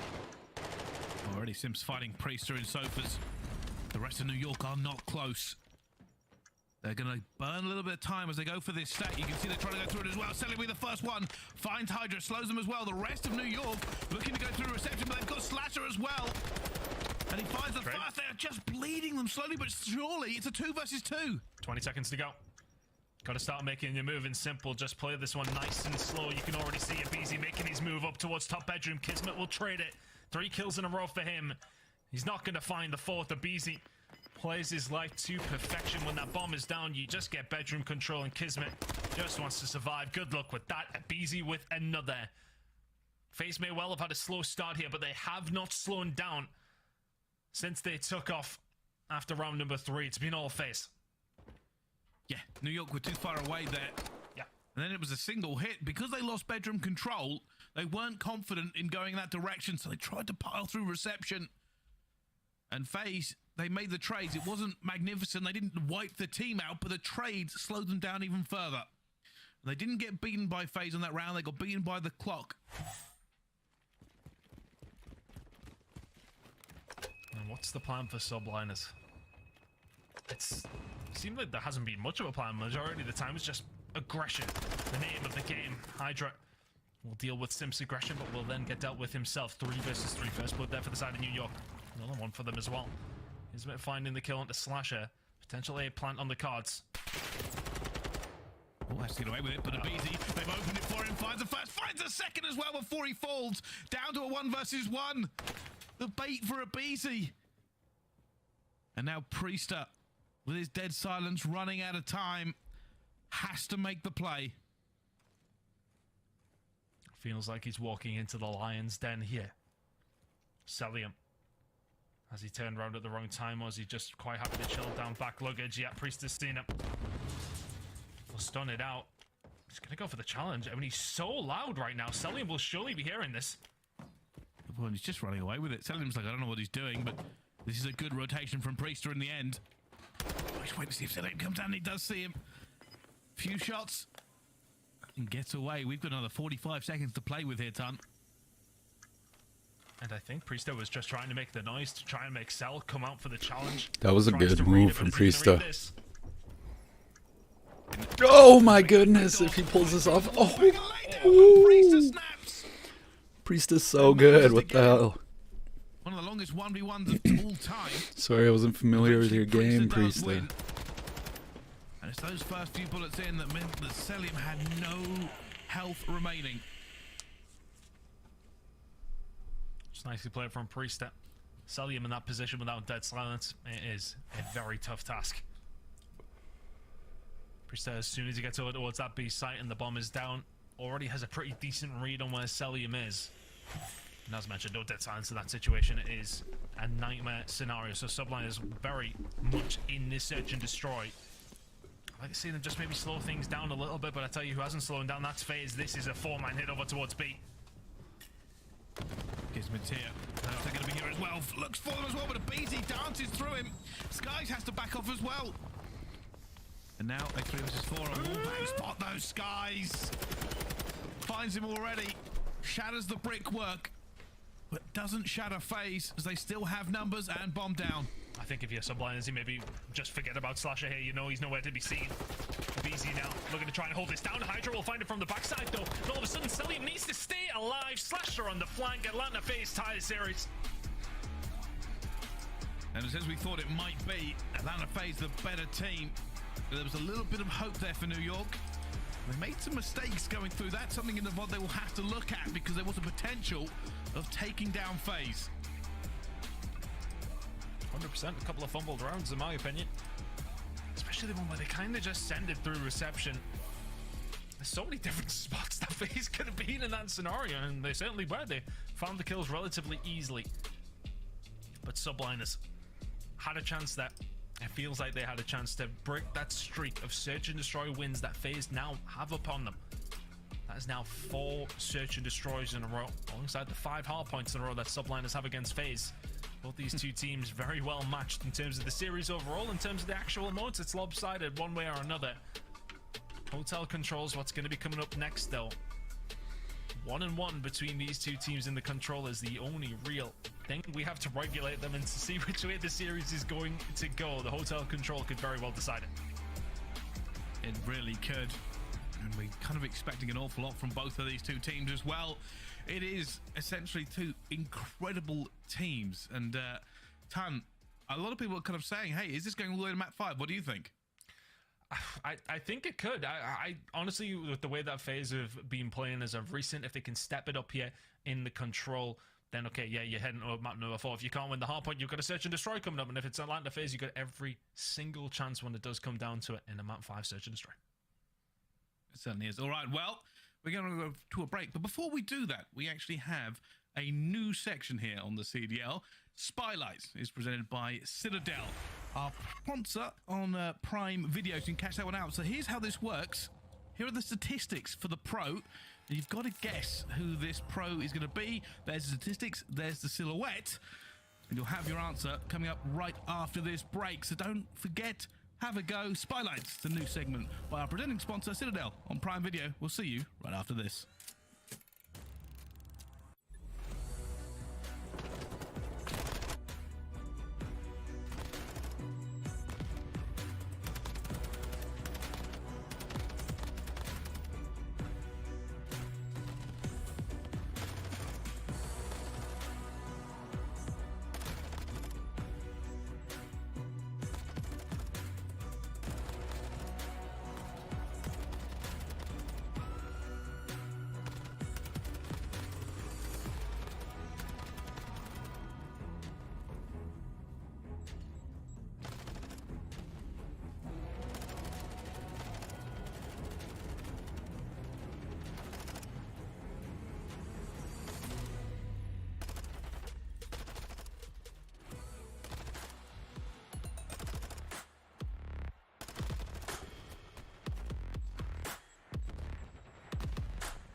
Call of Duty League is brought to you by the new series Citadel, premiering on April 28th, only on Prime Video.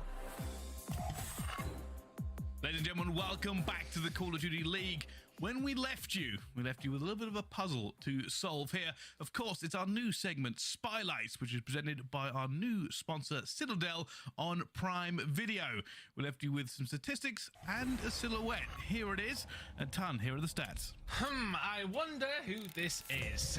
Won his first championship in 2014. I think I was probably still in my 30s at that stage, maybe not quite. 3 COD Champs Grand Finals appearances, 1 championships with 5 different teams.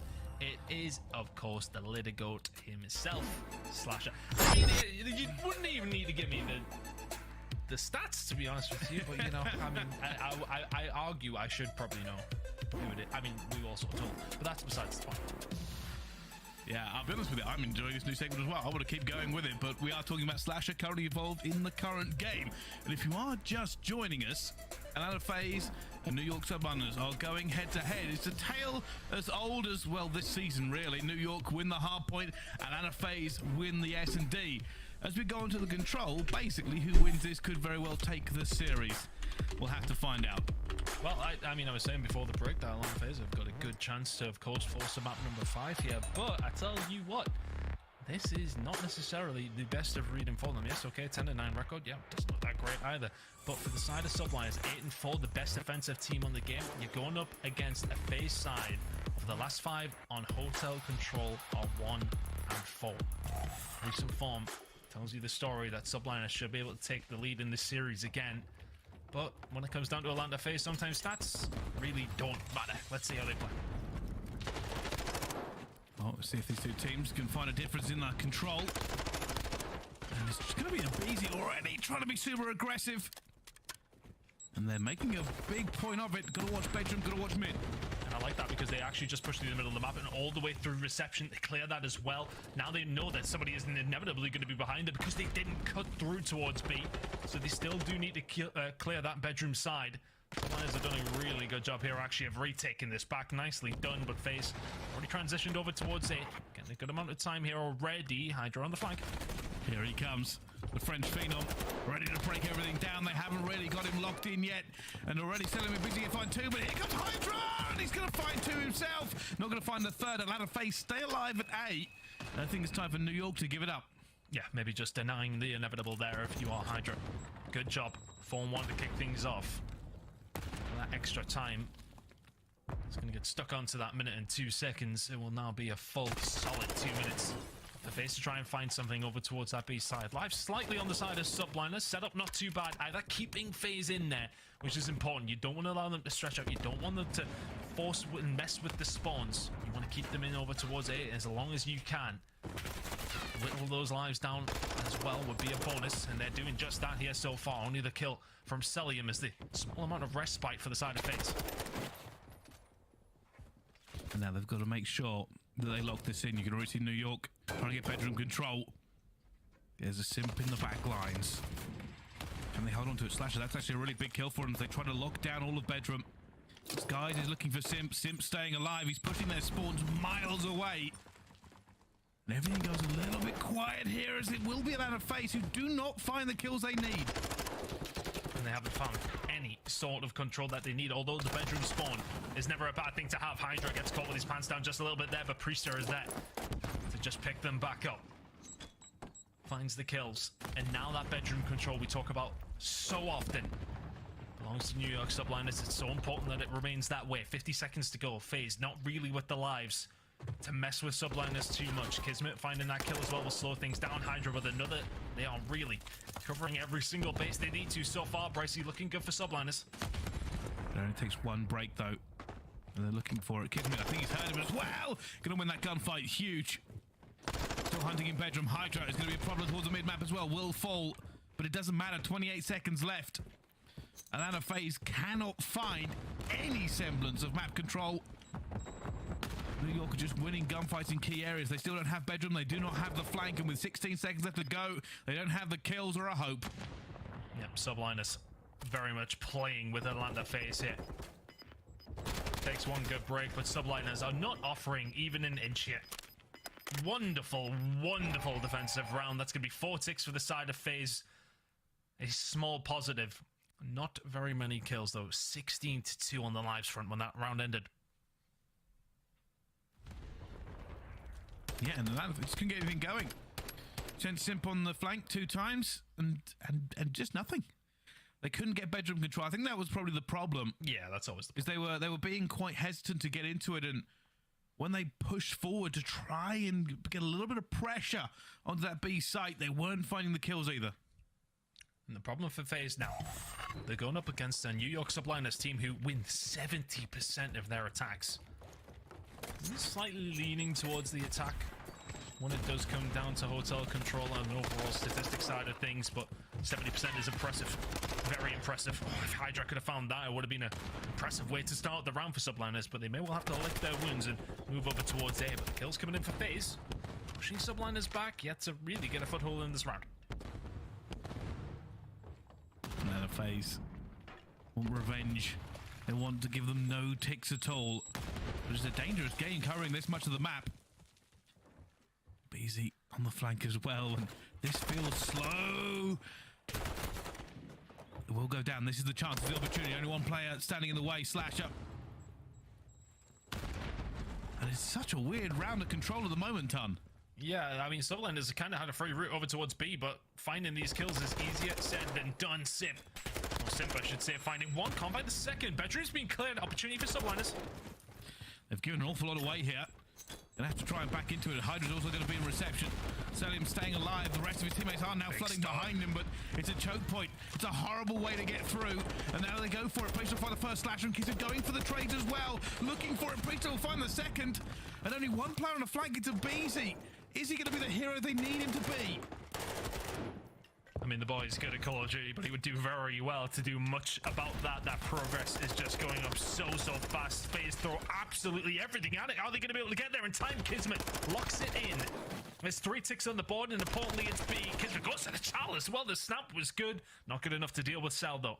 So, as we head over towards A, Atlanta FaZe have set themselves up. Priest will be dealt with in the middle of the map, but clearing out kitchen is so important. Simp is here, trying to lock it down. Sky's putting the bullets in. The kitchen spawn coming in for Subliners as well, even when Simp is here. I don't know what to tell you, but here come the rest of the side for Atlanta FaZe. Abizi trying to lock this down, finds 2, but eventually Subliners will just about get that control, and with Celium pushing over towards the bedroom side, Subliners is still spawning the kitchen. There's so many bodies flooding through as well. And FaZe are on the back foot. They need a flank. They need reinforcements. The trades are still flying through. It's Subliners who are in, but they don't have as many players as they would like. Celium finds one. Abizi against Kismet. It's going to be a snake off. They're all flying into it at the moment, but Kismet finds another one. FaZe have not managed to regain control of that. First tick is coming through. Slasher is firing. Sim finds a second, and they hold on against New York. I appreciate you don't want to throw your life away here, but he gets great timing onto Slasher. Is Abizi going to manage to find him? Yes, he does in the corner. Next kills are huge. Celium will find Kismet. Hydra is here. 3 lives remaining for Subliners. They have to be perfect. And Celium snaking his life away, and he will get Hydra as well. It's a horrible gunfight in the restaurant, but FaZe have held fast. They have got the lives gone down, and Skies left alone will eventually be traded. But my goodness, what a fight coming through, and everything in that round from Atlanta FaZe spreading the map. We said it could be dangerous. It allowed New York to get B. But the defense at A, you put Simp, you put Abizi, you put them in kitchen, and it is a nightmare. A recipe for disaster for New York, some would say. Really well held down, and the spawns did get a little bit funky at one stage, but then you've seen Celium over towards that side of the map, maybe expecting a potential flank through mid-map, but he pushes up towards bedroom, forcing Subliners somewhat into the jaws of FaZe, who were ready and waiting in kitchen. A lot of pressure for FaZe to deal with, and deal with it they did. Really, really good job on the defense by FaZe, and that is not just any team that you've put away on the defensive side of things. You've held your defense against the best attacking team in the game. And now a little bit of pressure here from FaZe over towards the B side as well. No way, Sim, my goodness! Priest is getting sent to the Shadow Realm, and now that FaZe can start to step on the gas over towards B. Abizi finds one at the Hydra. It's all FaZe right now. The thing is, they're just playing their life. They're just trying to farm the kills, because the rest of FaZe currently just sitting in restaurant, having a good snaking time. And now Slasher and Celium can join the party. But Simp and Abizi have fallen. 2 minutes on the clock. It's still anyone's game. A lot of time for FaZe to find a route through. 5 spree for Celium as well. Could be something to keep an eye on if he finds that 6th. Then maybe, just maybe, there's something on the cards here for FaZe. They will find a kill inside the bedroom as well, and that will definitely tantalize them over towards B just that little bit more. Pre-step finding one over towards the couch as he's been dealt with as well. It's going to have to be pretty linear here from Subliners if they want to take this back. Well, they've got it. That's going to be 3 straight onto it. All of Atlanta FaZe. They smell the What blood up, of water. Scuffy? They're jumping on Welcome board. to the They know a FaZe stream. going to be coming through. They've got the rest of the cuts down already. Are you working today? This one to second as well. Priest already finds the first. Players now flooding through the middle as well. As the trades go down, Atlanta FaZe are feeling the pressure, and it will be Skies who jumps in, but he can't find it. And FaZe will hold. They take the attack.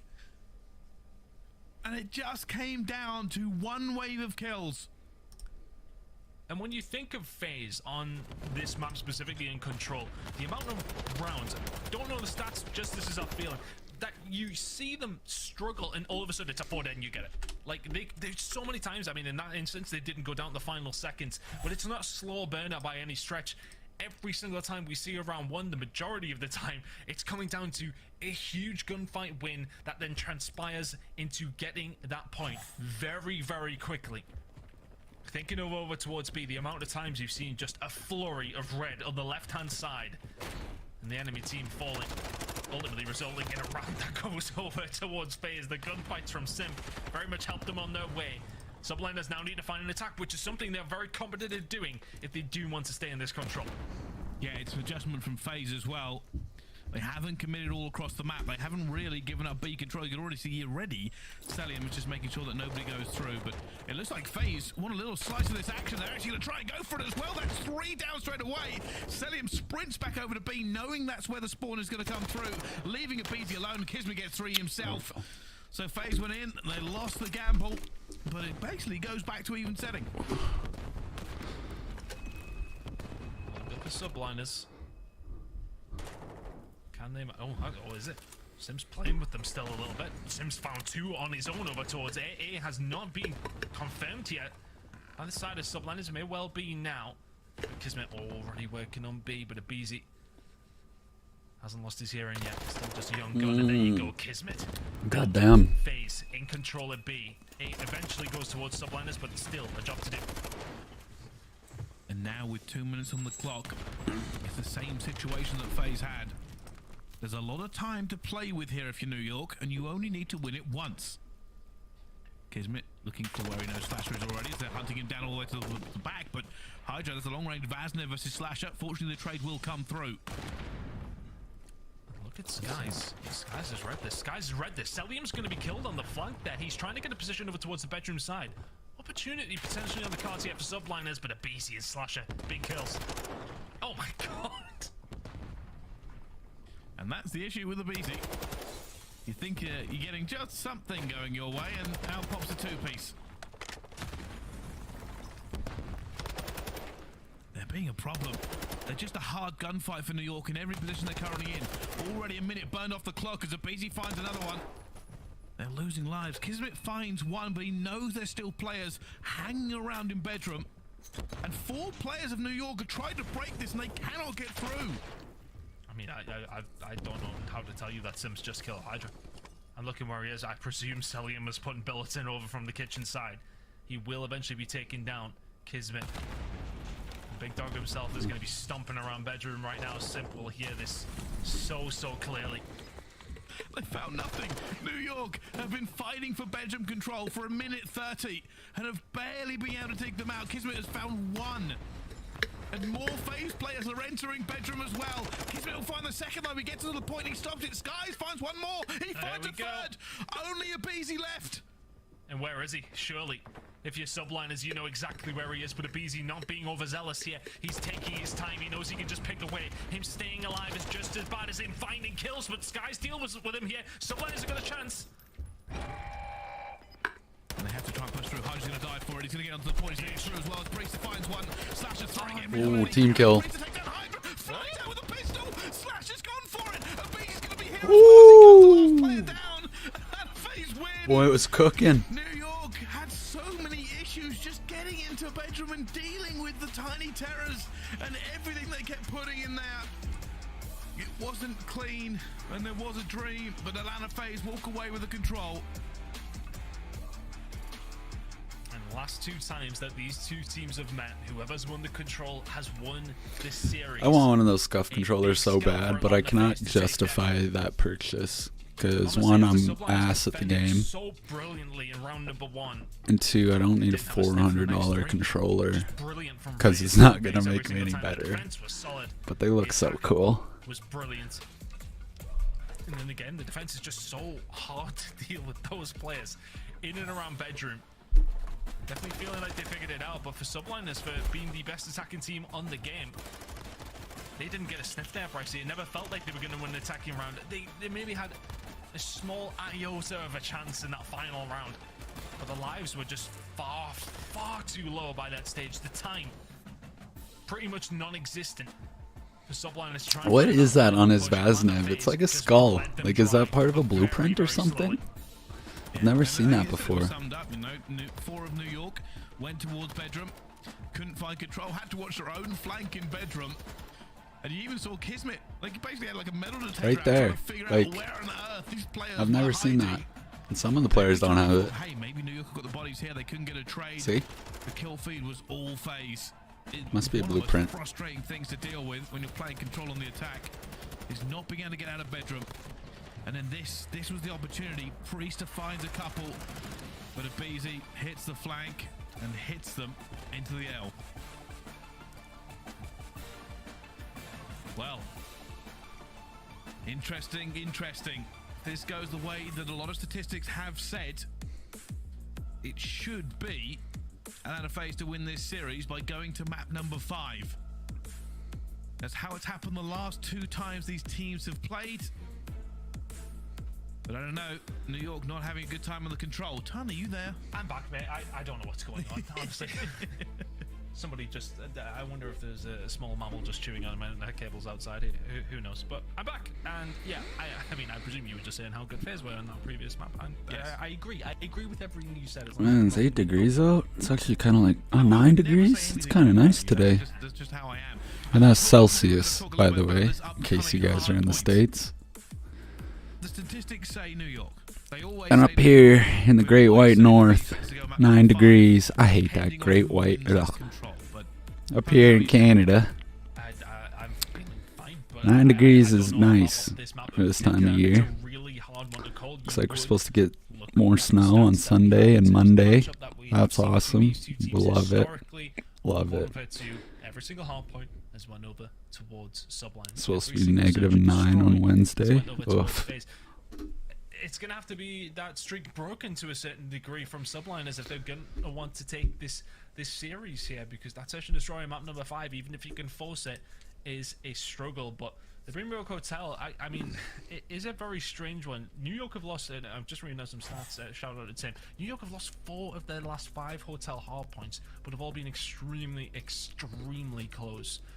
Those 4 losses over the last 5 are by only a combined 48 total points. It is going down to the wire every single time, and even the one that they won, they only won it by 4, a 250 to 246 victory. So they are pushing teams to the wire here. I feel like they'll need a clean one if they want any hope when it does come down to map number 5, which by the way will be Ellis Silo Search and Destroy as well. They need a clean victory to feel that, I want to say, momentum to head into a map number 5. If this is close, if you're really having to dig deep for this one, Atlanta FaZe will still be feeling abhorrently confident heading into map number 5, because why wouldn't they? Well, we will see. We will see. Here's the records, here's the stats. Not a good look for Atlanta FaZe. A pretty good time, though, if you're a New York fan.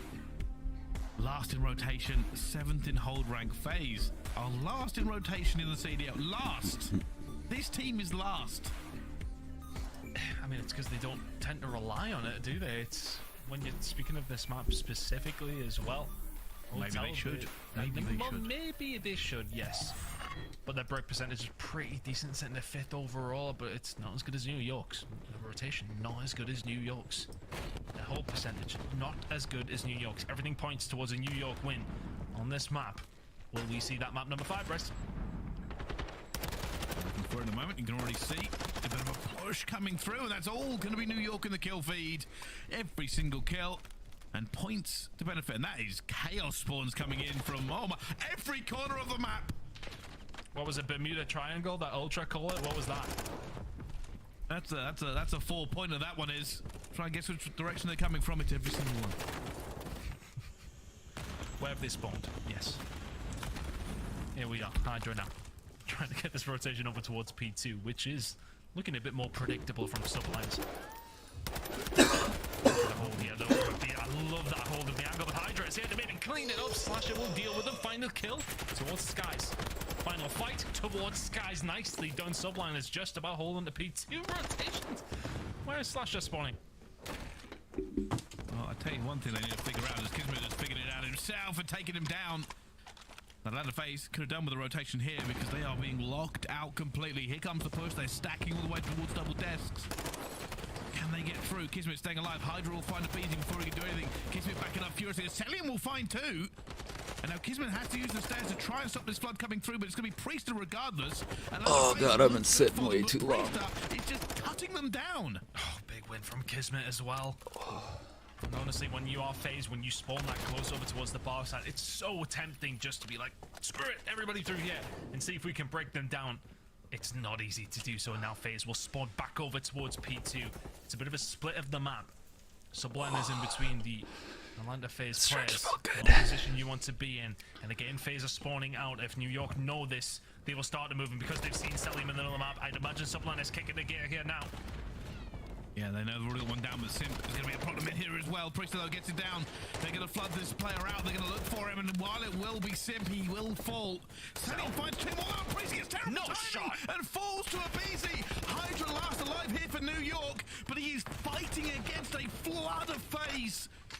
And New York had that in the palm of their hands, but couldn't get it over the line. It's been snatched away by Cell. It's really become the man that you don't want to run into. When it comes down to Kitchen, it doesn't matter. Attack, Vaz in hand, gunning everybody. Maybe that challenge was a bit over the top. He's thinking a montage, but a PC will clear that one up. Kitchen, lock it up. FaZe have got it. 15 seconds to go. We're heading over towards bar. FaZe haven't slowed down. Excuse me? FaZe don't take one gunfight at a time. They're always looking for a 2-piece. And the score is tied as we go into this next hard point. If momentum's one thing, FaZe have looked like they have dialed their speed to 11. Abizi keeps on moving, and he finds another kill. He should have been finding these kills. Abizi on a 7. It doesn't matter. It doesn't matter how he plays COD. The kills keep falling. And New York are just being battered. 7 for Abizi, 5 for Simp. I mean, the transition from Kitchen all the way over towards Bar was quite simply seamless, and it stayed that way all the way through. The kill feed is just red on the left-hand side, whichever way you look. And the transition is there again. Simp hasn't slowed down. It is a combined 3 trillion spree by the sounds of it. That's how it feels at this moment in time. Another FaZe are bodying Subliners right now. I want to say this has been an uncontested 80 or 90 points because Subliners have just fallen off the map to FaZe here. And finally, they get something. They are here first in the rotation, but waiting. In wait. Dead Silence pop. The Busy flies up, finds Priester as well. Gonna look for him. Knows Hydra's gonna be there. Of course, he wins the gunfight. The rest of the FaZe just rock in, saying, all right, we've got this. Time to reinforce. And for Subliners, where do you start to regain here? Because that's been 2 hills in a row. You have been beaten around Hotel. I mean, Simp even challenging that is absurd. But here we go, Subliners trying to break through. 30 seconds remaining here, over towards the restaurant side. This 30 seconds gets you well and truly back into this game. It is only a 60-point game. This is not insurmountable for the side of Subliners by any stretch of the imagination. FaZe now. Got to make sure that they lock in. Yes, okay, it was a good spree, but it hasn't got you out of sight. Big plays from Priester. Subliners can now start to find their push through over towards the kitchen side. Glass is coming up in 10. It's still, even with that craziness that FaZe have pulled off, it is not their hard point yet. They're in a position right now. New York need to find a way to break this. Will they go from both directions? You can already see Skies. He's going to try to put pressure on towards Kitchen, but nobody in the hill at the moment. They've got the pressure, but it's so difficult when you don't have that kitchen side because you know there's always a player like Sim, like Abizi, like Celium over towards this backside, and it's just so difficult to deal with the gunfights from this angle. Kismet and Priester falling. And now finding their way back over. You can already see Slasher setting himself up on that cross. Guys will get gunned across there, but Hydra somehow slipped the net over towards the backside. Now they're shooting his teammates. The gunfights come through. Now after all of that, it is Subliners who are going to walk away with this final 20 seconds. Face still challenging here, though. They're going to go for it. They know going into P1, might as well keep challenging platforms for as long as possible. And a few more points go their way, but as we head into our second set of rotations, this game is still close. It's still just one hard point between these two teams. Skies finds the player already coming through, and maybe they can get a few points off P1. It's got to be the setup here for Subliners. They have reduced that gap. It's this that's doing quite it. handily as well. Back up. Killed over towards the kitchen, so Abizi will start. Big time it is. Wow, his crazy. way through the restaurant side of the match to try and start flipping these spawns. Kismet reading that so easily, but Cell behind over towards the couch's side can find one, can find two, and now this is where things maybe open up for FaZe. There's a lot of time being done here by New York, and Hydra can try to find it. That's a long-range bad shot. Will fall to Slasher in the end. But it has been a battle between these two. New York will continue to have to put at least some pressure here on the P1. Kismet looking for Celium. Celium still alive. Celium with a knife! Not going to get it. But that is scrap time. They needed to rebuff here. But it will be Atlanta FaZe on this rotation. They actually have it first ton. Big fights here coming up. Through the front door was Kismet. He gets dealt with, and over towards the backside. Hydra will find the kill. Spawns, though, crucially for New York, not where they want them to be. The reinforcements are on their way, but Hydra still towards the backside. The pinch is what has to work here for Subliners. FaZe are within touching distance of 200 points. Well, Hydra's just trying to play his life the entire time. Not going to work out for him. Kismet laying down. That can be a tough one to break. There is so much time here for FaZe. New York will have to restack and re-attack from all the angles. You can already see them stacking for as well. Hydra will find one towards desks. Slasher's laying down. He knows this push is coming. Ooh. And Hydra will win it regardless. Slippery Hydra. Oh, he's just killing everybody. He's taking FaZe down. FaZe will, fortunately for them, have that rotation over towards P3. It's just too easy for Hydra to find those kills, but he's lighting up at the right time. Subliners finding someone transition, and that's going to be a spawn up for FaZe. They start to sit mid-map waiting for the kills to fall their way. You don't win the gunfights, you don't get the benefit of the spawn. You may well get a couple of seconds over towards Old, but you need to lock down Kitchen like you did last time. Can Celium go big again? Here we go, they have the numbers here. New York, they're going to get the first kill as well. Slash is going to get nothing, and down he falls. New York are in, and Skies will get another one. This is New York now. They're into the point. They've broken it. They get this one. They fly back into it. But BZ finds one. What? BZ? No! That shouldn't be legal. It should be outlawed by the CDL, but Priester finds three. Celium will get the trade. And now FaZe are in again with a spawn as Celium finds another. And Skies will get back into it as well. BZ was going to fly in. He finds Skies with another trade coming through in the kitchen. It's chaos in here. This usually is the money hill, but it's just the broke hill right now. Teams after each other every single time. Finding these huge breaks, it's good information for Celium because we've got to talk about this rotation. Subliners have kept that distance all the way through. FaZe crucially still in the lead. Gunfights going over towards Bar. Celium momentarily all alone here will get dealt with. It's scrap time, it's rotation, it is Subliners. They're around 20 points away from tying this one up. Can't quite win it here. FaZe of course can. New York have fought like lions back into this. And now they're in control. Slowly but surely, the tide is turning.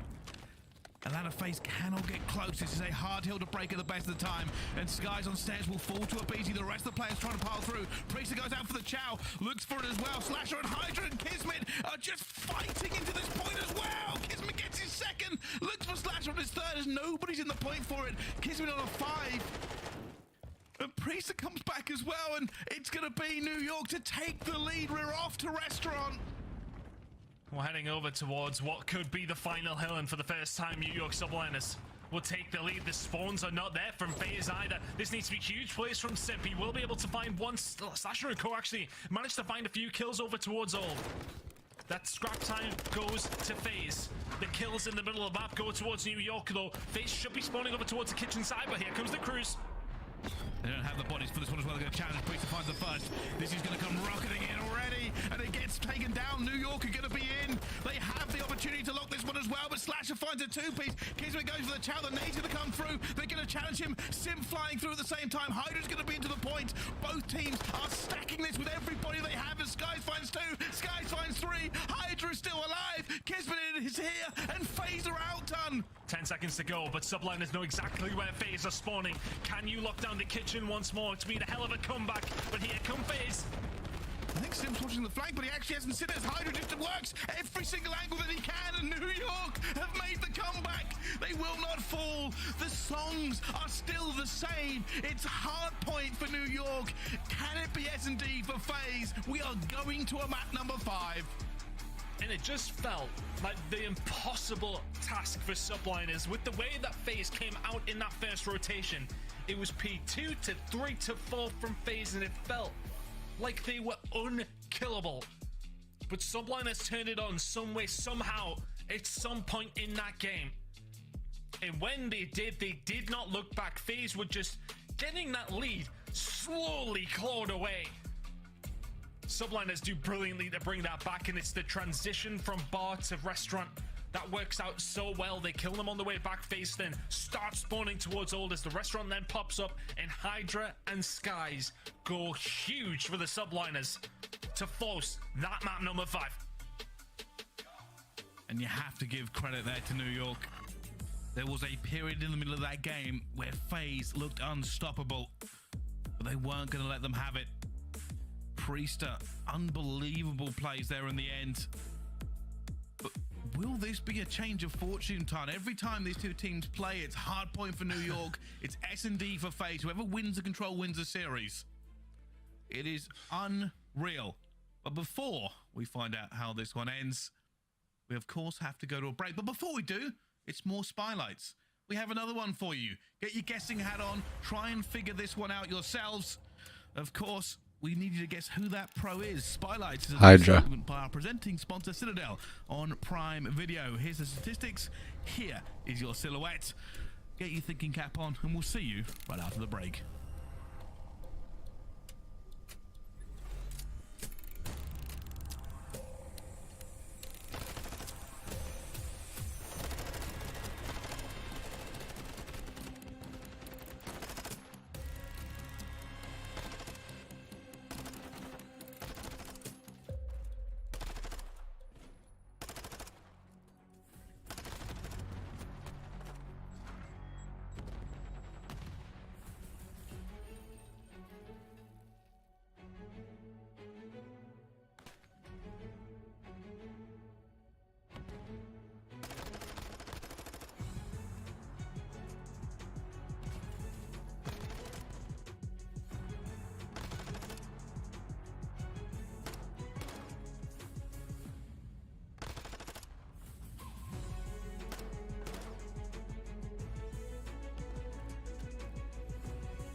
The Call of Duty League is brought to you by the new series Citadel, premiering on April 28th, only on Prime Video. Ladies and gentlemen, welcome back to the Call of Duty League. We're here with Atlanta FaZe versus New York Subliners, but we gave you a puzzle before we went away to the break. Of course, it's Spotlights, our new segment by our presenting sponsor Citadel on Prime Video. Ton, here are the stats. This one was a little bit harder. Grand finals in each of his first three CDL years. Team with two of the greatest players of all time. That's obviously not necessarily a stat, more of a subjective fact, but has been on the same pro team since his debut as the French phenom himself, Hydra. I didn't think that one was too bad. Wasn't as easy as the Slasher one. You know what the problem is that week in, week out, we look at obviously these players on the screen, so their silhouettes are actually really recognizable to us. But I hope you enjoyed it. I hope you liked that. That was Spotlights, a new segment for the CDL by our presenting sponsor. It is, of course, Citadel on Prime Video. But we have a map number 5 winging its way towards us. New York and Atlanta FaZe have fought to the bitter end. Statistically, this has always gone the way of the team that's won the control. Mainly because Atlanta FaZe are so good in S&D versus New York, but what do you think, Tom? I think that you're probably right in that statement. This map in particular, New York 3 and 2, Atlanta 12 and 3, as we highlight two of the players who have really set this series alight and made it so entertaining. Kismet and Abizi have been fire for both their squads so far, but New York Subliners are going to need Kismet to just be, well, transcendent at this stage. Because this map in particular, it was 9 in a row before they lost it to Ultra. Can they find something here? Hydra finding that first blood would have went a long way. First bloods for Atlanta FaZe on this map are just so strong. They use them so well, and they find them very much all of the time. It's normally a BZ, or it is a little bit of wall banging going through. Kismet's going to be at the top here. 4v4, bomb it down. Stun's going to hit Kismet and not open the door. Oh, stun yourself. Give yourself the mental advantage as he flies through! Stanley will still find out, still alive, and will eventually fall. Down to a 3 versus 3 ton. A lot of work to do here still, though. Abizi very, very weak. You're going to have to start moving if you're subliners. You've got him tagged up. You've got to try and get him whilst he's weak. And here he goes. He pushes out of the corner. Hydra for the trade. Simp with one. Skies with another slasher with the final. The trades work out in FaZe's favor. Not much that subliners could do about that one. Nicely done from FaZe. Slasher just chilling towards the back of the map. He's there to pick up the pieces. Well played from FaZe. We're going to talk about the fact Abizi got a kill there, or? That's outrageous. He had 9 health. They knew where he was. Yeah, I think it was just the force of the issue, wasn't it? The grenade comes in. It's like, oh, okay, he's dead. No, he's flying at us. Going down, swinging. Those first bloods this time around in round number 1, going over towards the side of FaZe. Atlanta are the number 1 team in first bloods at 57%. At second is New York at 53%. It's a decent lead in that first blood percentages, Brycey. It's always the case when we talk about FaZe and talk about this map. Yeah, also, just a little stat that's been dropped in our lap. New York are 1 in 10 in rounds when Hydra sniped, and that's actually something we've caught out before. I don't ever believe Hydra should have a sniper, not because I don't think he's a good sniper, but because I think he's just worth more on the map with a Vaznev. But the statistics back me up. Shout out to him for that one. Now 1 in 10, was 1 in 9 beforehand. Celium though, the transition over towards B. Can he do anything with the sniper? Typically very strong for the Atlanta FaZe side, but New York said, yeah, okay, bet. Fly towards it. Slasher will find one over from the A side of the map. That bomber is now down, but the numbers belong to FaZe. Or made him a bit weak, and they're trying to figure out, are both players heroes, one on the flank? I think they now know where they both are, but Kismet will find 2, and it all pays out for New York. Atlanta FaZe had the opportunity to pin them in, but they found nothing. Look at confusion on the face of FaZe. 50% of the time they're finding these retakes. They didn't even find a gunfight there. Well played, especially from Kismet. Just because, well, maybe a bit of fortunate timing. And FaZe maybe not quite strong enough on the communication in that scenario. Subliners will happily take that one. Walk away into round number 3. Things tied up. Keep this up if you're subliners. Long way to go. There they go. Door's already open for Hydra. He does have a dead silence, but he has been stun checked. The rest of FaZe are stacking deep inside the building, and Hydra will back off. New York happy to maybe play the retake? Are they potentially envisioning a B push coming through? A lot still on the table in this round. FaZe starting to make their moves over towards the A side though. Priest watching the outside of the map. He may well get caught here. Shots going to start going in over towards the back side. Slasher will have to back down. That may well just kick New York into gear now. And they're trying to get through this one. Priest with a dead silence pop, just trying to get this map control, trying to tell his teammates where they're not. Time slowly ticking, and New York look to close this in, but already Slasher finds Skies. Priest is looking for the jump out towards the back. Does get it, but so much time burnt for so little reward. 2 versus 3 here for New York. That's the problem. They see Slasher towards the back. They know he was the one to find that final kill. If he's back there, he's got the time to try and find the kill onto that final player. 15 seconds to go. 2v2. Waiting for it, and Hydra finds it as well. Simp just needs to stay alive for 7 seconds, and he's just going to find both kills as well. A 1 versus 2. And that is the issue with time burning away. They had to rush in. They had to be aggressive. Look at this one. Nobody ready for the gunfight. Oh, you know, if Hydra pops his head round that corner just 0.1 second earlier, Simp starts firing there, may well find Hydra, but the trade probably would have been there. Timing working out well for Simp. It always feels like it just works out well for Atlanta FaZe on this map. Problem when they played Toronto Ultra, they were the one that broke the 9 straight spree on a CeeLo for Atlanta FaZe in Search and Destroy. Can it continue here? Tell you what, a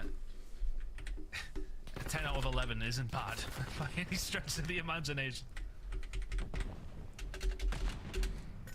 New York waiting to see if anybody moves a little bit crazy. And speaking of crazy, Kismet is going around looking for players. He looks the right direction. He could find somebody, Ton. FaZe are not giving anything up here, though. I think Slasher is probably the one in the most danger.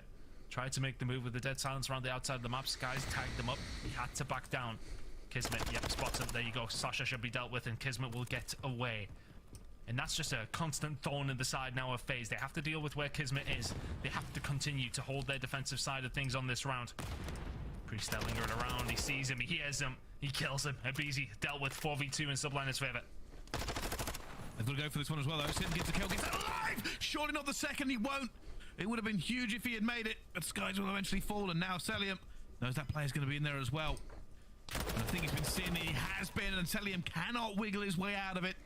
New York get the point on the board. It's a slow round from then, but it's a W regardless. Be more than happy to take that away, and it's Kismet who really is the one who pulls the strings, if you like, in that Search and Destroy round. Finds himself up top, and as soon as he gets the call out, because Slasher actually made a dead silence play, gets aggressive down the right hand side of the map to maybe just get a little bit of control, push themselves up, get some information, gets the information and gets a couple of bullets alongside of it, so Skies knows where he is. Kismet in that prime position can then get around behind and find the easy kill, and that opens up the floodgates. Subliners, good job. Aggression here from Abizi down the B side. He's gonna meet Hydra here in just a little second. Did he see him? Did he hear it? He's going to try and get away now. That sun will allow him to do so desperately. Even with, I mean, just that's Abizi, of course. He chows that. One of the hardest gunfights to make in this game. Hydra, though, deep into enemy territory. Sneaky, sneaky. Trying. There's Abizi. Does Hydra pick correctly? He's going to see him as well, and he does get it. The patience pays. And now FaZe with no map control have a man down. And now they've got to be worried about Hydra. They've got to be worried about that position. In the back of your mind, you're always thinking Hydra is going to be flanking. The gunfight for Priester is going to be simple. Is the second going to be there? Not quite. Selim can clean that up. Kismet doesn't move an inch. Sasha for a 1 versus 3, but just not a lot of time to do it. He's hit the dead silence. Careful to not bang any doors as he goes through. Even not going to bang that one either. He's going all the way around so we can get this plan off. They're going to know something's up, though. They're going to slowly but surely get here. You can see it already. They're going for the chow. He tries to get away. He won't win the gunfight. Skies takes him down. That's an easy cleanup, Ton. Yeah, nicely done. Sublime is very much in this Search and Destroy. And honestly, it just comes down to the kill from Priester. Big dead silence play. Slasher not able to find much in this one, and he has really been a staple for FaZe. He's been one of the players who stays alive towards the end of these rounds. He's been the one cleaning up these kills. Can't get much going in that round in particular. Always tends to play on an island, but Subliners are dealing with a lot of what has been thrown at them by FaZe so far. Still a while to go, but a lead for Subliners in this search and destroy. Be a hell of a time to break that S&D streak that FaZe have been running on New York Subliners in this game in map number 5. Oops. Yeah, it's kind of been their unbreakable thing, right? And a FaZe win the S&D. That's why they've been so good recently, but if they walk into major number 4 straight away in the qualifiers, they lose an S&D. Well, it kind of changes how we think about it, this entire split. I'd have to believe that would be 2 in a row on El Asilo. Oh no, sorry, it would actually be, well, 2 out of the last 3. In terms of losses, if they do go on to lose this one. Obviously losing it to Toronto, then beating Texas before losing the series. Tough times for Atlanta FaZe still. 3 versus 2 now for Subliners. They've got such a good chance here, Bryce. They do. They keep losing players, though, every time they get that number advantage. Selim and Slasher versus Priester and Skies. But New York making a move into the bomb site now with 40 seconds left to go. And this could be a tipping point. Will New York go 4-2 or tie the series up? With bomb down, it's heavy advantage now to New York. The retake percentage, though, for FaZe, better than anyone else on this map. The statistics on this map will just be above and beyond everybody else in the CDL because they're so goddamn good at it. They're going to need to be at their very best here. Priester just playing their time. 20 seconds to go. Subliners haven't blinked yet. FaZe haven't found anything, but they can find the first onto Skies. Now the predictability of Priester's position is just going to be so easy to think about. But the problem is for FaZe, time is not on their side, but neither is the angle for Priester. He can't get there, and the defuse is in from Slasher. How on earth did they win that? And I thought New York did such a good job. They held away from the bomb site for so long. But Slasher stretched it enough, and Priester acting like Batman coming out of the rafters. But it was going to be no good in the end. That was planted for top. They played around it. And Atlanta FaZe, with that time left, shouldn't have been able to do that. It always just seems to be the way, though, doesn't it? Through thick and thin, through come hell or high water. I mean, FaZe just seem to pull search and destroy rounds out of nothing. Now can they continue with that? Again, though, in the first search and destroy, Subliners were in a good position until FaZe just absolutely ran through them the final 4 or 5 rounds. Let's see if that's going to be the case here on El Asilo in map 5.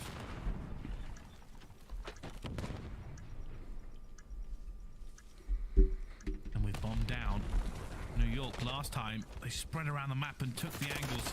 Can they do the same this time? Kismet already challenging and taking him down. Abisi's going to pop dead silence, but he isn't actually going to move very far. Gets a bit of bad timer, but now that site is in complete control for Subliners here. Selim's going to do something about it, gets him off it. He's done just enough for a second. This is the same scenario. They want to go for it. Skies is going to get in the same position that Slasher was in, and Slasher has to go for it. Has he got it? I don't think they got it. I think FaZe were just in time. And players are learning to stretch that so well. They did get it. There's the final kill. Just round the corner and get Skies before he can do anything. Yep, made sure he hits his head. Needed to kill him quickly there. And for all that, FaZe will now find themselves in the lead. That picture you're seeing on your screens does not look like the comfortable, the easygoing FaZe in terms of search and destroy, which has often been the way against every single team in the CDL so far this season. 4-3 up though. We'll still be feeling good about their chances. That big B hit coming in from Subliners, but Selim is here to get that information and maybe a little bit more.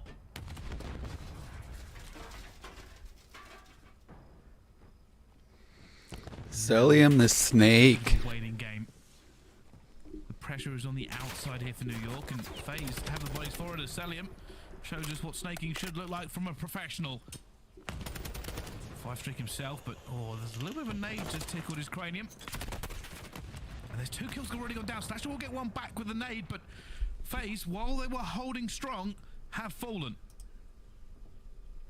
Important for Slasher to find that. Celium though, dead silence nearly ready and waiting. Skies is going to see him though, he's going to hear him as well. And Sublime is now in a brilliant position to tie it up at 4-4. Slasher's going to pull something out of a hat here. Here he goes, not even going to win the first gunfight ton. Down to a 4-4 with these 2 teams. You got to say, New York finding those first 2 kills were huge for them. They played it so slowly. But hey, when they took that control away from FaZe, they managed to tie this series up, and it's starting to smell a little bit like a round 11. Absolutely reeks of it. But it always smells so good, Brycey. Round 11, give it to me now. Subliners have been very strong here. Atlanta FaZe found a few rounds in a row, but Subliners stopped the bleeding.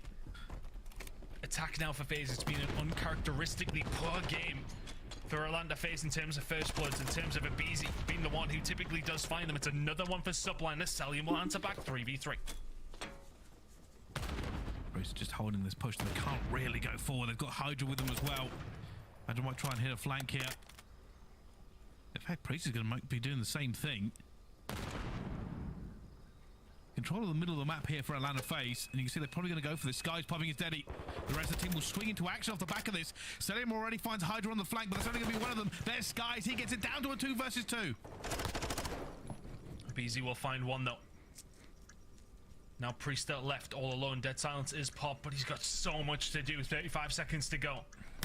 He's going to find the timing. Oh, is he a BZ? It's never a 50-50 gunfight, let's be honest. Must have heard him just jumping over the top. Finds the kill. Yeah, he hears him just about. Gets the shots in. He is not far away from dying, which would have set up a 1 versus 1 with Simp for Priest. Still a difficult task, but FaZe now 1 round away from taking this away into map number 5. I think one of the key things to note as well, I think Abizi had his Dead Silence still alive, ready for him. He does have it. This has not been the greatest map we've seen from him so far, but hey, maybe this is time to shine. There it goes. There goes the Dead Silence. Does he try and make a move off the back of this?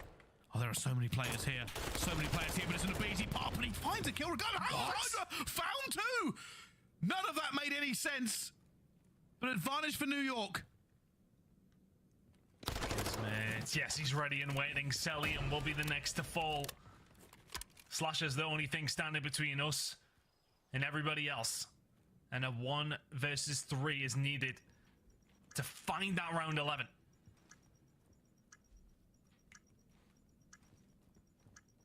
I don't know if Slasher has this. Can he dig out New York, who are stacked deep? As soon as they see him, that door will bang over and Kismet will come flying out. He looks for it as well, finds one, but cannot shoot 2 directions at once. It's a round 11. Oh my god. Of course, Slasher trying to stop the round 11 from coming through. Who do we got, y'all? FaZe or New York? But here we are. Map 5. Round Gonna 11. hope FaZe clutches New it. York against FaZe, and I don't know how we're here, honestly. FaZe have not looked themselves on this map today. Subliners have chipped away where they can. Hydra finds 2 huge kills in that round so quickly as FaZe got aggressive. What the hell was that noise? Here we go.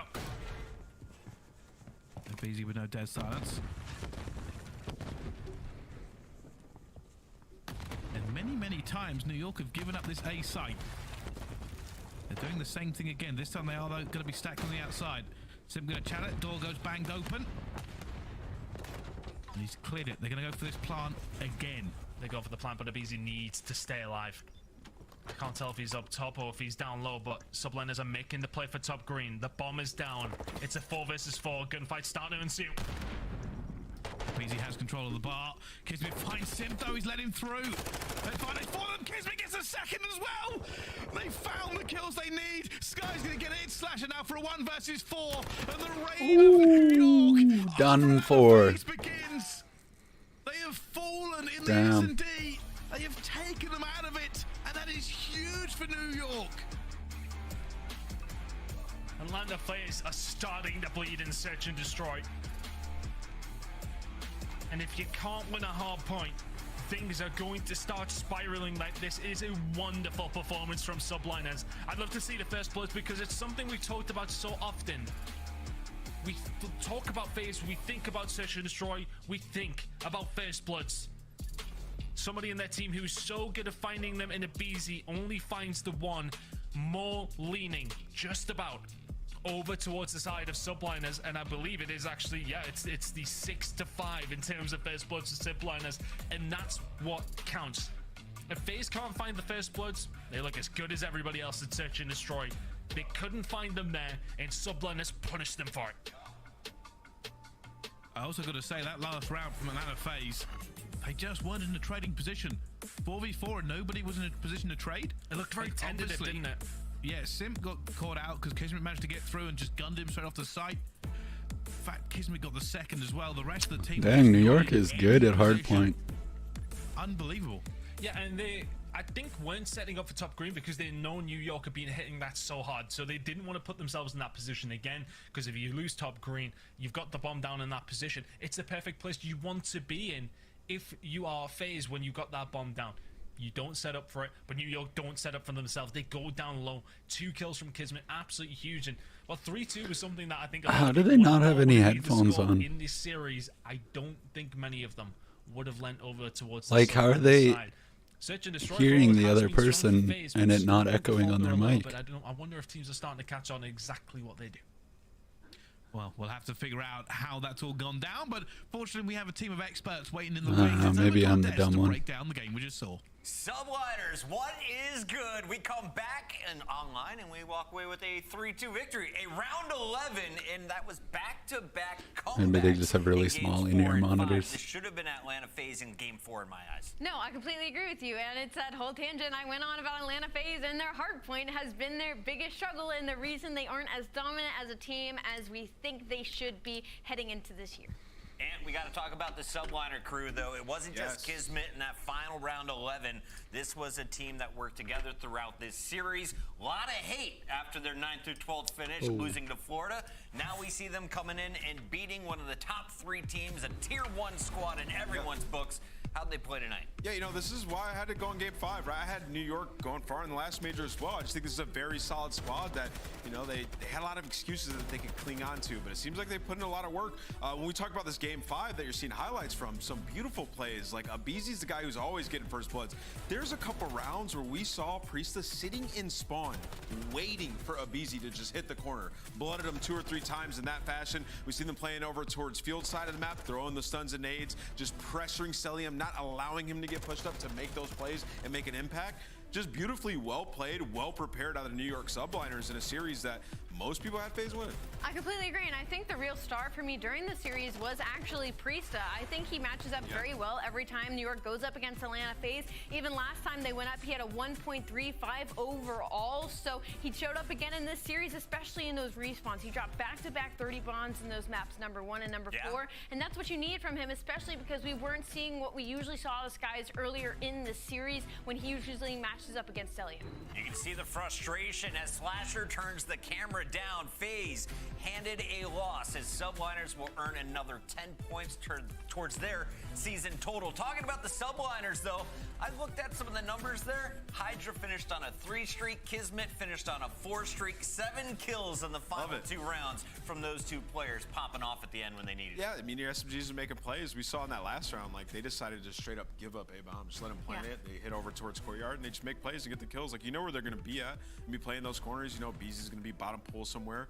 And they made the plays. Also, you know, we saw Slasher put the camera down. He did have himself a very tough series, so be looking at him to bounce back. We knew this could be one of the best series, and it went the distance all the way to a round 11, and it's the Subliners with the W. But who earns our scuff play of the game? It's time to find out. Nameless, walk me through this one as we take a look at some of the New York boys in a little bit of hard point. Yeah, this is the end of that hard point. I feel like we've seen so many New York subliners hard points come down to the diner here, but they applied a lot of pressure early off the rotation. We saw Kismet go through Khan. He finds a big kill, and then he ends up challenging over towards Cat Room, and from then on out, it's just trades back and forth. The team is there, they're coming through Globe, and they're just winning the big gunfights. Hydra's up close and personal. Skies pops a 3-piece, and Bays are on the back foot, and a map that they had the advantage on, mind you. Yeah, Matt, they had the advantage on, and it's one of those situations where in New York, I remember one time they came back on Hotel, and we were talking to them afterwards. I believe it was against Toronto, and it was just like, yeah, you know, you just got to read the spawns a little bit better, and they definitely read the spawns there in that back kitchen side. I mean, Atlanta FaZe, there was only so many areas they could go. New York best is Atlanta, as it's now 2-2, I believe, according to my count on this series. And that rivalry will continue throughout this season. Right now, though, we got to talk with Priesta from the Subliners. He's joining us live. And Priesta, what a series from you. What was it like playing against FaZe tonight? Hold on, I'm doing an interview. Hold on. What did you say? What was it like playing against FaZe Clan? Sorry, I couldn't hear. Yeah, what was it like playing against FaZe tonight? Was there any extra pressure after your struggles in Texas? I want to say extra pressure. We just started putting more work in our preparation for matches, and just like making sure our practice has been better than it was before. I think those were the main things going into even just the stage in general. Priest, I have to ask, like, what is it with you and dropping these huge numbers against Atlanta FaZe? Is it just like an old seated vengeance from when you used to be a part of that camp? I don't think it's a vengeance. It's just like my pacing kind of matches well against them sometimes. So I think that's just kind of why against them I play well. Preston, I want to ask you, about your guys' season. You guys have been a hot topic, on a lot of talk shows and stuff like that about where does New York stand. When I looked at you guys, I thought that maybe like you put a little bit too much focus on search and destroy, and the respawn sort of tapered off, and it's just a bit of a part of the process. In your eyes, what has been the issue with you guys over the last 2 months or so? I would say, our S&D was lacking. Like our hardpoint, it's like kind of been back and forth between hardpoint being lacked and lackluster and our S&D. So we just kind of been trying to just prep for everything and make sure we're not like losing how good we are at one game mode compared to the other. But our S&D, I feel like we were really good at in stage 1, and then we kind of just started overthinking situations like man advantage rounds, and even today, like we lost a few man advantage rounds and that's like the main focus for S&D, and we still can't get it down. So that's just kind of what we have to focus on. I'm glad to see that this series still went the distance between you and Atlanta FaZe, because you guys match up very well, even though you've been struggling recently.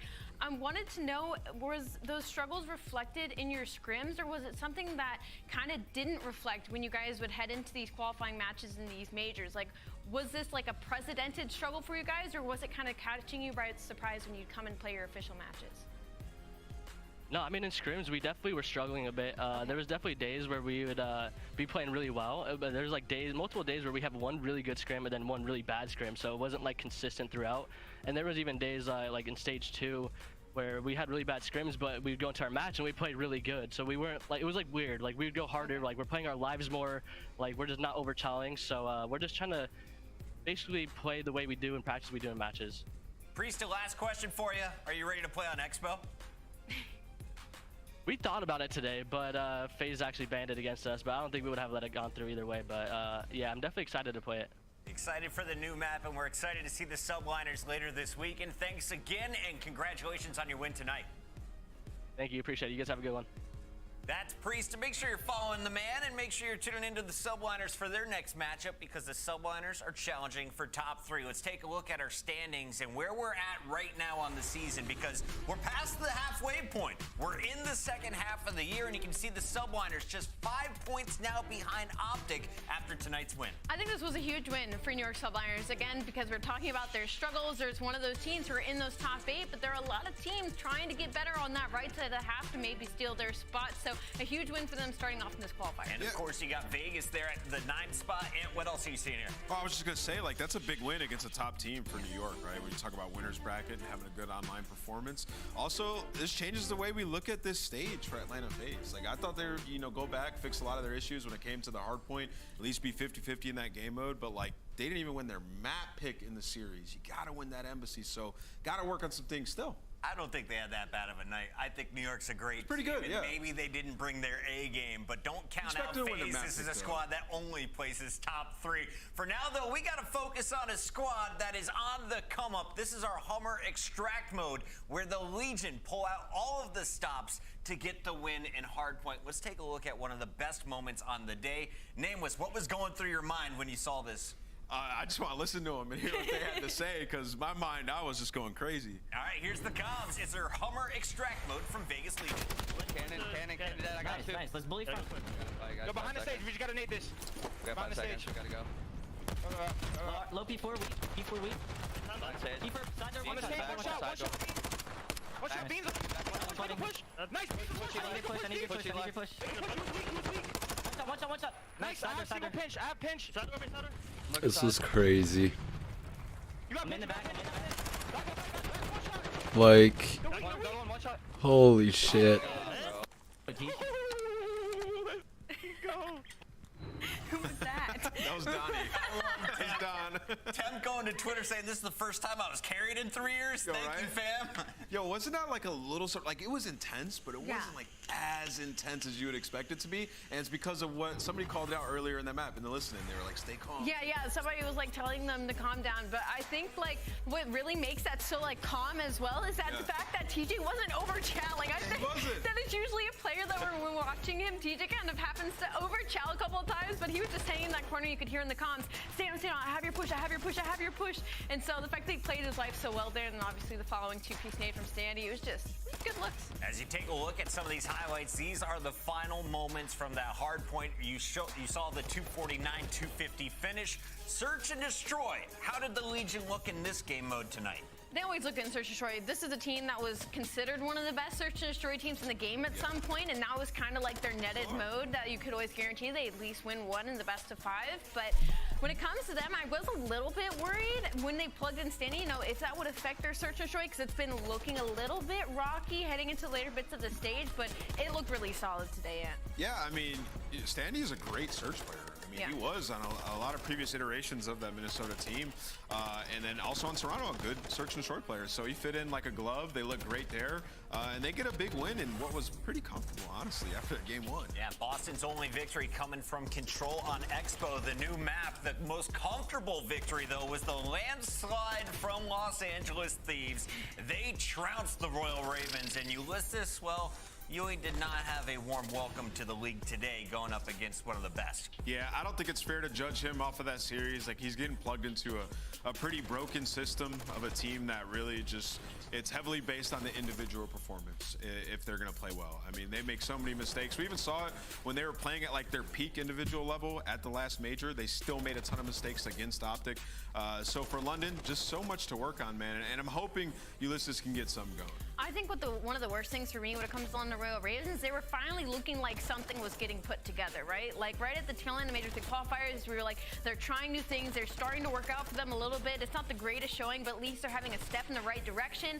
And then suddenly another roster change happens. And then you open up your next stage with this big loss to the LA Thieves. Granted, it is the LA Thieves, one of our championship caliber teams, but not a great opening with that new start. They get tomorrow off, though, so they can look at the VODs and Royal Ravens. I expect you to come out swinging on Sunday, but as we take a look at our Super Saturday, 4 matches, the one that catches my eye most importantly at the bottom of your screen, it's going to be Surge versus Thieves, but so many good battles here, Allie.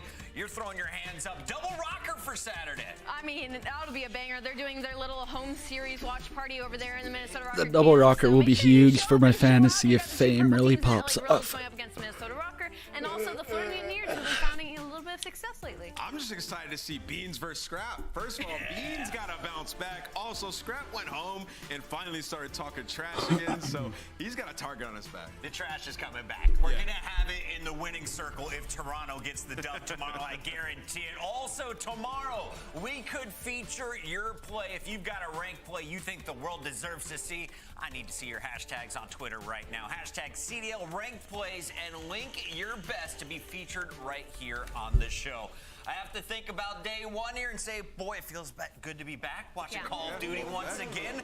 that hard point, definitely the game I'm going to remember as I go to bed. Oh, yeah. Allie, what about you? What was your takeaway from day one? I'm going to remember every match except number 2 because I've already forgot. There you go. Nameless? Listen, Kenny's donut for the win. That is epic. He's a GOAT for that. All right, Nameless, it's time to feast, my friend. That means sir. the show is done. Thank you all for tuning in. We will see you tomorrow. We're kicking off 15 minutes before the matches. We'll see you then, 2:45 Eastern, right here, twitch.tv/Call of Duty. All right. Well, that's it for the day. Thanks everybody for watching. I'll be live again tomorrow for the Saturday matches. Hopefully I'll see everybody there.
One shot.